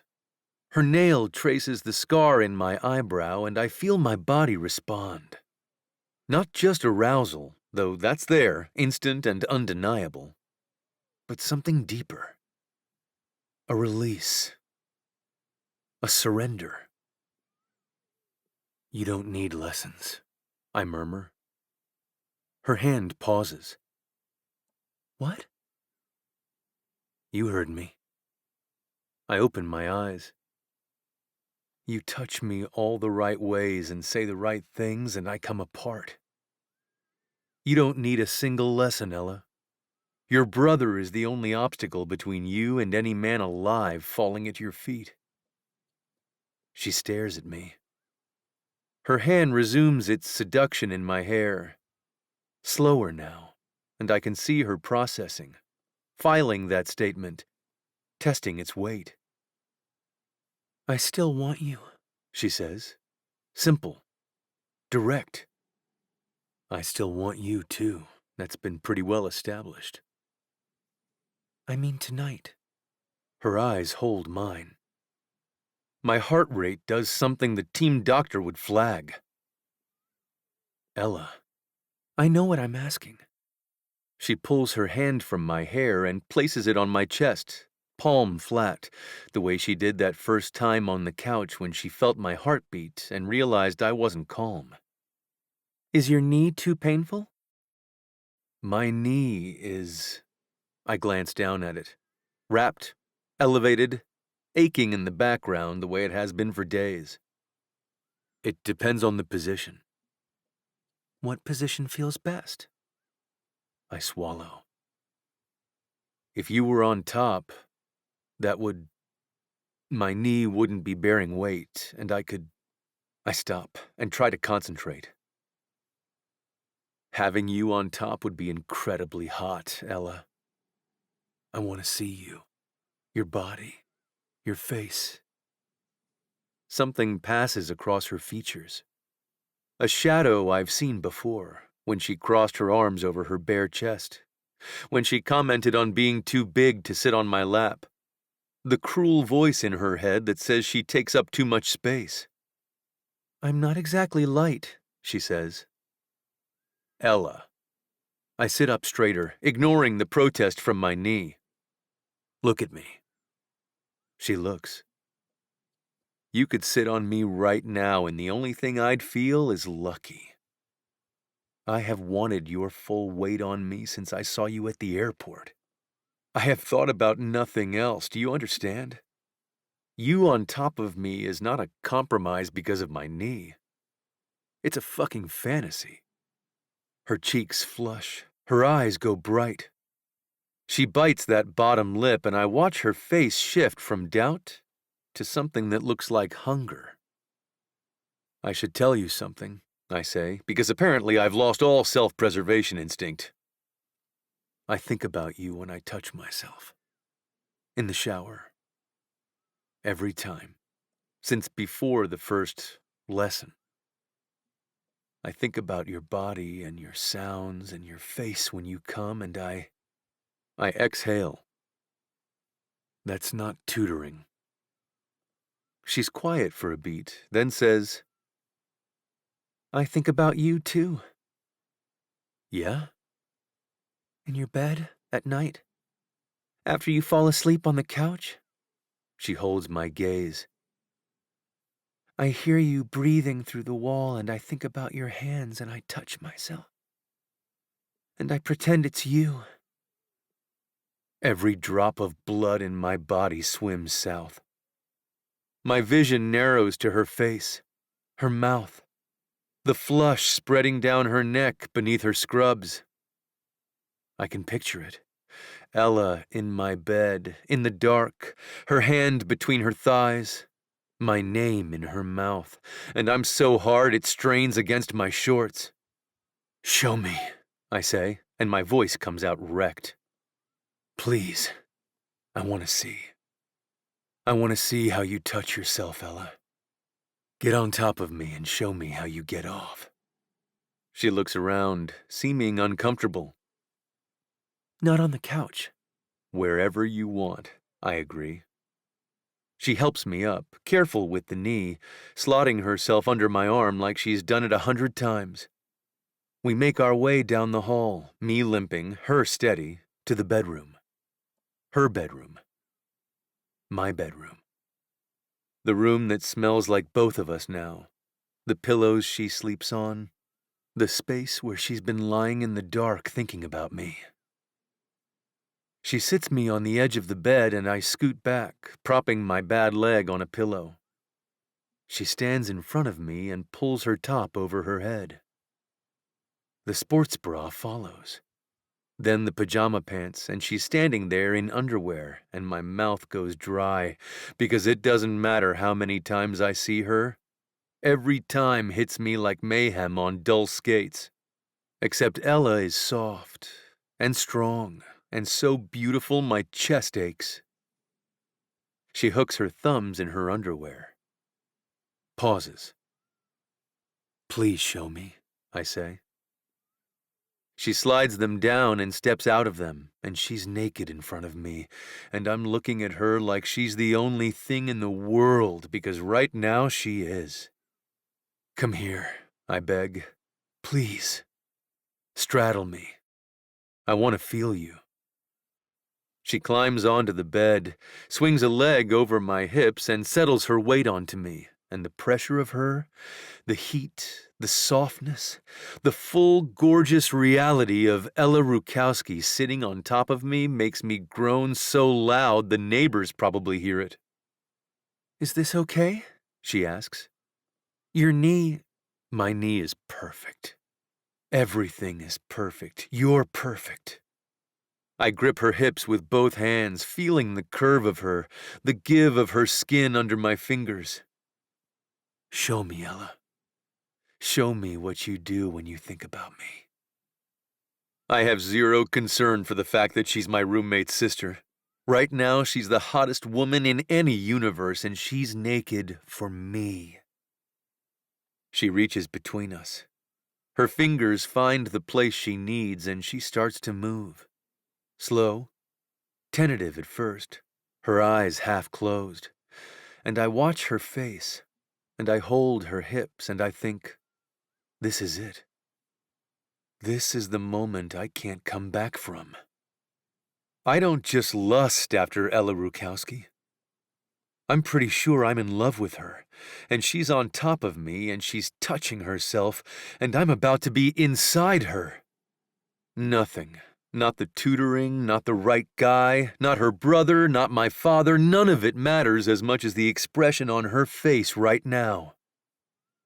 She opens her eyes and looks down at me and says, Bernard? Her fingers flutter faster as she stares into my eyes. I'm done for. Chapter 16. Howie. I thought signing with the Fury was the happiest I'd ever be. But it turns out living with Ella Rujkowski and just getting to be with her is way better. We took things to the next level last night. And today, when Ella comes home from her shift, I wait for her in bed. She climbs in beside me like we've always slept together, and we make out for a while before she falls asleep with her head on my chest. I lie there with the solid weight of her on me and her breath against my collarbone, and I think, I could do this forever. Ella sits on my lap, wearing only my jersey. It's hot as fuck, but I told her she can't come until she passes a practice quiz. I'm not sure I'm going to make it. She's on a roll, though. Eyes pinched shut in concentration while I touch her everywhere except her clit. She gets every question right while I tell her she's brilliant. Her cheeks flush, and she bites back a smile along with a moan when I let the side of my thumb graze her swollen little nub. After she nails the last question, I slam the laptop shut, and she jams a condom on me so fast. We fuck right there on the couch, with her on top again, nipples poking out through the material of my shirt. She comes twice with my hand between us, and I watch her face because I'm collecting these expressions like some kids store up hockey cards. Ella has the day off, and I don't have PT.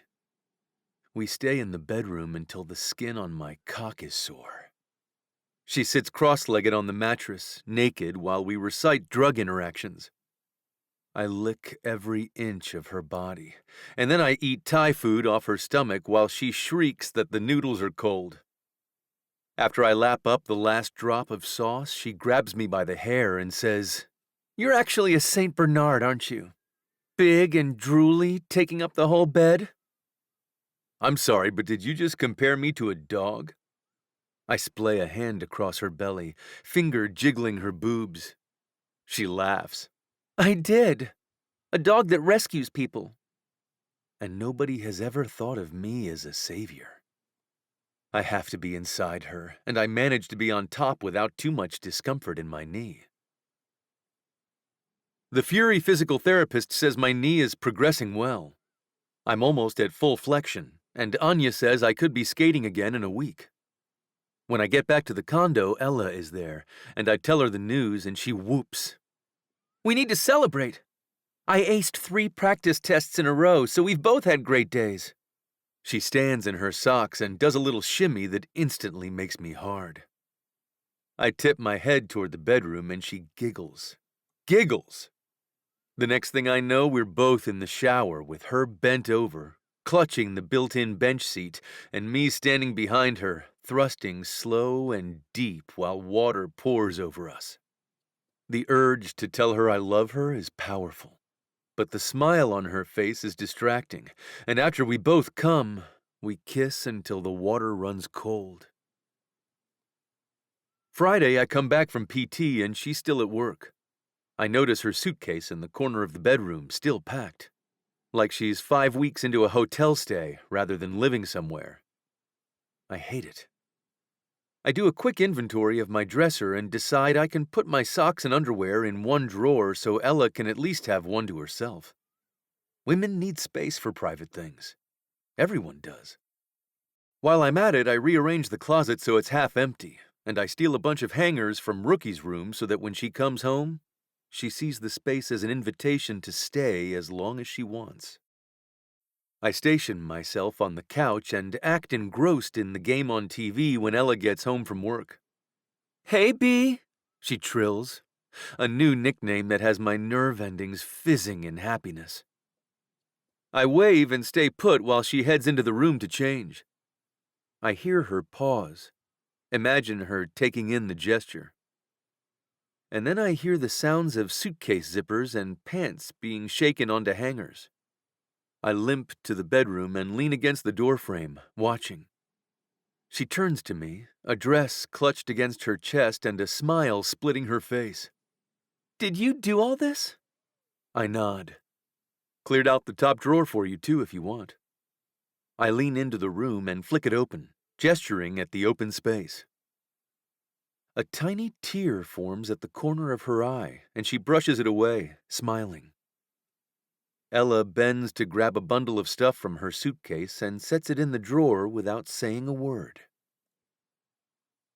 Bro, you good?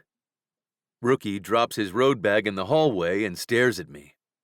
I'm on the couch, knee wrapped, watching film from the road games I missed. Ella is at work. The apartment is clean. The drawer is full of her clothes, and the closet has her shoes, and none of this is visible from the living room, but I still feel like I'm wearing a confession. I've been doing PT, I say. Getting healthy. You look rested. He squints. Did you sleep? On occasion. He collapses onto the couch beside me, long legs sprawling, and starts scrolling his phone. We went 1-2. Spinner had a hat trick in Carolina, though. You should have seen it.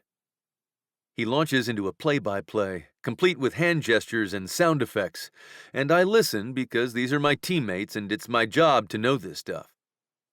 Rookie's energy and volume fill the room. I used to be the same way. The life of the party. The loud one. Now I'm sitting here thinking about how Ella fell asleep with her head on my chest, and I don't want to be loud anymore. I want to be quiet with her. We should go out, Rookie announces. You've been cooped up in here for a week. Get some real food. Gianna's? I don't know, man. My knee... You can put your leg on a bench. Come on, I'll text the guys. I should say no. I should stay on this couch and wait for Ella and preserve what little remains of this bubble. But saying no to Rookie right now when he's looking at me with that oblivious golden retriever enthusiasm would raise questions I can't answer. Fine, I say. Meatballs sound great. Gianna's is crowded. The back room is ours, per usual, though, and I have my leg propped up on a bench next to Spinner while Mayhem reads something on his phone and Jason inhales dried turkey meatballs like he's been starved the whole week. Other guys filter in and out. Cappy and Banksy stop by. Even Grentley makes an appearance, drinks a single beer in the corner like a vampire at a cookout, and leaves without saying goodbye to anyone. The beers flow my way from all the guys. Gianna keeps them coming, and I'm on my fourth when Rookie tells a story about a fan in Florida who asked him to sign her chest, and he accidentally drew a dick. It wasn't accidental, Spinner says.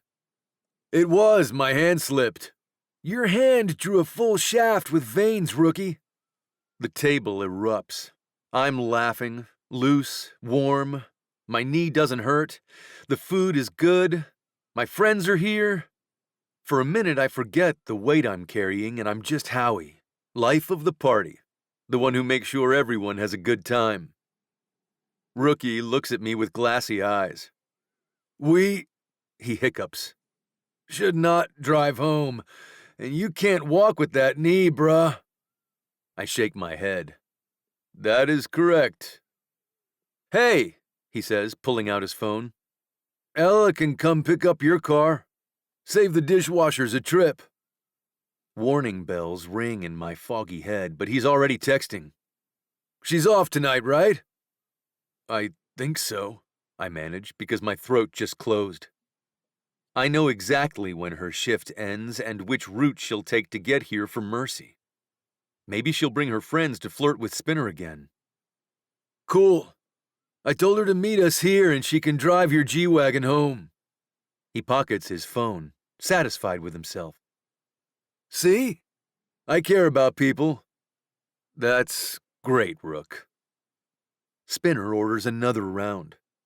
Mayhem closes whatever he's reading and folds his hand on the table. I have another beer. This is a mistake. I know it's a bad idea while I'm drinking it, but the alternative is sitting here sober while Ella walks through that door and pretending she's just my roommate's sister. And I don't have the playbook for that right now. Eventually, the door opens and cold air sweeps in. And there she is. She's in jeans and a sweater, hair down, and she looks soft and happy, and so beautiful that the sight of her hits me like a stick to the jaw. My head snaps back just as hard. She scans the room, finds our table, and smiles. A polite, public expression. One that isn't for me. Except it is for me. It's always for me now. I see the real thing underneath, the private warmth, the way her eyes linger on my face for a half-second longer than they should. Hey guys, she says, dropping into the chair Spinner pulls out for her. Jason said you need a designated driver. Just us roomies, Rookie says, playfully punching her shoulder. These other fuckers can get themselves home. Hi, Ella. Spinner raises his glass. How's circus school? Still not a circus. Hi, Mayhem. Mayhem nods. Watches. Gianna brings a plate of food to Ella without being asked, and Ella thanks her. I watch her eat a meatball, and I remember Tuesday on the couch, and her victory shimmy in socks, and the sound she makes when I'm inside her, and her clothes in my drawer, and I am 6 beers deep, and my chest is too full, and my brain is too slow, and she's right there. She reaches across me for a napkin. Her sweater brushes my arm. I smell her body wash, the fruity one, the one that lives on my pillow now, and something in my drunk, demolished brain just stops working. I catch her wrist, pull her toward me, cup the back of her neck with my other hand, and kiss her. Not a peck, not a friendly thing. I kiss her the way I kiss her in the dark in our bedroom, deep and slow and sure. And for approximately 2 seconds, the world is perfect because her mouth is on mine, and her hand grabs my shirt, and I feel her soften against me before she pulls back, fast, laughing. Okay, big guy. She pats my chest and gives me a push, her voice pitched for the table. Someone's had enough. She turns to her brother, still laughing, steady as a trauma nurse. How many has he had?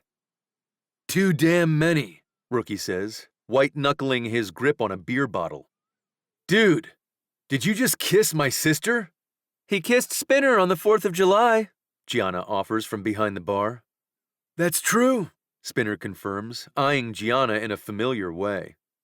I have very soft lips. The table laughs. Rookie rolls his eyes. The moment passes, absorbed into the noise of Saturday night at Gianna's, filed under Howie got drunk and sloppy, which is a category with extensive precedent. Ella settles in on the bench and eats another meatball and doesn't look at me. Her hand beneath the table finds my thigh and squeezes once. Hard.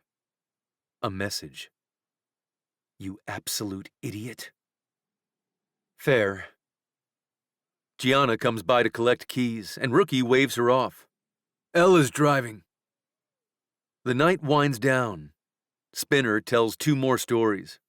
Rookie arm wrestles Cappy and loses. Ella chats with Banksy and Cam, who apparently know about some charity event they want her involved with. She's charming and easy, and nobody watching her would ever guess that she spent the week with my cock inside her while I said things about her body that would make a priest faint. I'm gathering myself to stand when I feel the weight of a stare. Mayhem. His arms are crossed and his face is neutral, but his eyes say everything. This isn't the be careful from the bar 2 weeks ago. This is past careful. This is I know. I hold his gaze. He holds mine. The noise of the restaurant fades to static. He shakes his head. Then he stands, drops cash on the table, and leaves without a word. Chapter 17. Ella. I'm a person who has sex. Lots of sex. Except it's all been with someone I should not bang. Last night, I thought the world was going to swallow me whole when Bernard kissed me not only in front of my brother, but with half his teammates there to witness. I got the sense that some of the guys knew more than they let on when they jumped in with explanations. But Jason eventually seemed to buy the fact that Bernard was drunk and apparently gets real affectionate when he hits the sauce. I lie still for a minute, alone in Bernard's bed, staring at the closet where my clothes now hang beside his. The drawer he cleared for me is full.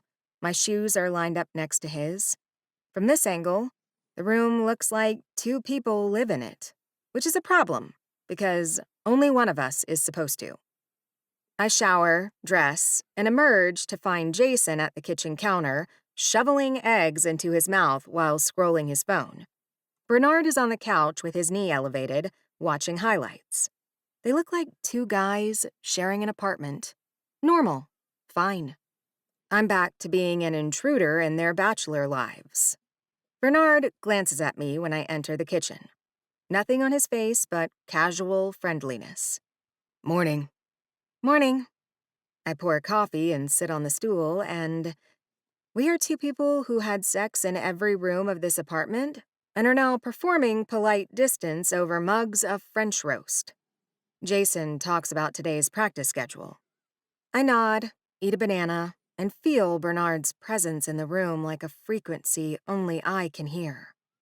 I leave for my shift without touching him, without looking at him longer than a roommate would. I walk to the elevator with my jaw clenched and my chest tight, and I think, this is how it has to be. The texting starts at noon. Bernard. This couch is a crime against humanity. Bernard. It's a $10,000 torture device, and it smells like my sadness. Me. Dramatic much? Bernard. I woke up at 3 a.m. and almost walked to the bedroom. I stare at that message. My thumb hovers. I type and delete 3 responses before settling on me. We need to talk about rules. Bernard. I know. Me. Tonight? When Jason goes to sleep? Bernard. We've got a game tonight. It'll be late. Me. I don't work tomorrow. I can stay up so we can figure this out. I pocket my phone and press my palms against my eyes. Figure this out. Like there's a protocol. Why aren't there protocols for people like there are for assessing trauma patients? I walk home from work today, since the weather is decent and I've got a lot on my mind. It occurs to me that I could go to the guys' games. Shouldn't one of them put tickets aside for me or something? In a fantasy world, Bernard would get me seats right on the blue line, and I'd wear his jersey like I did the last time we had sex on the couch. My cheeks heat at the memory, both because he made me come so many times and because I really like spending time with the guy I used to pray would disappear from the back seat of my parents' car. At home, I change into sweats, make myself a sandwich, and study at the counter until I hear keys in the lock. Jason's voice arrives before he does, whooping. Did you see me give that buffalo asshole a face wash? Man, I'm amped up for another go at them tomorrow. Bernard enters the room, and his eyes snap directly to me, revealing an anxious expression before he slides on a mask of indifference as my brother squeezes past him en route to the snack cupboard. Ellie Belly, you haven't been eating my jerky, have you? We talked about this. I groan. I have a negative desire to eat your elk parts, Jason. He holds up a stick of dehydrated meat like a pointer. Just checking. I'm hitting the sack. His door slams and rock music blasts, slightly muffled, moments later. This means Bernard and I are alone for the moment. I close the laptop and walk over to where he's seated stiffly on the couch, still wearing the suit he must have put on to watch the game from the stands. Hey. Hey. He starts loosening his tie. So, I tap my hands on my thighs. So. I tuck my feet under me and face him. We need ground rules for when Jason's home. He pulls off his belt and sets it on the coffee table. Okay. No touching. Not in common areas, not where he could walk in. Okay. No lingering looks. No inside jokes he can't follow. No calling me anything that isn't my name. I only ever call you your name. You called me baby the other night. I press my legs together at the memory of my body's response to hearing him call me that, like a treasured, precious thing. Something flickers across his face. He remembers. That was a heat-of-the-moment thing. It was a nice heat-of-the-moment thing, but not when Jason's around. Okay, he repeats, and his voice is flat. Not angry, just drained, like I'm reading him a list of things he's lost. Bernard, I'm fine with the rules, Ella. They make sense. but he rubs the back of his neck, stares at the curtains he hung. No buts. You're right. This is smart. He means it. I can tell he does. But I can also tell that something in him is folding inward. A door closing that was wide open 5 days ago, and I don't know how to keep it ajar without risking everything. A long time passes before he speaks. Finally, he gestures at the laptop on the counter. You want me to quiz you? Your boards are coming up. We study, side by side on the couch, a careful 8 inches between us. He asks me about pharmacokinetics, and I answer correctly. And he says, "Good," in his normal voice. And I miss the playfulness he shows so often when we're alone. After I ace a bunch of questions, I go to bed. I lie in the dark and hear Bernard settling onto the couch, hear the leather squeak as he shifts, trying to find a position that doesn't hurt his knee. My phone glows. Bernard. Good night, Ella. Me. Good night. I press the phone against my chest and close my eyes. I'm halfway through a shift a few days later when my phone starts going wild in my pocket. I've been added to some sort of group chat titled Fury Pause, fire emoji, hockey emoji, and the first message I see is, Cam. Welcome, Ella. The partners and wives are so excited to meet you properly. Essence. Hi, babe. Cappy said you were at Gianna's on Saturday. So glad you're settling in Pittsburgh. Cam. We heard someone got a kiss at the meatball joint. Big eyes emoji, fire emoji. My stomach drops through the floor. Essence. Spill, immediately. I type fast, thumbs clumsy on the screen. Me. Ha, no. That was just Howie being drunk. I'm Jason's sister, that's all. Howie kisses everyone when he's wasted, apparently. Cam. LOL, that tracks. Howie kissed Banksy at a charity event last year, and Banksy still talks about it. Essence. Girl, either way, you are one of us now. Next home game, you're sitting with us. No arguments. Emerson. Hi, Ella. I'm Emerson, Gunner's wife. Welcome to the group. Blue Heart. These folks saved my life when I moved to Pittsburgh. Lena. Lena here. Team dentist and Alder's partner. Hi. So which Fury guy should we set you up with? We've got options. Laughing emoji.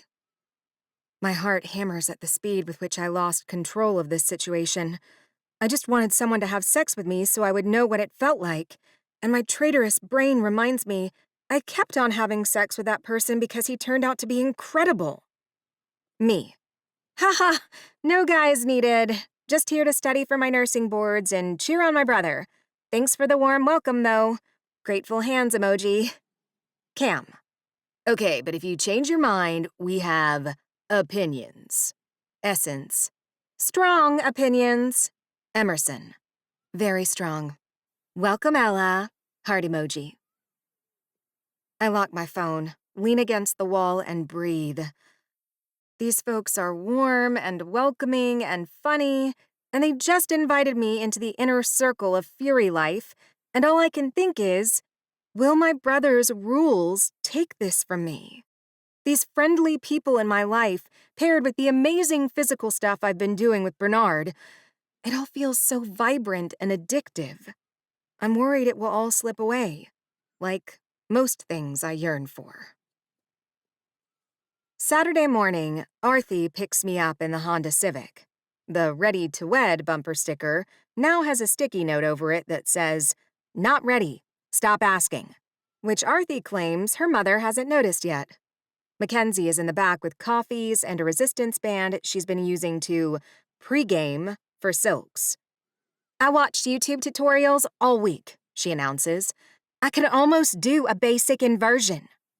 I pulled a muscle brushing my teeth this morning, Arthi says. So we're at different levels. The studio is busier this time. More women, a few regulars who nod at us as we belong. Jules remembers our names. We warm up, stretch, and I feel the familiar burn in my shoulders as I grip the silk and start to climb. I'm better this week, stronger. My footlock clicks into place on the first try, and I hold it, suspended, reaching for the next grip. My body remembers what my brain learned last time, and the muscle memory feels like a revelation, proof that I can learn things when the format is right. Mackenzie nails an inversion and cheers so loud that Jules has to shush her. Arthie manages a full climb and descends with a controlled grace that surprises all of us, including Arthie. I work on transitions, from the footlock, leaning back, extending, and finding shapes in the silk that feel like mine. After class, we sprawl on the mats, sweaty and raw-handed, passing around a water bottle. "So," Mackenzie says, "are you okay?" I look at her. "What?" "You seem off." She rolls onto her side, facing me. "Like your body's here, but your brain is in another zip code." "I'm fine." Arthie sits up. "Your fine" has a very specific look, and it's the same one you had when you failed that practice test. I didn't fail anything. I actually scheduled my real boards. I say this brightly, realizing this is a big deal I should have led with when they picked me up. February 29th. Lucky leap day, right? Mackenzie claps. "That's huge! Ella! I love that you're doing it on leap day." "We should celebrate," Arthie says. "That's major." "It's terrifying is what it is." "It's both," Mackenzie studies me. "But that's not what's eating you. Is it the roommate situation?" My throat tightens. "What do you mean?" "We're all stressed about work, but you seem extra agitated," Arthie says gently. "I'm sensing a vibe." I laugh, despite myself. I just need space from my brother. Living with Jason is a lot. He's loud and he's everywhere, and I can't. I trail off. Regroup. I need my own life. I need to pass this test so I can get a real paycheck, find my own place, and just be Ella. Not baby rookie. Not someone's sister. They nod. Mackenzie squeezes my arm. Arthie bumps her shoulder against mine. "You're already Ella to us," Mackenzie says. "Have been since day one." I smile, and it's real. But it's not the whole truth. The whole truth is that it's not Jason I've gotten too close to in that apartment. It's not my brother's shadow I'm struggling to escape anymore. It's Bernard's gravity. The pull of him. I need to pass this test. I need my own apartment. I need to figure out what this thing with Bernard is before it figures itself out in the worst possible way. I roll off the mat, lace up my shoes, and follow my friends into the cold Pittsburgh morning. Chapter 18. Howie. Mayhem corners me in the training room.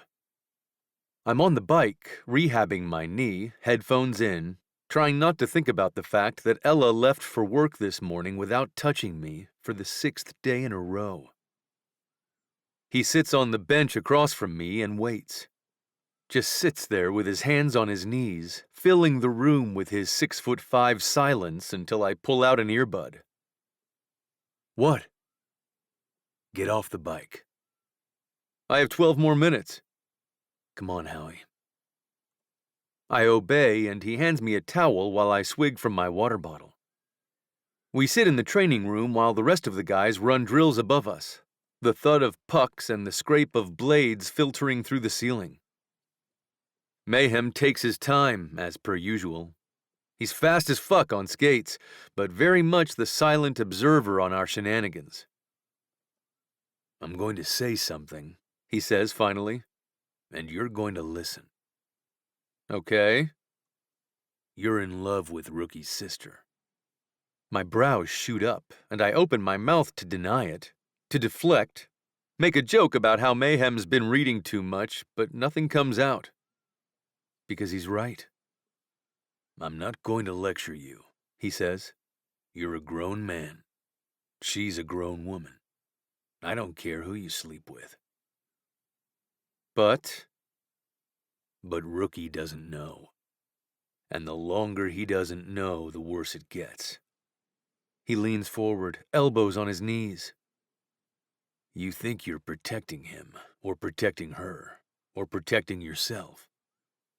But what you're actually doing is building a bomb. Need I remind you what happened with Grentley and T-Stag?" I stare at the floor. The tile is scuffed and stained with years of athletic tape residue and spilled Gatorade. "Tell Rook," Mayhem says, "before he finds out. Because if he finds out on his own, it won't matter that you love her. All he'll hear is that you lied." "I know." "Do you?" "Because I watched you kiss her in front of the whole team and then let her pretend it was nothing. That's careless." The word lands. The thing everyone already thinks I am. The party boy. The yes man. The guy who can't say no to temptation. "I'm going to tell him," I say. "When?" "After her boards. She takes the NCLEX soon, and she's stressed enough. I don't want to blow up her life right before—" "There's always a reason to wait." Mayhem stands, looks down at me. "But silence can cut deeper than truth sometimes." He leaves. The door clicks shut, and I sit on the bench with my towel and my water bottle and the echo of the truest thing anyone has said to me in weeks. Practice ends and I'm in the recovery pool when my phone buzzes on the deck. I grab it with a wet hand, expecting Ella. It's a link from Spinner. A podcast clip. The message says, "Heads up, bro." I click it and my father's voice fills the room. "Well, you know, it's a different league now. Soft. When I played, you taped it up and got back out there. My kid's sitting out with a sprained knee like it's a broken femur. I didn't raise him to be—" I close the clip. My hand is shaking. Water drips from my fingers onto the screen, blurring the progress bar, and I watch the seconds tick on a podcast I'm not going to finish. Spinner appears at the door, already dressed. "You okay? I shouldn't have sent that." "What podcast is that?" "Some sports talk thing. They asked him about your timeline and he just went off." Spinner leans against the doorframe. "It's not a big show. Nobody listens." "Somebody listened enough to send it to you." He winces. "My agent flagged it. He's got alerts set for the team." I climb out of the pool and towel off, moving mechanically. My father went on record, publicly, spouting his disapproval of me. I can already see the headlines. Hauser Sr. questions son's toughness. The comment sections write themselves. People who remember what my father did. People who think the apple doesn't fall far. People who will use this to paint me as either too soft or too much like him, depending on which narrative gets more clicks. "Don't read the comments," Spinner says. I wasn't going to. "Sure you weren't." Spinner playfully punches my shoulder, muttering something about his mama, and heads out. I gather my stuff and drive home, where the condo is dark. Rookie's got a media appearance, and I'm assuming Ella's still at work, so I just sit on the couch like a masochist and listen to the full podcast. In the 12-minute interview, my father talks about his own career for most of it. Glory days he describes full of hits, playoff runs, and concussions. He makes his suspension sound like a conspiracy to ruin him rather than the right call after a dick move. "That hit wasn't as bad as they made it," he says, and the host doesn't push back. Then Dad pivots to me, and the tone shifts to something I recognize from every phone call every voicemail, every family dinner where he'd watch game tape at the table and point out my mistakes between bites of steak. Howie Jr.'s got talent, nobody's denying that. But talent without grit is just entertainment. You've got to be willing to sacrifice. I played with a torn rotator cuff in the playoffs. Broken hand. You think I sat out for a sprained knee? I lock the phone, setting it face down on the coffee table. Then I press my palms against my eyes. The thing about my father is that he's not entirely wrong. To the outside world, it looks exactly like what he's describing. A nepo baby with a famous last name who doesn't have the grit to push through. And the worst part, the part that sits in my stomach like a stone, is that he'd say it's exactly what he'd expect from me. The party boy. Always chasing the next good time instead of focusing on what matters. I open the fridge, grab a beer, and crack it on the edge of the counter. I should call my agent. Why isn't Benny sending me podcast alerts like Spinner's agent? I should issue a statement or do my own interview. Instead, I drink the beer. And then another. And I'm reaching for a third when Ella walks through the door. She reads me in 3 seconds, dropping her bag and kicking off her shoes before crossing the room to interrupt my father's voice in my head.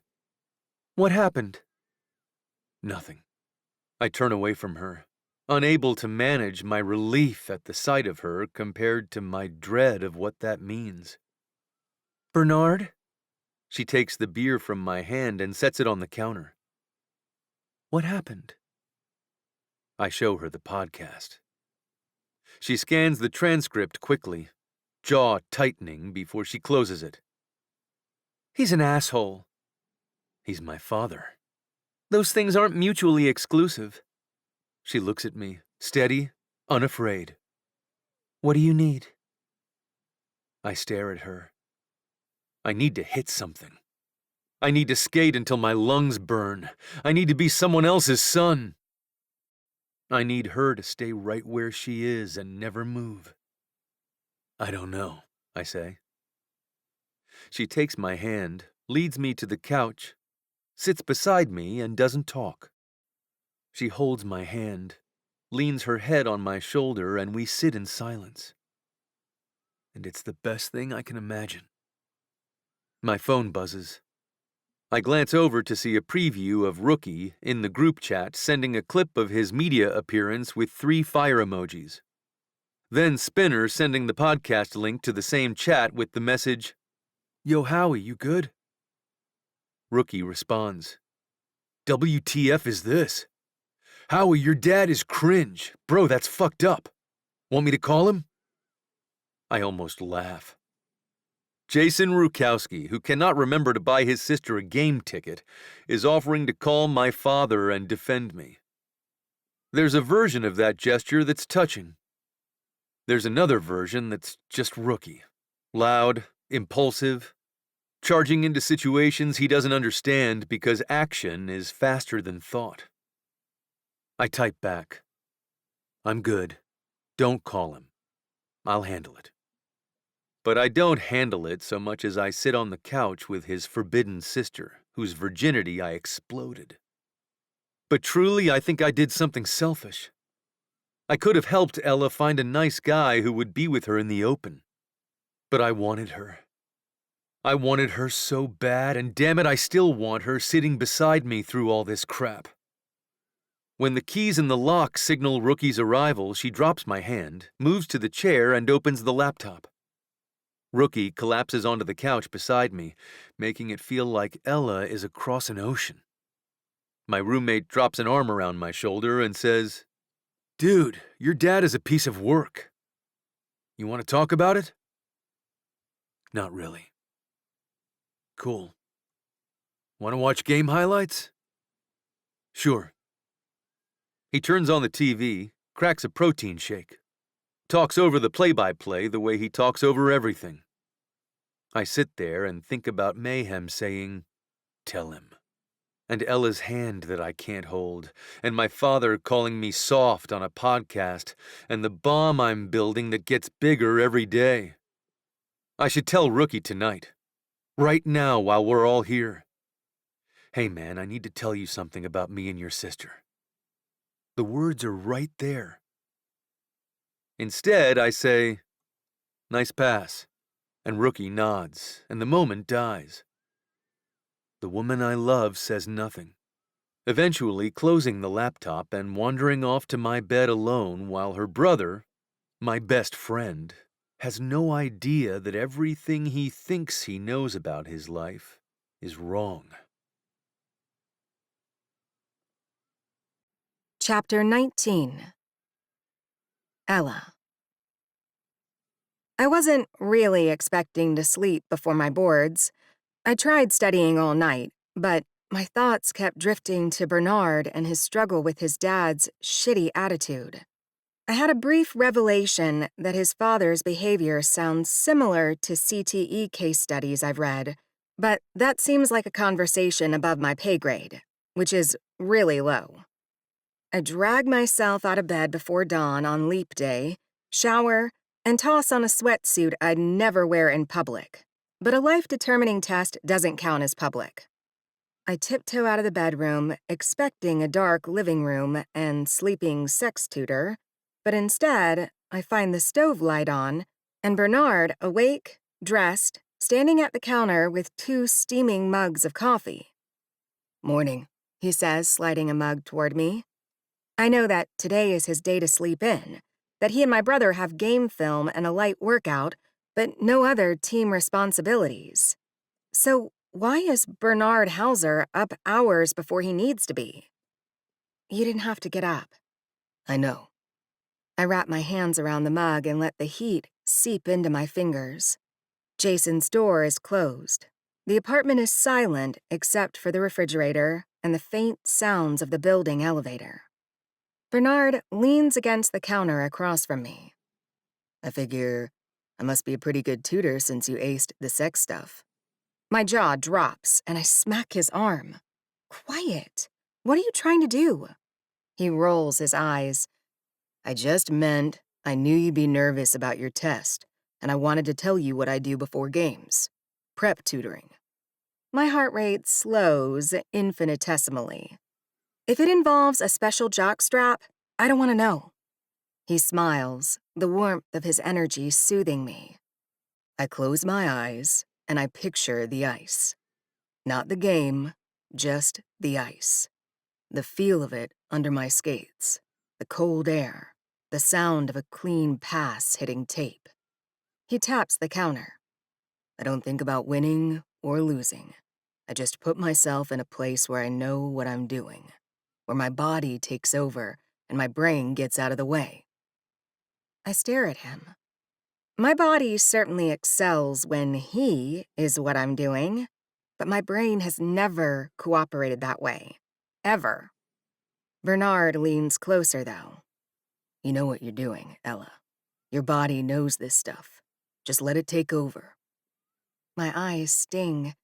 I blink it away and take a sip of coffee that burns my tongue. That's actually good advice. I have my moments. My phone buzzes on the counter, then again, then 3 times in rapid succession. Mackenzie. You've got this, queen. Crown emoji. Remember, the answer is always assess before you intervene. Arthi. Ella Rujkowski, you are smarter than any test. I believe in you. Also, my mother wants to know if you're single. Ignore that part. Mackenzie. Wait, Arthi's mom wants to set Ella up? Arthi. Ignore that part. Then a message rolls in from a number I saved last week. Jules. Good luck today, Ella. You're stronger than you think. See you Saturday. Strong arm emoji. I press the phone against my chest. I have people who believe in me and know what today means. My own parents have barely reached out since I moved in with Jason. To be fair, they don't call him much either. It's too scary to trust their faith in me, though. It's like this thing with Bernard. It tastes sweet, but feels fleeting. all dependent on me actually passing a test that really seems impossible. Bernard walks around the counter and begins to rinse his mug, opening the dishwasher, wrinkling his nose adorably at the odor that wafts out. When do you need to be there, Ella? I'll drop you off. I set my own mug down. Bernard. Yeah? I think I should take the bus to the testing center. Something shifts in his face. Let me drive you. It's better if you keep your distance today. Jason could wake up and... Ella. I need to do this on my own. I press both palms to the ostentatious marble countertop. And honestly, after my boards, I'll be out of both your hair. He goes still. What do you mean? If by some miracle I pass, I'll have a real paycheck. I can find my own apartment, get out of your room, give you back your bed and your closet and your drawer. I try to smile. And if I fail, which, let's be realistic, I'll head back to Minnesota to my parents' house and figure out next steps. He stares at me like I just told him I'm moving to Mars. Either way, I say, it's time for me to stop crashing with my brother. He grips the edge of the counter and frowns. I watch him choose his words the way he does when something matters. Carefully, slowly, fighting his own instinct just to say the first thing that comes to mind. Okay, he says. That's all. But his jaw is tight, and his hand on the counter has gone white at the knuckles. And I know that okay is not what he wanted to say. I finish my coffee and start gathering my things, putting on my coat and pink sneakers. I smile, remembering I had them on at the airport when Bernard picked me up. But I shouldn't smile about Bernard, not in that way. Instead, I remind myself of his visualization advice, give him a wave, and walk toward the door. The bus to the testing center takes 40 minutes. I sit by the window, close my eyes, and picture the ER. The feel of a blood bag in my hands. The steady beep of a monitor. The calm that settles over me when a patient needs me and my body knows what to do. I don't think about passing or failing. I just put myself in a place where I know what I'm doing. The testing center is a beige building in a strip mall between a sub shop and a dry cleaner. Inside, it smells like carpet cleaner and anxiety. I check in, lock my phone and bag in a cubby, and sit down at a computer terminal in a room full of strangers who all look as terrified as I feel. The first question appears on the screen. A patient presents with acute chest pain radiating to the left arm. Which intervention should the nurse perform first? I read it twice. The words try to swim, but I hold them in place, hear Bernard's voice asking the question out loud in my head, and click my answer. The next question loads, and the next, and the next. Some I know instantly. The trauma questions, the emergency protocols, the things I do with my hands every shift. Some I wrestle with. Pharmacology dosages, lab values, and priority setting questions where every answer seems half right. I read each one twice. I breathe. I let my body take over. The computer shuts off at question 88. I stare at the blank screen. The minimum is 75. The maximum is 145. I have no idea if 88 is good or catastrophic. The screen tells me results will be available in 48 hours and thanks me for completing the examination. And that's it. I have now completed the thing that's been standing in my way.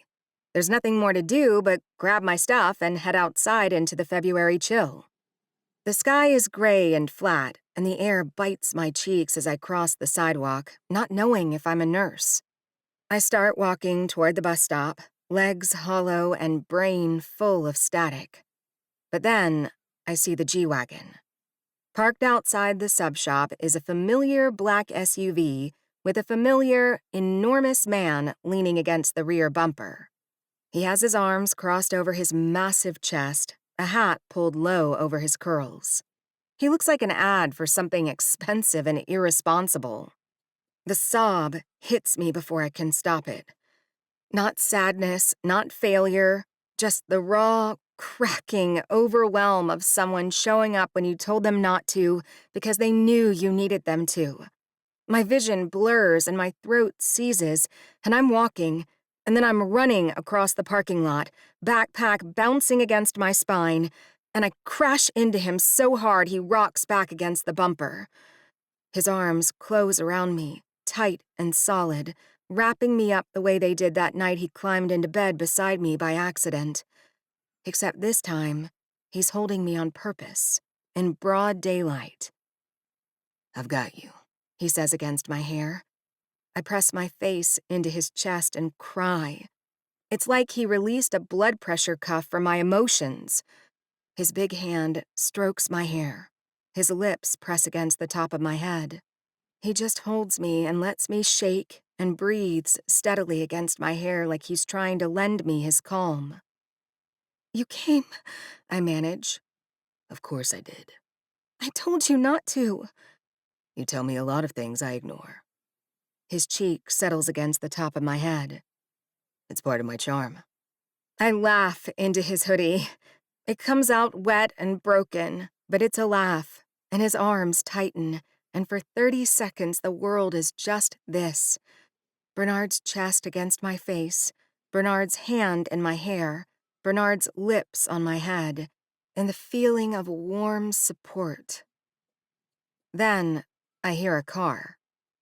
Bass music thuds loud enough that I glance over to see an expensive car driving too fast, screeching to a halt in the lot. I recognize Jason's souped-up SUV, which comes to a halt a foot away from Bernard and me. Through the windshield, I see my brother's face, frozen, like he's watching a replay of a penalty the ref missed.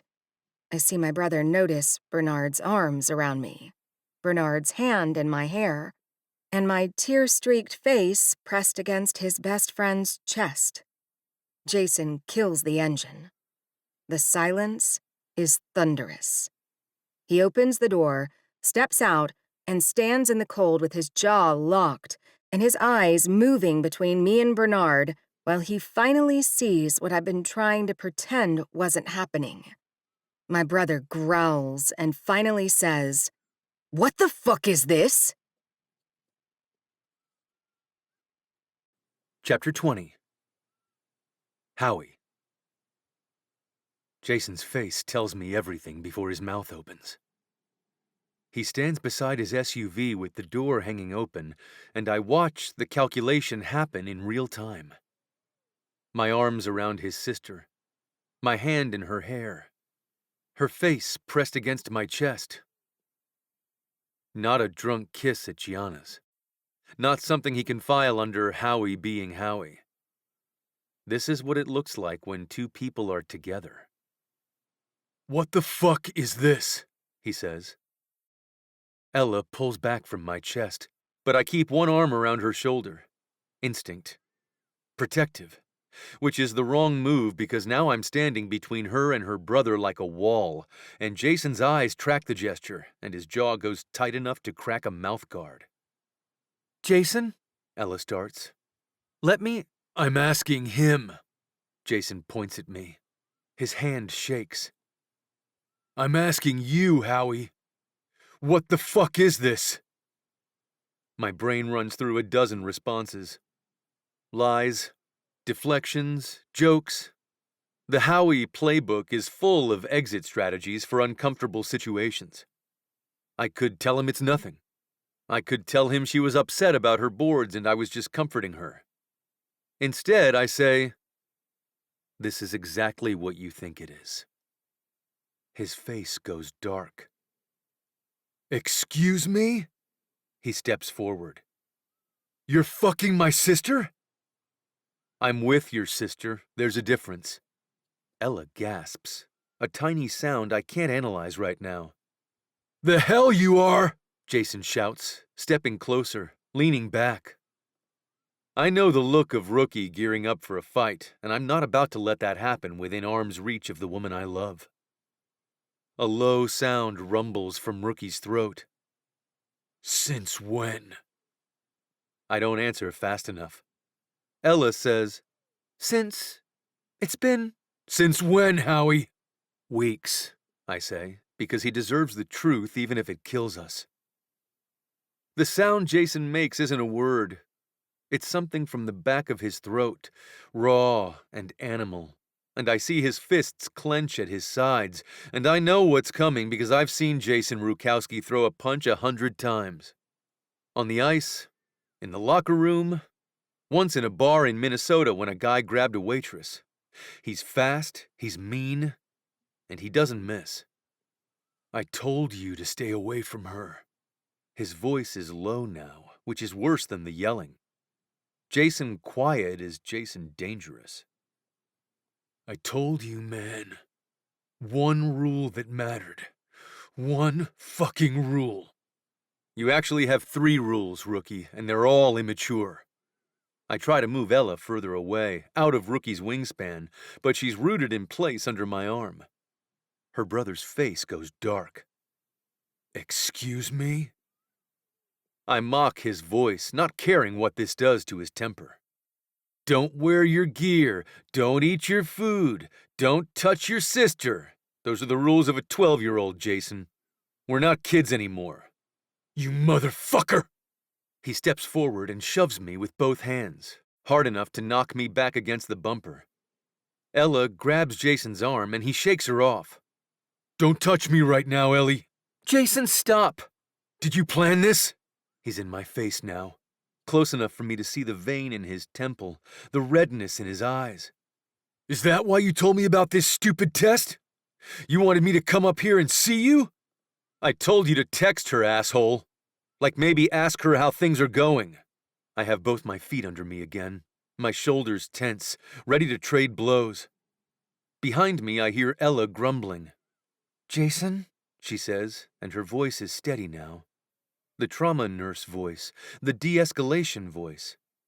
Bernard has been good to me. This isn't good to you? He's been lying to me for weeks. You've both been lying to me. Because you would have reacted exactly like this. Because he's my best friend. Jason has both hands in his hair now, which at least means he's not about to hit me with them. What the fuck do I do when he fucks you over, Ella? Stop speaking to my best friend? To my surprise, Ella steps up in his face and snarls at him. I never asked you to defend me, and I never had a chance to show you I'm perfectly capable of fighting my own relationship battles because you scared all men away from me with your stupid rules. The parking lot rings with Rujkowski anger. A woman coming out of the sub shop freezes, sandwich in hand, and hurries to her car. Jason is breathing hard. Ella is breathing hard. I'm standing between them with my back against the G-Wagon and my knee throbbing and the full weight of Mayhem's warnings sitting on my chest. The bomb went off. Jason turns back to me. Something shifts in his face. Past the hurt, past the betrayal, into something colder. You know what? I should have seen it coming when she came to stay with us. You're just like your old man. The words are a blade to an artery, but Rookie's not done yet. He couldn't keep his hands to himself either, Jason says. Had to take what he wanted, consequences be damned. Didn't matter who got hurt. I feel the blood leave my face. My hands drop to my sides.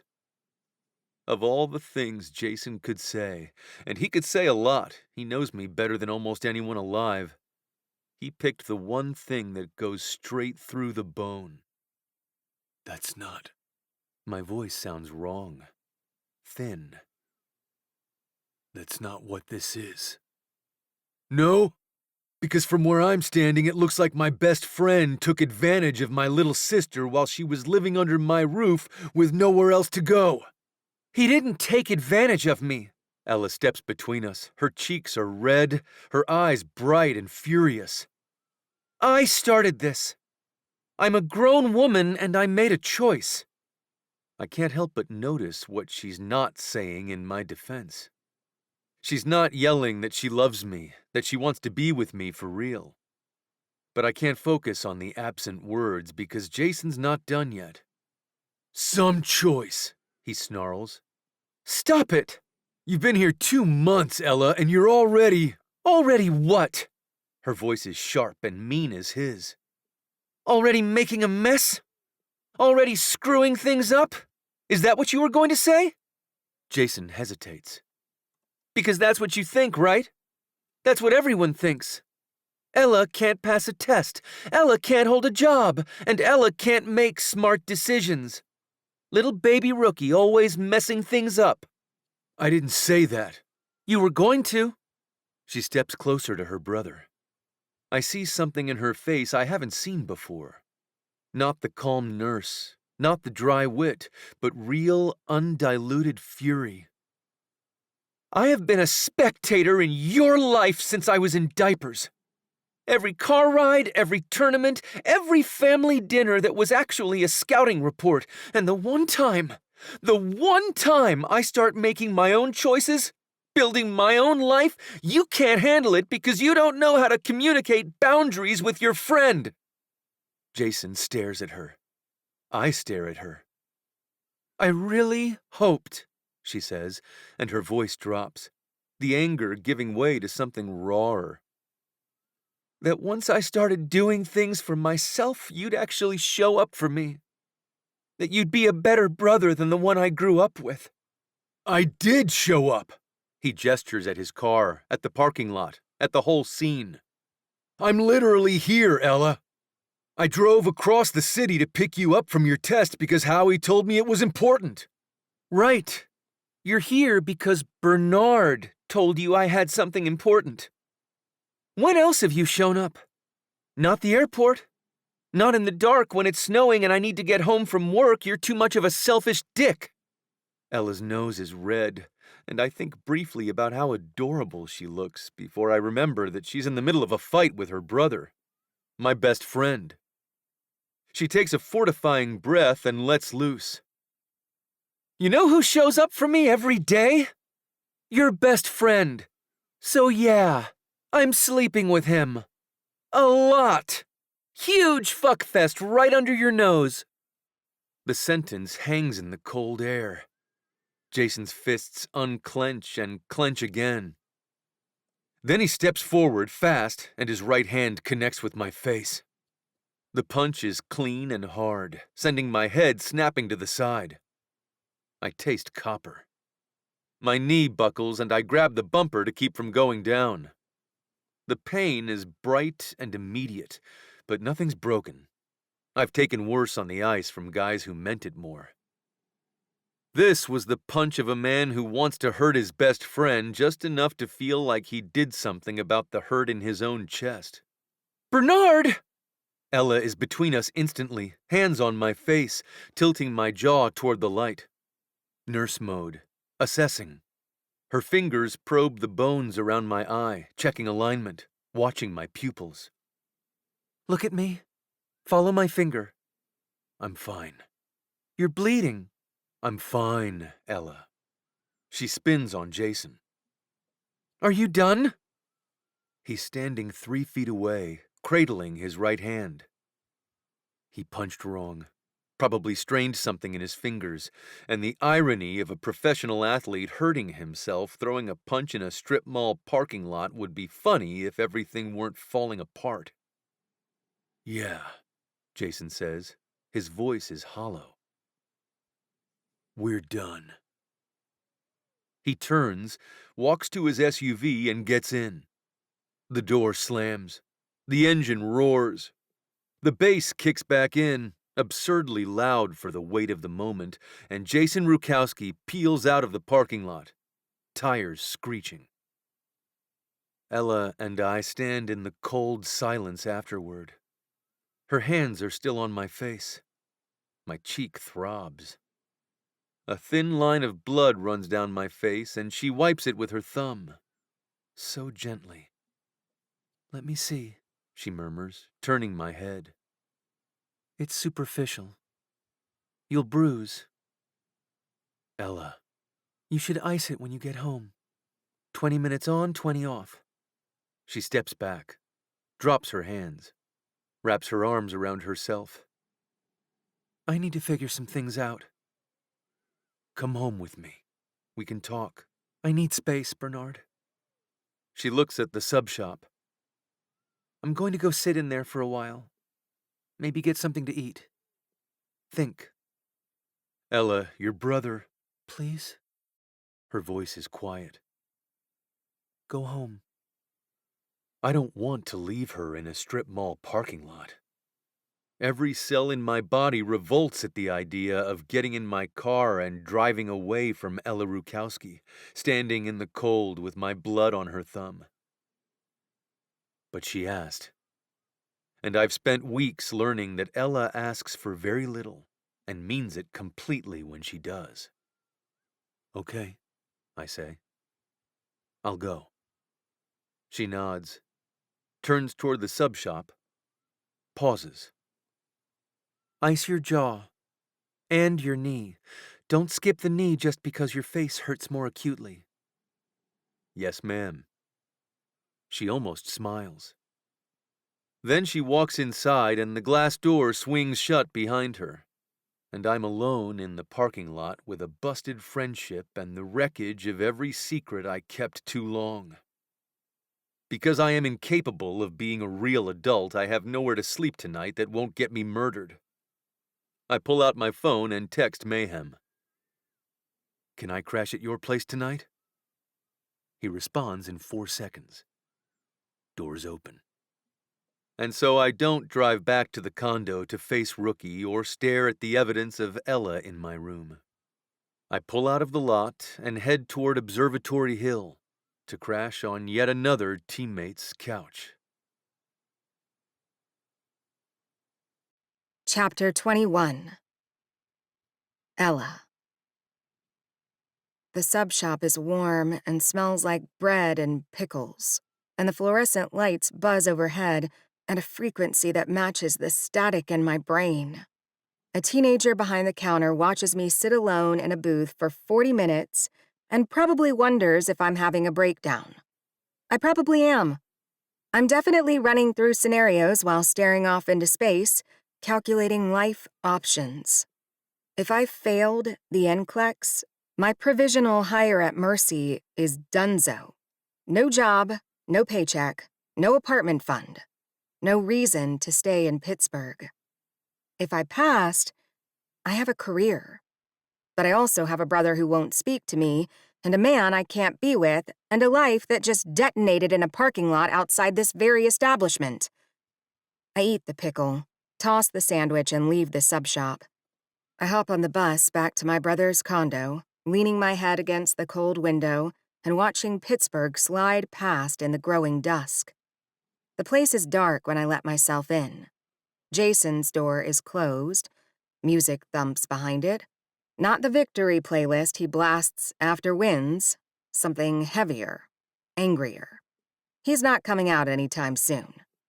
The couch is empty. Bernard's blanket is folded neatly on the arm. His pillow is stacked on top.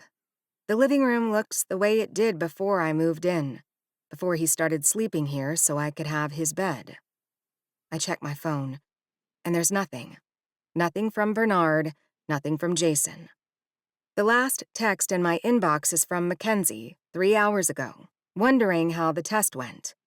I can't answer that. I don't know how the test went. I don't know how anything went. I slide into Bernard's bed, and my mind spins. My body heats and cools at the memory of the test shutting off after 88 questions, of my relief at seeing Bernard in the parking lot after, of my anguish when Jason found out what's been going on. Honestly, it was well past time to put words to what's been going on with Bernard Hauser. What started as a checklist item for me, a need to enter a relationship with experience, the way my externship was meant to prepare me for a real nursing job, shifted into something I never imagined. Every stolen moment with Bernard felt sparkly, soothing, exhilarating, way more satisfying than sliding into instinct mode with a trauma victim. Bernard might just be my person. Except, that's gone to shit. I sleep fitfully, well past my usual wake-up time. I can tell the apartment is empty. Jason must have gone to practice, or else just left me here to wallow in misery. My phone rings, but I let it go to voicemail because I can't produce human speech right now. I do hoist myself out of bed and splash water on my face, chugging some liquid right from the faucet before dabbing myself dry on a towel that smells like Bernard's body wash. A voicemail notification pops up on my phone, and I press play on the message, letting it echo off the bathroom tile. Ella, it's Susan. I need you to come in tomorrow morning before your shift. There's a meeting with me and the nurse manager about your position. It's important. A pause. Call me back when you get this. She hangs up. No honey, no warmth, just a summons. I set the phone down and stare at myself in the mirror. The nurse manager doesn't meet with externs to debrief on boards. No, this vague meeting summons is about next steps, and Susan's tone on that voicemail didn't sound like someone delivering good news. I failed. The certainty settles into my body like the chilled water in Jason's tap. I failed the NCLEX, and the hospital knows, and tomorrow they're going to sit me down and tell me my provisional hire is over, and I need to move on. I walk back out into a bedroom that smells like both of us, that has my clothes in the closet and my shoes on the floor, and his body wash in the bathroom, and the ghost of every night we spent tangled together in those sheets. Not for long. I know I can't face Susan. Can't sit there and keep my composure while they tell me everything I worked for was wasted. I pull my suitcase out from under the bed and repack it methodically. The drawer Bernard cleared for me empties in minutes. The closet hangers swing bare, and the space Bernard made looks exactly the way it did the day he opened it. Empty, waiting for someone who might stay. I set the suitcase by the door and sit on the edge of the bed. I should call Arthie and Mackenzie. I'd want to know if they were leaving, but I honestly can't handle my emotions to listen to their words right now either. So I chicken out and send them a text instead. Heading home for a while. Things got complicated. Mackenzie responds in seconds. What? Are you okay? Arthie. What happened? Do you need us to come over? Me. I'm okay. Just some family stuff. I'll explain later. I lock the phone before they can respond and look around the room. The bed is made because I make it every morning, a habit from childhood when my room had to be presentable for Jason's teammates who'd come over after practice and dump their coats on my bed. A bed I'm about to sleep in again, tail between my legs. Every bit the failure my family always thought I was. At least I'm not a virgin anymore. In the living room, I grab Jason's laptop from the counter and navigate to an airline site, where I find decent one-way airfare from Pittsburgh to Minneapolis. I stare at the booking page. The cursor blinks in the payment field. There's enough in my account to either pay my student loan bill or buy this ticket, and I'm honestly not sure which is the least responsible option. I have got to get out of my head, find some clarity, figure shit out. An idea slides into place, and I know where I need to go to get one last whiff of power before I fly off to face my shitty music. Towing my suitcase behind me, I grab a bus and head for the Silks studio. It's open hours this morning, and there are just a few women practicing inversions when I arrive a half hour later. I wedge my bag against the shoe cubbies, kick off my chucks, and find a length of purple fabric. I grip the material, and my palms sting. My arms burn. But I find the footlock and hold it, suspended, 3 feet off the ground, then 4. I lean back, extend my free leg, and arch my neck the way Jules taught me. and I feel my body do a thing it knows how to do. Hold itself up. I climb higher. My muscles shake, but they hold. The fabric bites my hands, and my foot aches, but I don't come down. I hang there in the purple silk in an almost empty studio, and I feel the weight of this entire week pressing on me from every direction.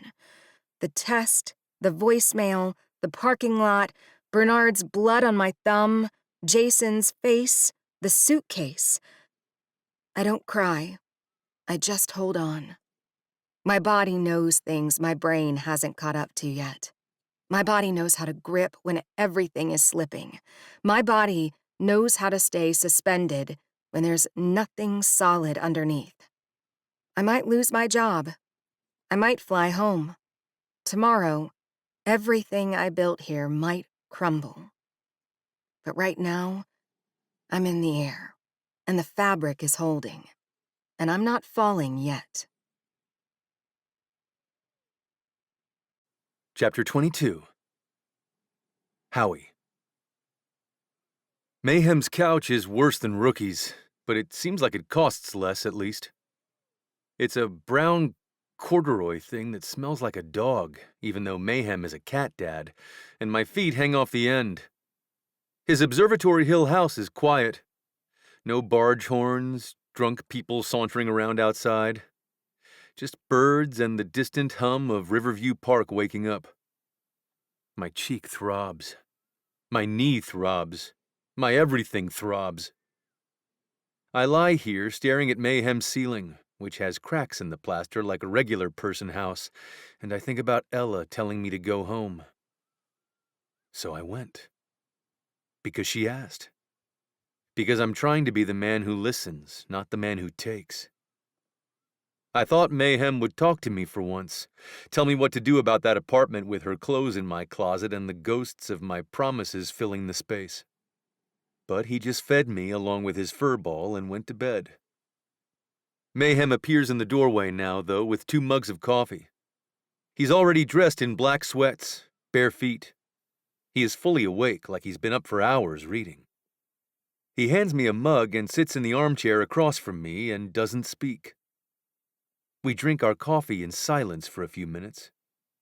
I fully understand why Cappy nicknamed this guy Mayhem. He's anything but. Dude is stoic and calm, but clearly filled with opinions he's patiently waiting for you to acknowledge. "What's the plan?" he asks eventually. "I don't have one." He nods, sips, waits. His orange cat wanders into the room and sits beside Mayhem, so both of them are staring at me, waiting. "I don't know what to do, Cameron." I almost never use his real name. It comes out raw. "She told me to leave, and it felt like abandoning her in a parking lot. But I also don't think it would have been right to insist on putting her in my car against her." My phone rings with Rookie's custom sound effect. The Where's the Beef commercial from the 1900s. My stomach drops. I stare at it until Mayhem says, "Answer it." So I do. "Howie!" Jason's voice is wrong. Not angry. Not the low, dangerous quiet from the parking lot. This is something tight, fast, like Rookie is barely holding it together. "Is Ella with you?" "No, why?" "She's gone." I sit up so fast that coffee sloshes on the corduroy. "What do you mean she's gone?" "I mean she's gone, dude. Her stuff. The closet is empty. Everything she had is gone." His breath is ragged. "She left my laptop open on an airline site about flights to Minneapolis." The floor tilts. I grip the arm of the couch. "I tried calling her," Rookie says. "Straight to voicemail. I texted, nothing. She's not at the hospital. I already called the ER desk."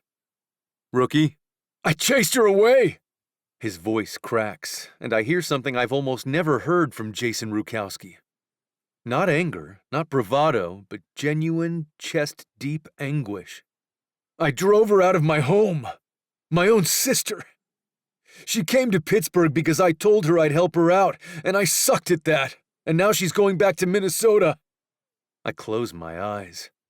My own guilt is a living thing in my chest, clawing for space next to the fear. We both did this, I say. I should have told you weeks ago. I should have been honest with you instead of sneaking around behind your back. That's on me. Rookie is quiet for a beat. Yeah, it is. Another beat. But I'm the one who punched you and told her she was making a mess of things. After her big exam. His voice drops. What kind of brother does that? The kind who shows up to drive her home from a test he didn't even know about until yesterday. And then ruins it. Yeah, I say. And then ruins it. Like I said, we both contributed to this mess. Mayhem is already on his feet pulling on shoes. He heard enough from my side of the conversation. I put Rookie on speaker. Rookie, I'm at Mayhem's. I'm going to find her. How? She's not answering. Call the crew and we split up, I offer, and Mayhem nods. I grab my keys from the coffee table and shove my feet into my shoes. You should check the airport. Spinner has Mackenzie's number. Who? Rookie sounds like he too is grabbing keys. I pinch the bridge of my nose, frustrated that this guy missed so much in the short time Ella was living with us. One of Ella's nurse friends. They might have heard from her. Okay. Yeah. Okay. Rookie's voice steadies. Howie? Yeah? Find her. Please? I hang up. Mayhem is already at the door, phone in hand, texting Spinner. Go, he says. I'll coordinate. I drive, swinging by the hospital, not sure why. It's not like I can go in there and ask if she showed up to work. But as I'm swinging through Uptown, a thought occurs to me. Ella was looking up airfare, but she's also been working on her own version of flight. As I drive to the Silk studio, running yellow lights, muscles straining, I know that my hunch is correct. I just know Ella will be in here, trying to soar. Because I know Ella Rujkowski the way I know the ice. It's pure instinct understanding at this point. When everything falls apart, Ella runs to the thing that makes her feel strong. The thing that's hers. I park crooked in front of the studio and half jog to the entrance. Through the glass, I can see the silks hanging from the ceiling, purple and red, and one of them is taut. I push through the door. She's in the air like a gorgeous bird. She looks so strong and powerful.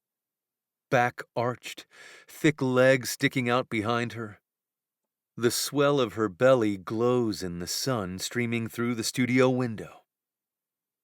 I've never seen anything more beautiful. Her suitcase sits against the wall by the shoe cubbies, packed and waiting for her to come down, wheel it to the airport, and disappear from my life. The only flying you should be doing, I say, and my voice echoes in the studio, is down from there and into my arms. Her head snaps toward me. She wobbles on the silk and tightens her grip, staring down at me from her perch. This beautiful, stubborn, brilliant woman who saves lives and climbs fabric and makes me feel like I'm special. My black eye must look spectacular because her expression shifts from shock to concern to something softer. Bernard, your face. It's fine. Get down here. She descends a little awkwardly and lands on the mat. You found me, she says. Of course I found you. I step closer. I'm a St. Bernard, remember? Search and rescue. It's what I do. Her face crumples. Not into tears, into something between a laugh and a sob. You enormous, ridiculous man. Come here, Ella. She crosses the mat and walks into my arms, and I hold her the way I've been wanting to since I caught sight of her at the airport. Completely. With everything I have, like she's the thing I've been looking for without knowing I was lost. Then I kiss her. Not a stolen kitchen kiss or something secret. I kiss her like she ought to be kissed, in the daylight, openly. When we break for air, I tuck her head against my chest and tell her, "You scared me. And your brother. What made you leave?" She pulls back and looks up at me. "I got a voicemail from Susan." Her lip wobbles.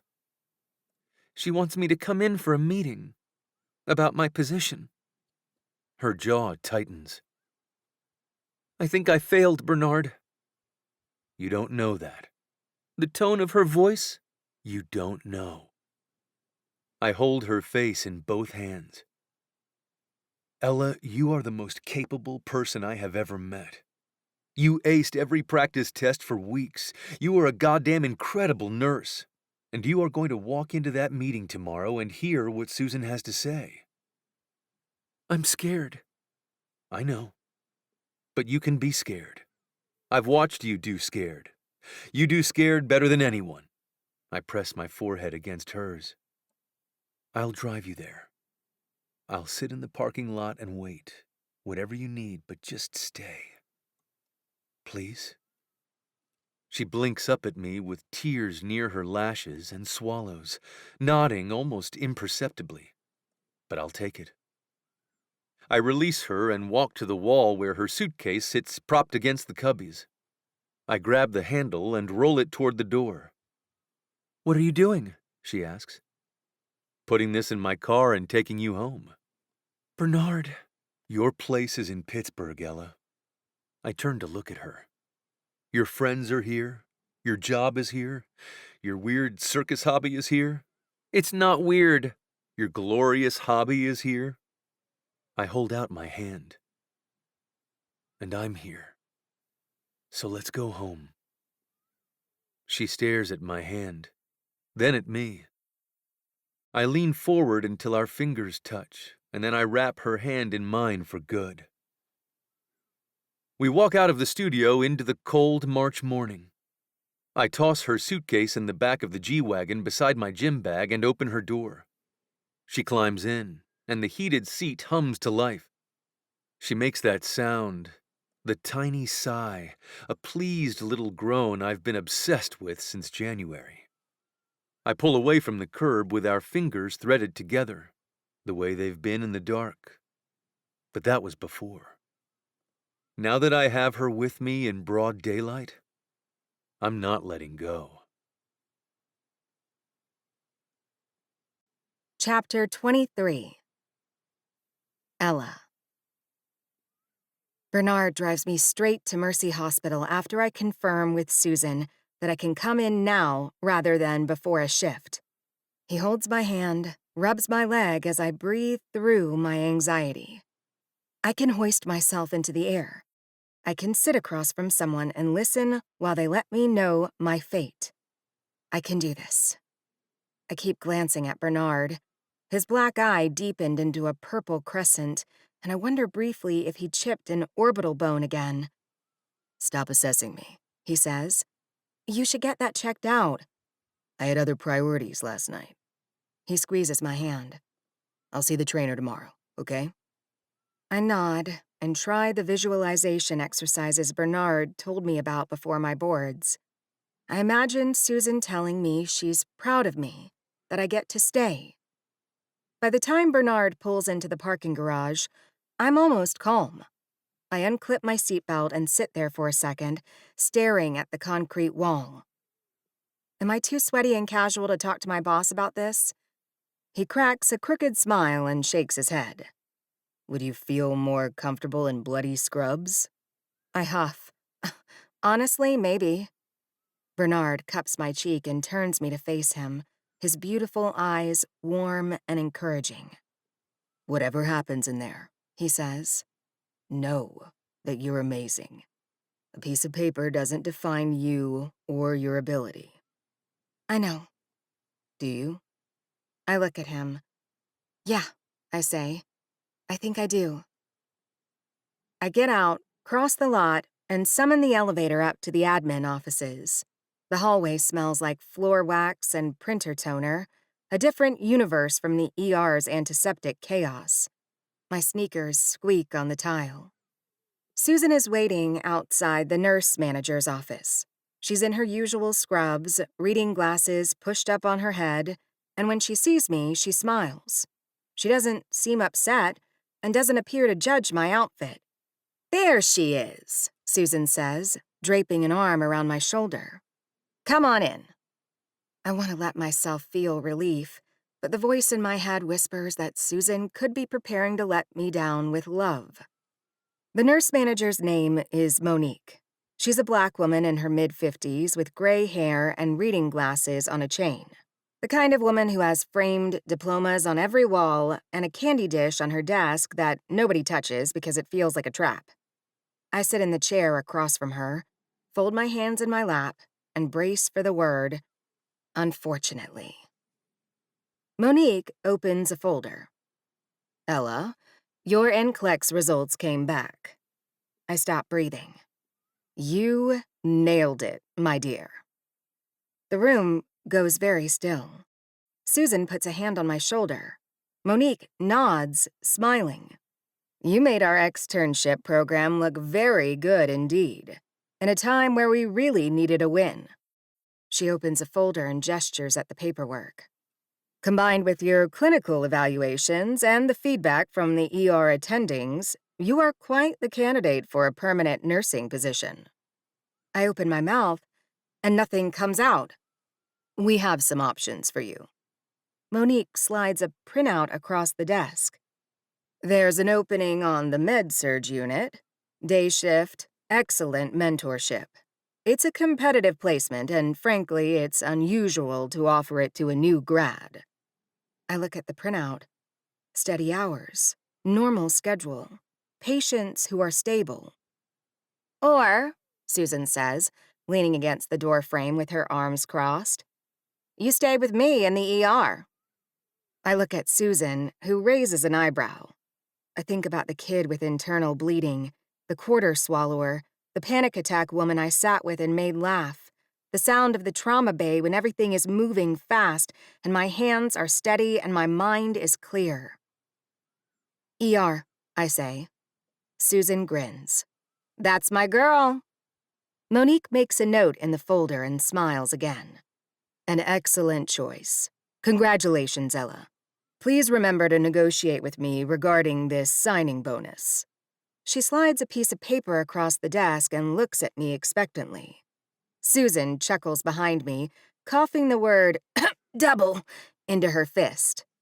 I glance at the number, a big one, and laugh uncomfortably. I guess I was expecting double that number. Monique purses her lips, and I cannot tell what she is thinking. Did I just cost myself the job? Am I so unprepared for this? But Monique taps the desk. We are prepared to offer 50% more. A puff of air escapes my mouth, which is good because it masks the scream I'm trying to stifle. I will have actual money now to get my own place to live, a paycheck to chip away at my student loans. Thank you. My voice sounds strange to me. Thick. Thank you both. Monique has already moved on to other work, typing furiously as she nods. Susan takes my arm and guides me into the hallway, where she gives me a squeeze. I knew it, honey. You're a natural. My body swirls with emotions I can't name.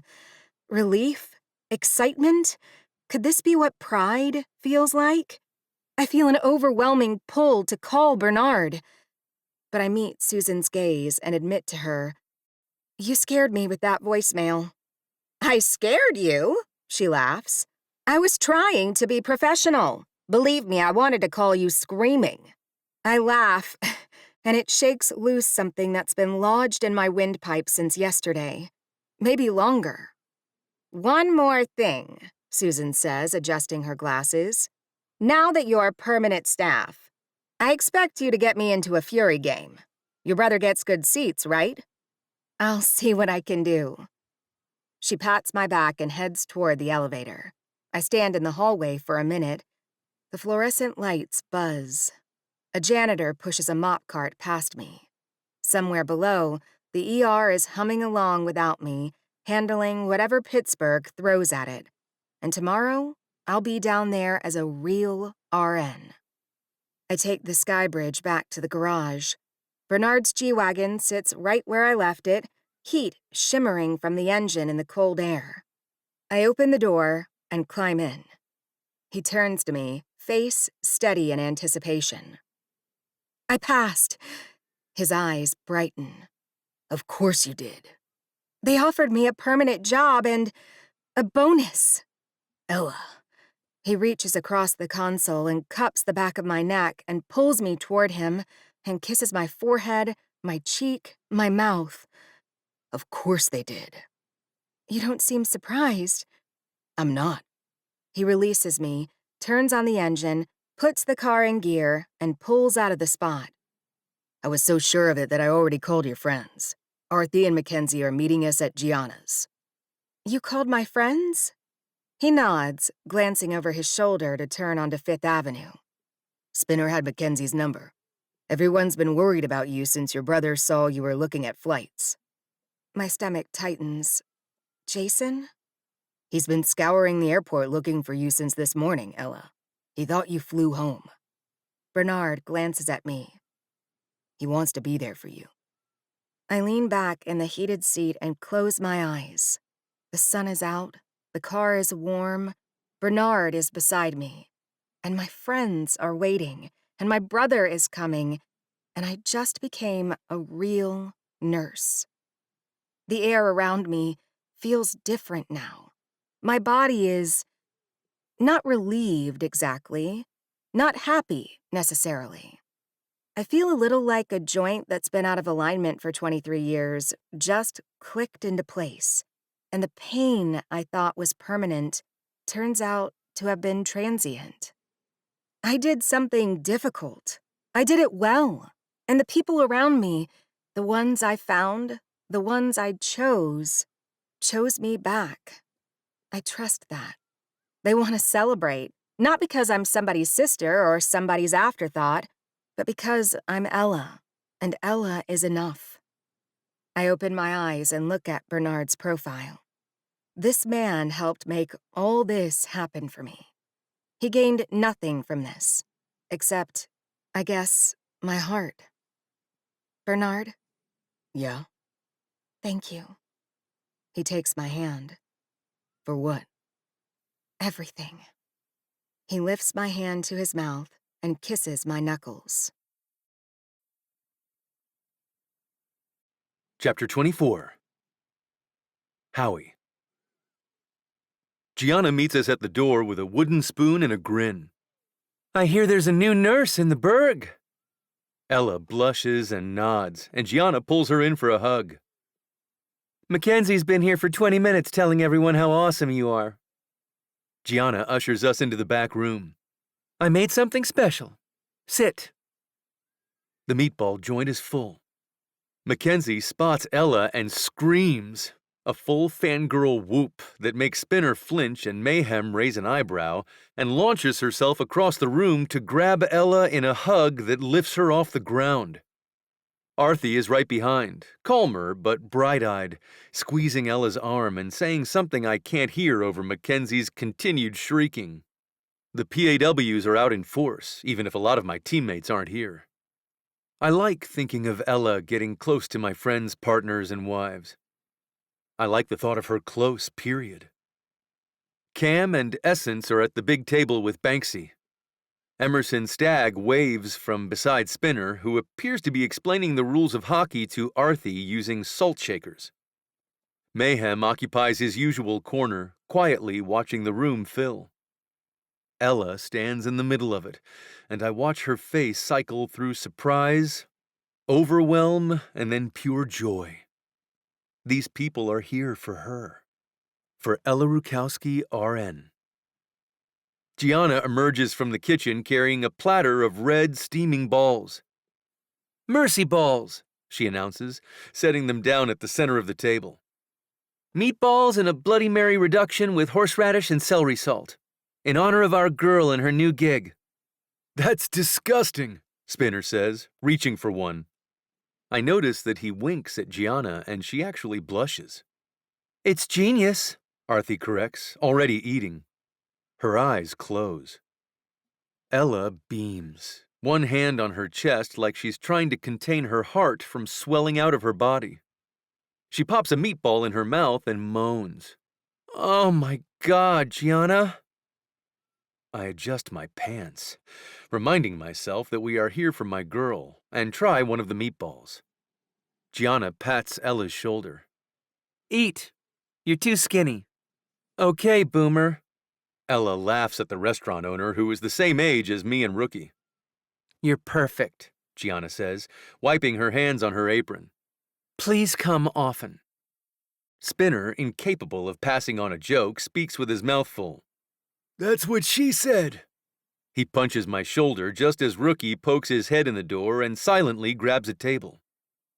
Ella hasn't seen him yet, so I focus on her as the room settles into the white noise of a raucous celebration.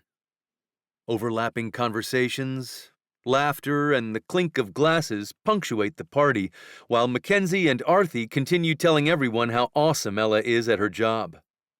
Ella tries to downplay it, and Essence shuts that down with a pointed, "Girl, take the compliment." Ella is animated, hands moving, laughing, and I lean against the wall and watch her be a person people want to know. Not because of her last name, because of her.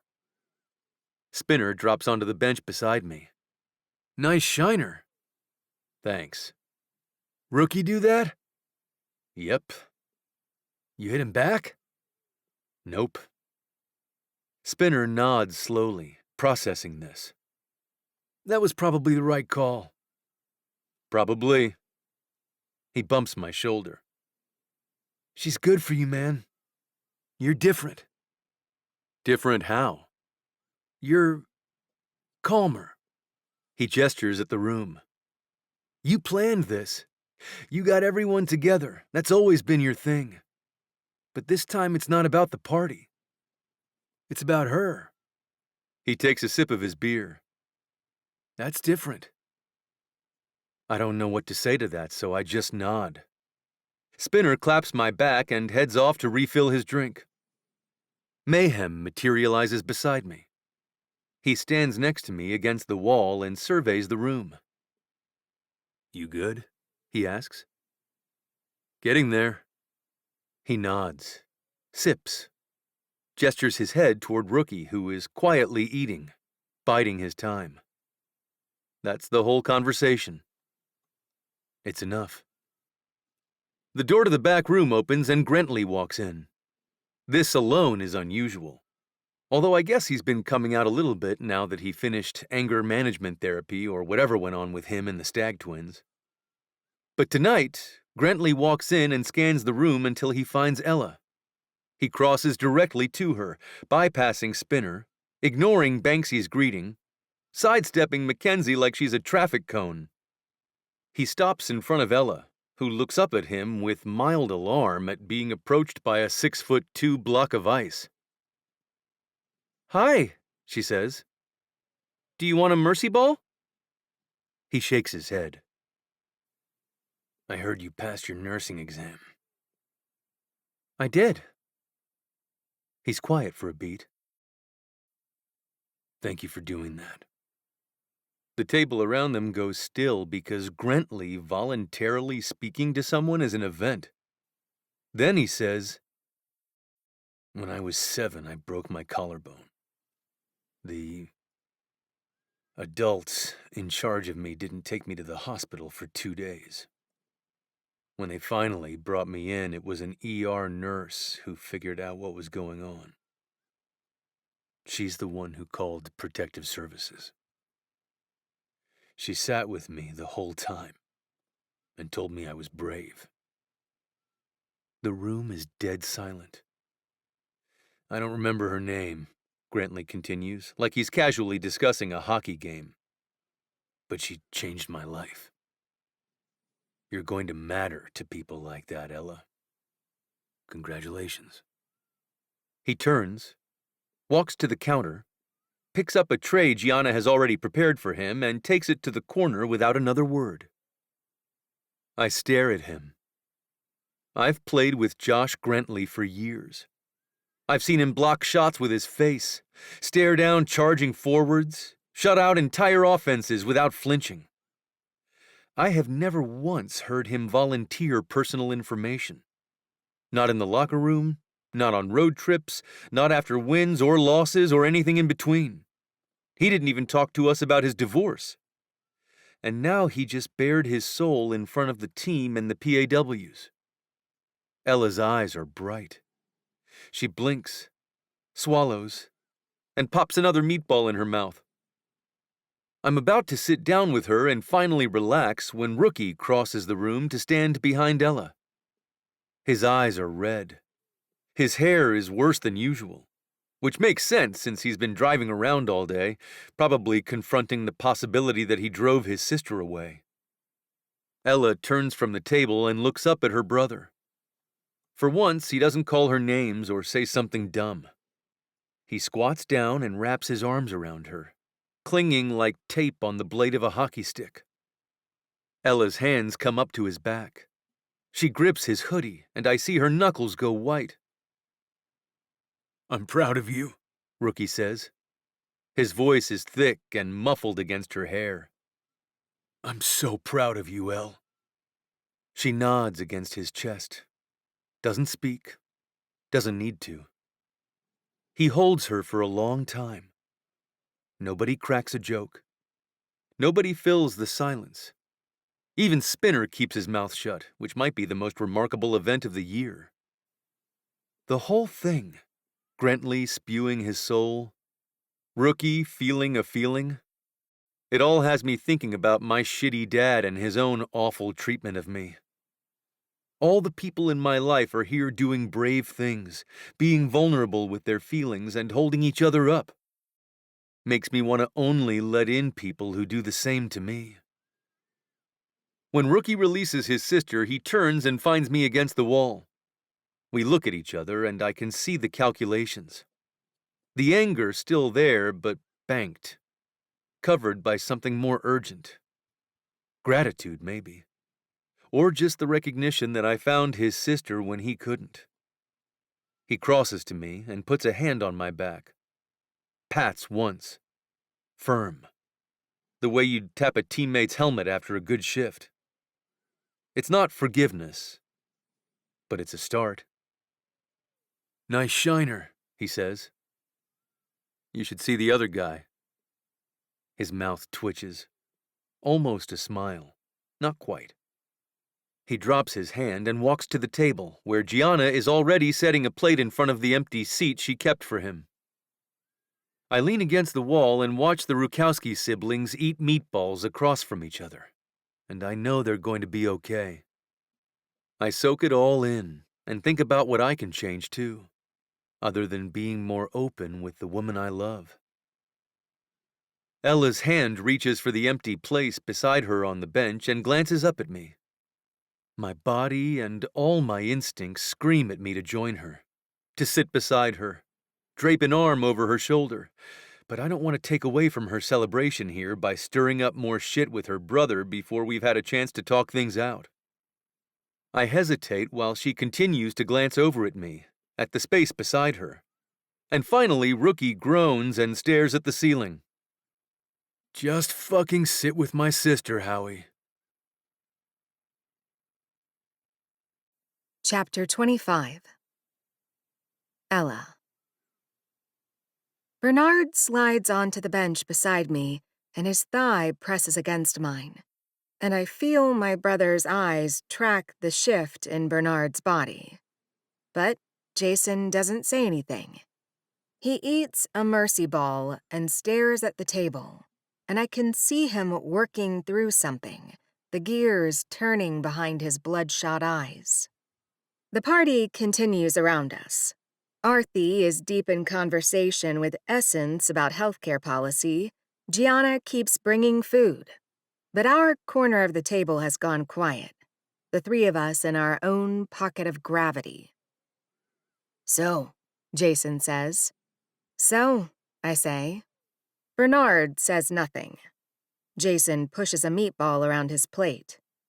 "How long has this been going on for real?" I glance at Bernard. He gives me the smallest nod. My story to tell. "Since a few weeks after I moved in." I don't offer details. Jason doesn't need a timeline of sexual milestones. It started as something casual, and then it wasn't. Jason looks at Bernard. "You tried casual with my sister?" Bernard holds my brother's gaze. "No," he says. "Not really." Jason eats another meatball. I watch him chew, and I think about all the meals I've eaten in the background of Jason's life. In arena parking lots, at team dinners where nobody asked my opinion, at family tables where the conversation revolved around his stats. This meal is different. He's listening, and eating food named in my honor. "I owe you an apology," Jason says, and he's looking at me. "Not just for yesterday. For a lot of stuff." "Jason, let me get this out." He sets down his fork. "I didn't know you were unhappy. Growing up, I mean. I didn't realize you felt like you were just along for the ride. I thought we were having fun." "You were having fun. You were the one playing." He winces. "Yeah, I'm getting that now." He rubs the back of his neck, a gesture so similar to Bernard's that I almost laugh. "I should have been better. I should have noticed." "You're noticing now. That counts." He nods, picks his fork back up, sets it down again. "I want to do something, and I need you to not argue with me about it." "That's a big ask, bruh." He grins and gestures at me with his fork. "There are units for sale in our building." He pauses to chew and swallow. "I want to buy you your own place, so you have a home that's actually yours." I stare at him, not comprehending that he wants to buy me a condo. "Jason, that's—" "I said don't argue." "It's too much." "It's not enough." His voice is rough. "I'm a freaking millionaire, and you had to take out loans for college, and then I didn't come through with my promise to help you land on your feet in a new city." He pushes his plate around with one hand, fidgeting. "Let me do this, Ella. I've got more money than I know what to do with, and my sister has been living out of a suitcase in my roommate's bedroom. Please, let me buy you an apartment." I look at Bernard, who is studying his plate with great intensity, clearly determined not to influence this conversation. "Okay," I say. "Thank you." Jason exhales. "Good. Okay." He picks up his fork and points it at Bernard. "And you—" Bernard raises his head. "What I said in the parking lot, about your dad." Jason's jaw tightens. "That was a low blow. You're nothing like him, and I know that. I was pissed, and I went for the worst thing I could think of, and it wasn't fair." Bernard nods slowly. "I appreciate that. I'm not saying I'm cool with all this yet." Jason waves his fork between us. "But I'm trying." "That's all I'm asking," Bernard says. I reach under the table and take Bernard's hand. He threads his fingers through mine. Jason sees, and his face cycles through about 4 expressions before landing on resigned acceptance. "Of course you fell for him," Jason mutters, stabbing a meatball. "It had to be a hockey guy." "You have awesome taste in friends," I say. "That's really all this is." Jason chews, considers. "I can live with that." The tension at our end of the table eases, and Bernard's thumb traces circles on my palm under the table. I press my knee harder against his thigh. We eat, we talk. The weight of our secrets falls away, and I feel light. After a while, I catch Bernard's eye and hold it, craving warmth that has nothing to do with meatball sauce. "I think we're going to head out," Bernard says, pushing back from the table. Jason looks at us, at our linked hands, at the way I'm leaning in to Bernard's shoulder. Fine. He waves us off. Just don't be gross and suck face where I can see. Bernard grins. Is that a fourth rule? I'm losing track. Get out of here, Howie. Yes, sir. Bernard stands, pulls me up beside him, and grabs my coat from the back of the bench. Jason watches us head for the door and calls out, I'm giving you a head start. I need to call my realtor and my money guy. Thank you, Jason, I say from the doorway. Yeah. He's already on his phone. Love you or whatever. The cold hits us as we push through the front door. Bernard's arm settles around my shoulders, and I tuck against his side as we walk to the G-Wagon. I think about Bernard's hands and Bernard's mouth, and the fact that we have an empty apartment waiting for us with no danger, no threat of failure in sight. He starts the engine, and I watch his hands on the steering wheel, and I feel a surge of want so sharp it surprises me. This feeling is bold, sharp, and urgent. Bernard. Yeah? There's a lesson we never covered. He glances at me. What? I trail my fingers along the center console. Car sex. The G-Wagon swerves. Bernard's knuckles go white on the wheel. Ella. This car has a very spacious back seat. I'm not. This is a moving vehicle. I'm just saying, for future reference. I run my palm slowly across my chest, tracing the neckline of my sweater, and watch his eyes dart from the road to my hand and back. The leather is very nice. Ella Rujkowski, I am operating heavy machinery. Noted. I reach across the console and rest my hand on his thigh. His quad tenses under my palm, and I hear his breath catch, and I feel powerful in a way that has become familiar and addictive. I can wait until we get back to the condo. Thank you. But I'm very, very turned on right now. He drives faster. I leave my hand on his thigh and watch Pittsburgh blur past the window. And I think about the first time I sat in this passenger seat, freezing, annoyed, on my way from the airport to crash on a couch. Bernard was a stranger then. A childhood annoyance with bloodshot eyes and a hat pulled low. Now, his leg is warm under my hand, and his jaw is tight with desire. And he's driving me to the place where we figured each other out over meatballs and medical quizzes and gentle, luxurious touches. Bernard, if you say car sex again, I'll wreck. I was going to say, I love you. The car goes quiet. His hand leaves the wheel and covers mine on his thigh. He squeezes once, twice. I love you too, Ella. His voice is rough and certain. I've loved you for so long and been afraid of how I feel. He lifts my hand and kisses my knuckles without taking his eyes off the road. My own eyes fill with tears. I'm so happy right now, joyful in a way I never even imagined. This man beside me helped me grab the career I'm good at, and I love him. And he loves me back. It's surreal, and yet, here he is. Real, solid, mine. I lace my fingers through his and hold on for the rest of the drive. Chapter 27. Howie. There's nothing more comforting than the smell of tape adhesive, rubber mats, and the rink stink of guys who push me beyond the limits of normal humans. I've missed this, the ritual of it, the muscle memory of pulling on gear, the way the world narrows to a set of very simple instructions. Skate, hit, shoot, win. My knee bends clean as I squat to lace my skates. No pain, no hesitation. Dude! Spinner shouts from across the room, stick tapping the floor in my direction. Our line is back! Miss me? Like a rash, he grins. You ready? Born ready. Cappy swings by my stall and claps my shoulder.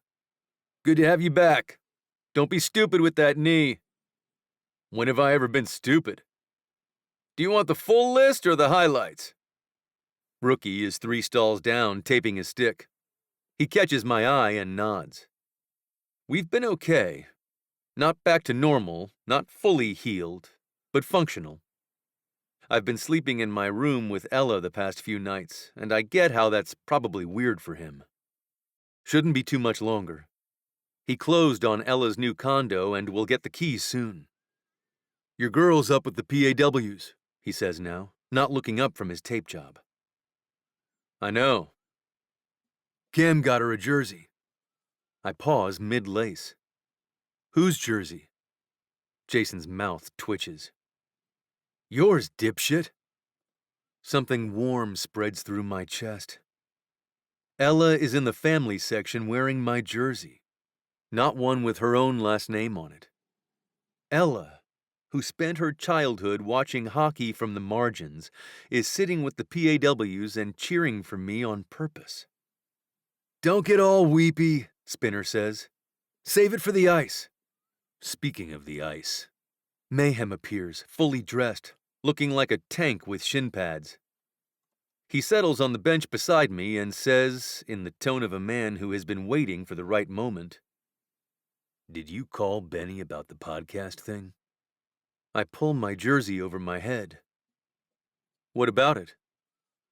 The second interview. Your dad did another one. My hands freeze on the hem. What? Yeah, man. Spinner's agent flagged it this morning. Mayhem watches my face. Your agent didn't say anything? The locker room noise continues around us, but I feel a clench in my stomach. Another interview. Another podcast. My father is running his mouth on any microphone that'll have him, and my agent, the agent my father set me up with, is not even monitoring it. Why are you still with that guy? Mayhem asks. I don't have a good answer. The honest truth is that Benny came through my father's connections, another tie to the Hauser name. But the Hauser name has been doing me damage for 26 years, and maybe it's time I chose my own path. Spinner drops onto the bench on my other side. Brian Klein is here tonight. He's sitting with the Stags in the family section. Brian Klein? My agent. The best agent. Spinner taps my chest with his stick. I already told him about you. He wants to chat after the game. You told your agent about me? I told him you're talented, underrepresented, and your current agent sucks balls. Spinner shrugs. He's interested. I look at Mayhem, who nods. Then the Stag twins chime in that this Brian guy is their agent too. He works miracles, Alder says, and he'll get you endorsements. Gunner Stag, one of our rotating killer goalies, pounds me on the head with his fist. Prepare for a milk mustache, guy. I realize with sudden clarity that I've been overlooking a huge part of the career of a professional athlete. My friends all have branding deals that are flooding their bank accounts. I sort of figured Rookie fell into the meat advertisements, but listening to Gunner talk about milk ads, I realized that agents actively make all this happen. I've just been floating along here. Anger at my father starts to claw its way to the surface, but I need to save that for the ice. Direct it where I can work it right out of my body. Okay, I say to Spinner instead. I'll talk to your guy. Attaboy! Spinner hops up and gestures toward the door. Now let's go beat Columbus. Coach calls us in. We huddle, we break, and I follow the guys into the tunnel with my stick on the ice and my heart hammering and the noise of the arena building above us like a wave about to crest. Standing just outside the door is a man. The Stag brothers and Spinner approach warmly, greeting him with fist bumps. I think this is their shared agent, the infamous Brian Klein. The guy looks around Spinner and steps forward, hand out. Hauser, these guys talk about you nonstop. Let's have a conversation after the game. I shake his hand. Yeah, I'd like that. Good. Brian pops his gum and grins. I've got ideas for you, kid. Big ones. He claps my shoulder the way you'd acknowledge a player after a good shift and walks past me toward the ice. I stare at him, realizing I might be an actual adult now, with a real agent who can help me get real money and look after me. Hauser! Coach's voice from down the tunnel interrupts my thoughts. You playing tonight or sightseeing? I skate onto the ice. The arena is loud and bright, and 18,000 people are on their feet, and the ice is fresh and perfect under my blades. I take warm-up laps and feel my knee hold and my lungs open, and my legs find the rhythm that I've known since I was 4 years old in a Minnesota rink with my dad's shadow over every stride. But tonight the shadow is gone.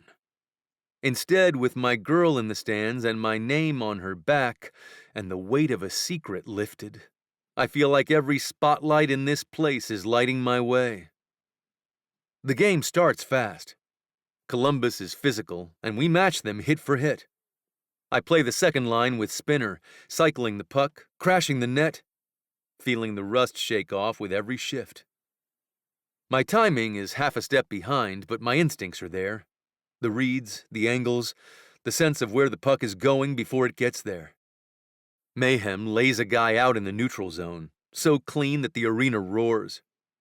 Rookie wins a face-off and feeds it back to defense. Grentley makes a save that draws a standing ovation. The Stag twins work the power play like they share a brain. Then I'm on the ice for a line change, fresh legs, and Spinner chips the puck along the wall. I chase it into the corner, shoulder down, muscle some defenseman off the biscuit, clean, hard, the way you're supposed to, not the way my father did it, and center it in front of the net. It bounces off a skate, comes back to me. I'm alone in the slot with the puck on my blade and the goalie sliding across, and I don't think. I just shoot. Suddenly, the light goes red. The horn blows and the arena explodes. Spinner crashes into me from behind, screaming in my ear, and the boys swarm me until I'm at the center of a hockey hug with my knee intact and my name on the scoreboard. I peel myself away from the scrum and skate toward the bench, gloves up, stick raised, and I look up at the family section. Ella is on her feet. She's in my jersey and she's screaming, both fists in the air, and Cam is hugging her from one side and Essence from the other. My teammates, partners, and parents are all together with my girl, whose face shows pure, incandescent joy. She sees me looking. Our eyes lock through the glass, through the noise, through people and the distance between the ice and the stands. She points at me. Then she presses her hand against her heart. I press my glove against mine. Chapter 28. Ella. I've spent my whole life in hockey arenas, but always in the general seats, the cheap ones behind a pillar, the nosebleeds my dad scored through a booster club, the standing room spots where I did homework on my knees while Jason's team warmed up below. I never sat with the families. I was adjacent to the families, background noise in someone else's experience. Tonight, I'm in the third row behind the glass with a Hauser jersey and the other guys' partners all around me. Cam and Essence are there, and Emerson Stagg has a baby strapped to her chest, wearing tiny little headphones to block the incredible noise from the crowd and the speakers. When the announcer calls Howie Hauser's name, I feel it in my sternum. My heart stutters each time the puck drops. Cam drops a hand on my shoulder and squeezes. It gets easier, he says, gesturing at the ice. But I thought you'd be used to it with your brother and all. I bite my lip, wondering how to explain that I somehow care a lot more about the man that I love getting injured. There's no way to verbalize that yet, so I just squeeze his hand each time a Fury player collides with the glass. I watch a Columbus forward drive Jason into the boards, and I realize I've barely watched him play since he went pro. It's different now, with my education on the human body and my experience with all the damage it can endure. I see the angle of impact on my brother's shoulder, and I calculate a rotator cuff strain and possible AC joint separation, and my hands grip the armrest. "You okay?" Cam asks. "Fine," but it's a total lie. Bernard's first shift is 45 seconds long. He skates hard, cycles the puck, takes a clean hit along the wall, and comes off for a line change. I don't breathe until he's on the bench. Essence squeezes my arm again. "You learn to trust the pads." "I've seen what the pads don't cover." She laughs. "Fair, but your man is tough." My man. I watch Bernard on the bench drinking water, listening to Coach, and I think, my man. The words fit in a way I didn't expect. Jason wins a face-off in the second period, and I surprise myself by cheering. Not the obligatory clap of a sister who was dragged along, a real, involuntary shout that makes Cam look at me with raised eyebrows. I've spent 23 years resenting my brother's sport for consuming every resource my family had. But watching Jason now, seeing his speed, his instinct, the way he reads the ice, I realize he's good at this.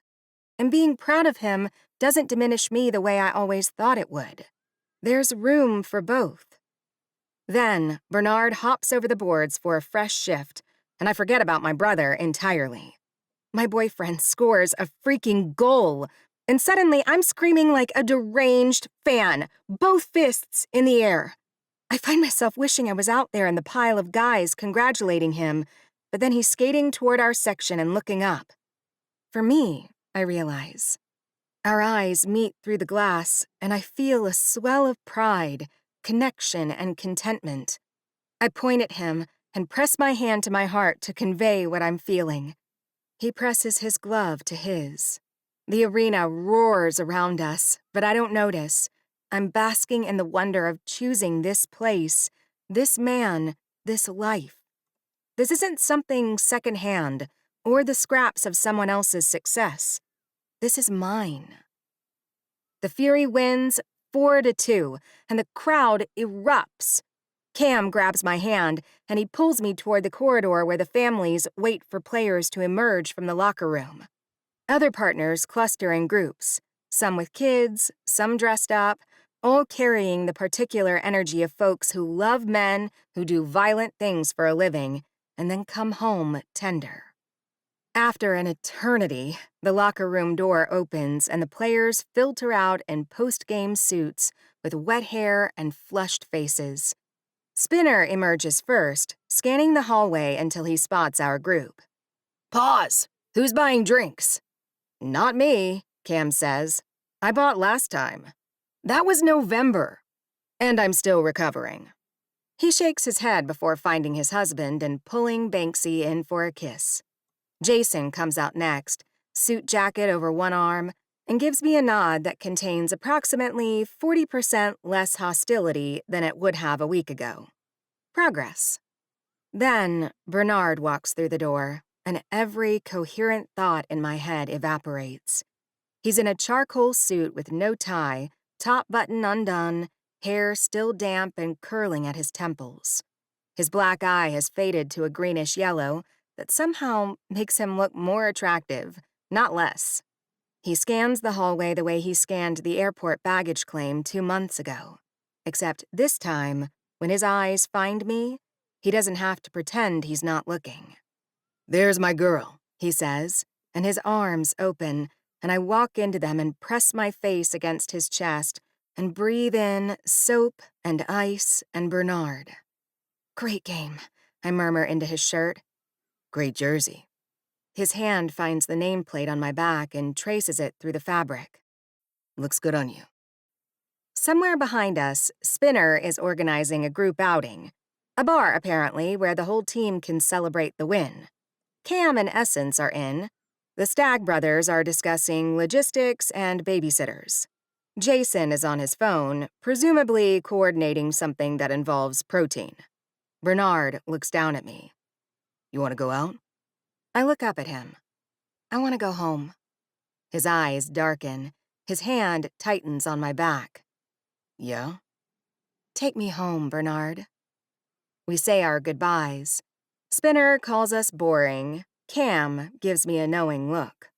Jason watches us leave and says nothing, which at this point qualifies as enthusiastic support. The parking garage is cold and dim and mostly empty. The fans cleared out during the locker room wait, and the concrete cavern echoes with our footsteps. Bernard's G-Wagon is parked in the players section, tucked in a far corner near the wall. He clicks the key fob. The lights flash. I grab his hand and pull him past the driver's door toward the back of the car. He arches a brow. Ella? There are still things I haven't tried, Bernard. I open the rear door. The leather interior glows in the overhead light, wide and deep and private. Care to teach me about car sex, finally? He stares at me, then in the back seat, then at the empty garage around us. We're in public. A very dark, very empty parking structure. I climb in and sit on the leather and look at him standing outside, jaw working, hands clenching, visibly losing the battle between responsibility and desire. I unzip my pants and wiggle them down around my ankles. Are you coming? Howie. 1 month later. Ella's place is 2 floors below Jason's, but it feels like a different world entirely. She got the keys and, thanks to Mackenzie and Arthie, started thrifting and gathering all the furniture and decorations I'd expect to see in a movie depiction of the perfect girl pad. Everything here feels soft and cozy, and I am frankly jittery with excitement at sleeping here. As soon as she gets a bed. Today, the Fury has an off day, so the guys and I are all helping her get settled, putting together IKEA furniture, hanging art, and all the stuff she might need tall guys to help with. I stand in the living room with a power drill and a curtain rod, while Spinner and Rookie argue over their interpretation of the instructions for assembling Ella's bookshelf. Mayhem is silent in the kitchen, unpacking glassware, handling each Thatcher Stagg original piece as if it were a work of art.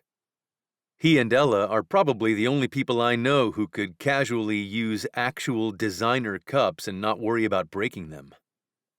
Suddenly, Rookie shrieks in the process of unpacking books for the new shelves. "Dude!" I hold my ear. "What is your problem?" Rookie waves a book around. "What is this? Why is my baby sister reading this?" I squint and notice a shirtless man on the cover of the book, and, glancing in the box, it's not the only romance novel she had shipped here from Minnesota. Ella walks into the room, hands on her hips, and frowns at him. "Jason Rujkowski, did I question the violent murder video games in your home? I thank you for keeping your opinions to yourself." She plucks the book from his hands, clutches it to her chest, and then sets it on her shelf in pride of place. Mackenzie and Arthie emerge from where they're stocking the bathroom, helping themselves to a few oohs and ahs over Ella's book collection. While Rookie grumbles, I finish hanging the curtains. My girl needs privacy for when she's reading her naked man books or doing other things in her living room. She smiles, and I see it, the recognition of what I'm doing. I lift the rod into the brackets, and the dark gray fabric falls straight and even, and the room transforms. "Perfect," she says. I know. Spinner starts organizing a lunch order when Mayhem's phone buzzes on the kitchen counter. He glances at the screen and something happens to his face. I've seen Mayhem take a cross-check to the spine without flinching, but whatever is on that screen makes him go pale. He sets down the Allen wrench, stares at his phone, and his jaw works in a way I've never seen from him, like something cracked in his skull. "Mayhem?" I set down the drill. "You good?" He looks up. His eyes are wrong. I have to go. Spinner snorts. You chasing a lady friend, Mayhem? Our friend glares at Spinner, who holds his hands up in supplication. Sorry. What's actually wrong? I need to handle something. He's already grabbing his jacket from the back of a chair, moving fast. All of us, Rookie, Spinner, Mackenzie, Arthie, and Ella, stare at him in disbelief. Mayhem doesn't bolt from a room like the floor is on fire. We all watch Mayhem shove his feet into his shoes and reach for the door. Cameron, I say, dropping his real name to convey the gravity of whatever is going on. Talk to me. He pauses with his hand on the knob and seems to get his shit together, because when he turns, his face is composed again. I'm fine, he says. Congratulations on the place, Ella. And then he's gone. The door clicks shut, and his footsteps echo down the hallway, and the rest of us stand in Ella's half-assembled apartment in silence. What the hell was that? Spinner asks. Rookie shakes his head. I've never seen him move that fast off the ice. Spinner licks his teeth, then asks, Should we go after him? No, I say, though it goes against every instinct I have. And quit bugging him about the ladies. Mayhem let slip the other day that he's been seeing the team's psychologist, so something is definitely up with him. He'll come to us when he's ready. I don't know if that's true, but I know that chasing Mayhem when he doesn't want to be found is like chasing a puck into the corner against a guy twice your size. You'll just bounce off. Spinner and Jason exchange a look. The energy in the room has shifted. The easy, moving day banter replaced by the quiet concern of men who love their friend and don't know what to do about it. Ella breaks the silence. Okay, everyone out. Spinner blinks. What? Out. Go home. I love you all, but I need to be alone in my apartment for 10 minutes. She hurried Spinner toward the door with the authority of a charge nurse clearing a trauma bay. Go eat your meatballs, and thank you. Truly. You sure? Jason asks from the doorway. I'm sure. Thank you for today, all of you. She hugs her brother and each of the girls. I reach for my jacket as everyone heads to the hall toward the elevator. Not you, Ella says. I set the jacket down. She closes the door, turns to me, leans against it, and we stand in her living room looking at each other. Hi, she says. Hi? She pushes off the door, crosses the room to me, and puts her hands on my chest. I cover them with mine. Her ring finger is bare, but I can picture something there someday, and the thought doesn't scare me the way it would have 3 months ago. In fact, it turns me on. I bought a really nice bed, she says, with my first real paycheck. I heard, California King. It won't be here until next week. That's a shame. It is. She slides her hands up my chest to my shoulders. We'll just have to make do. I look at the floor. The rug Arthie helped her pick. Soft, thick, big enough for 2 people who don't mind being close. The late afternoon sun hits it through the gap between the curtains and it glows. I like what my girl is thinking. I pull my shirt over my head as Ella strips, and we sink together onto the rug, tangled in each other. She smells a little sweaty and a whole lot mine as I lay her back and hover over her curves. Through it all, she looks up at me with those sharp, steady eyes. I love you, Bernard. I love you, Ella. I make love to her on the floor. Slow and unhurried, sweet and so very good because there's no one to hide from and nowhere to be. Her hands grip my shoulders. My mouth finds her neck, her collarbone, anywhere I can paint with kisses. She wraps those solid legs around me and pulls me deeper into her and says my name, and I say hers, and we move together in the way we've learned, the way our bodies figured out before our brains caught up. "I love you," she says again when she's close. "I love you," I say when I feel her tighten around me. "I love you," we repeat together, and I bury my face in her hair and let go. We lie on the rug in the quiet, her head on my chest, my hand in her hair. The curtains filter the river light to a warm gray, and the room smells like new paint, cardboard, and us. Ella traces a circle on my stomach. "You gonna check on Mayhem?" "Tomorrow," I tell her, and then I roll her on top of me, smiling as her hair falls around us in a silken curtain. "Tonight, you're mine." She hums against my chest, content, whole, home. Ready to see what has Mayhem so upset? Grab Playing It Safe to fall in love with him and BB, a defender on the Pittsburgh Uprising women's hockey team.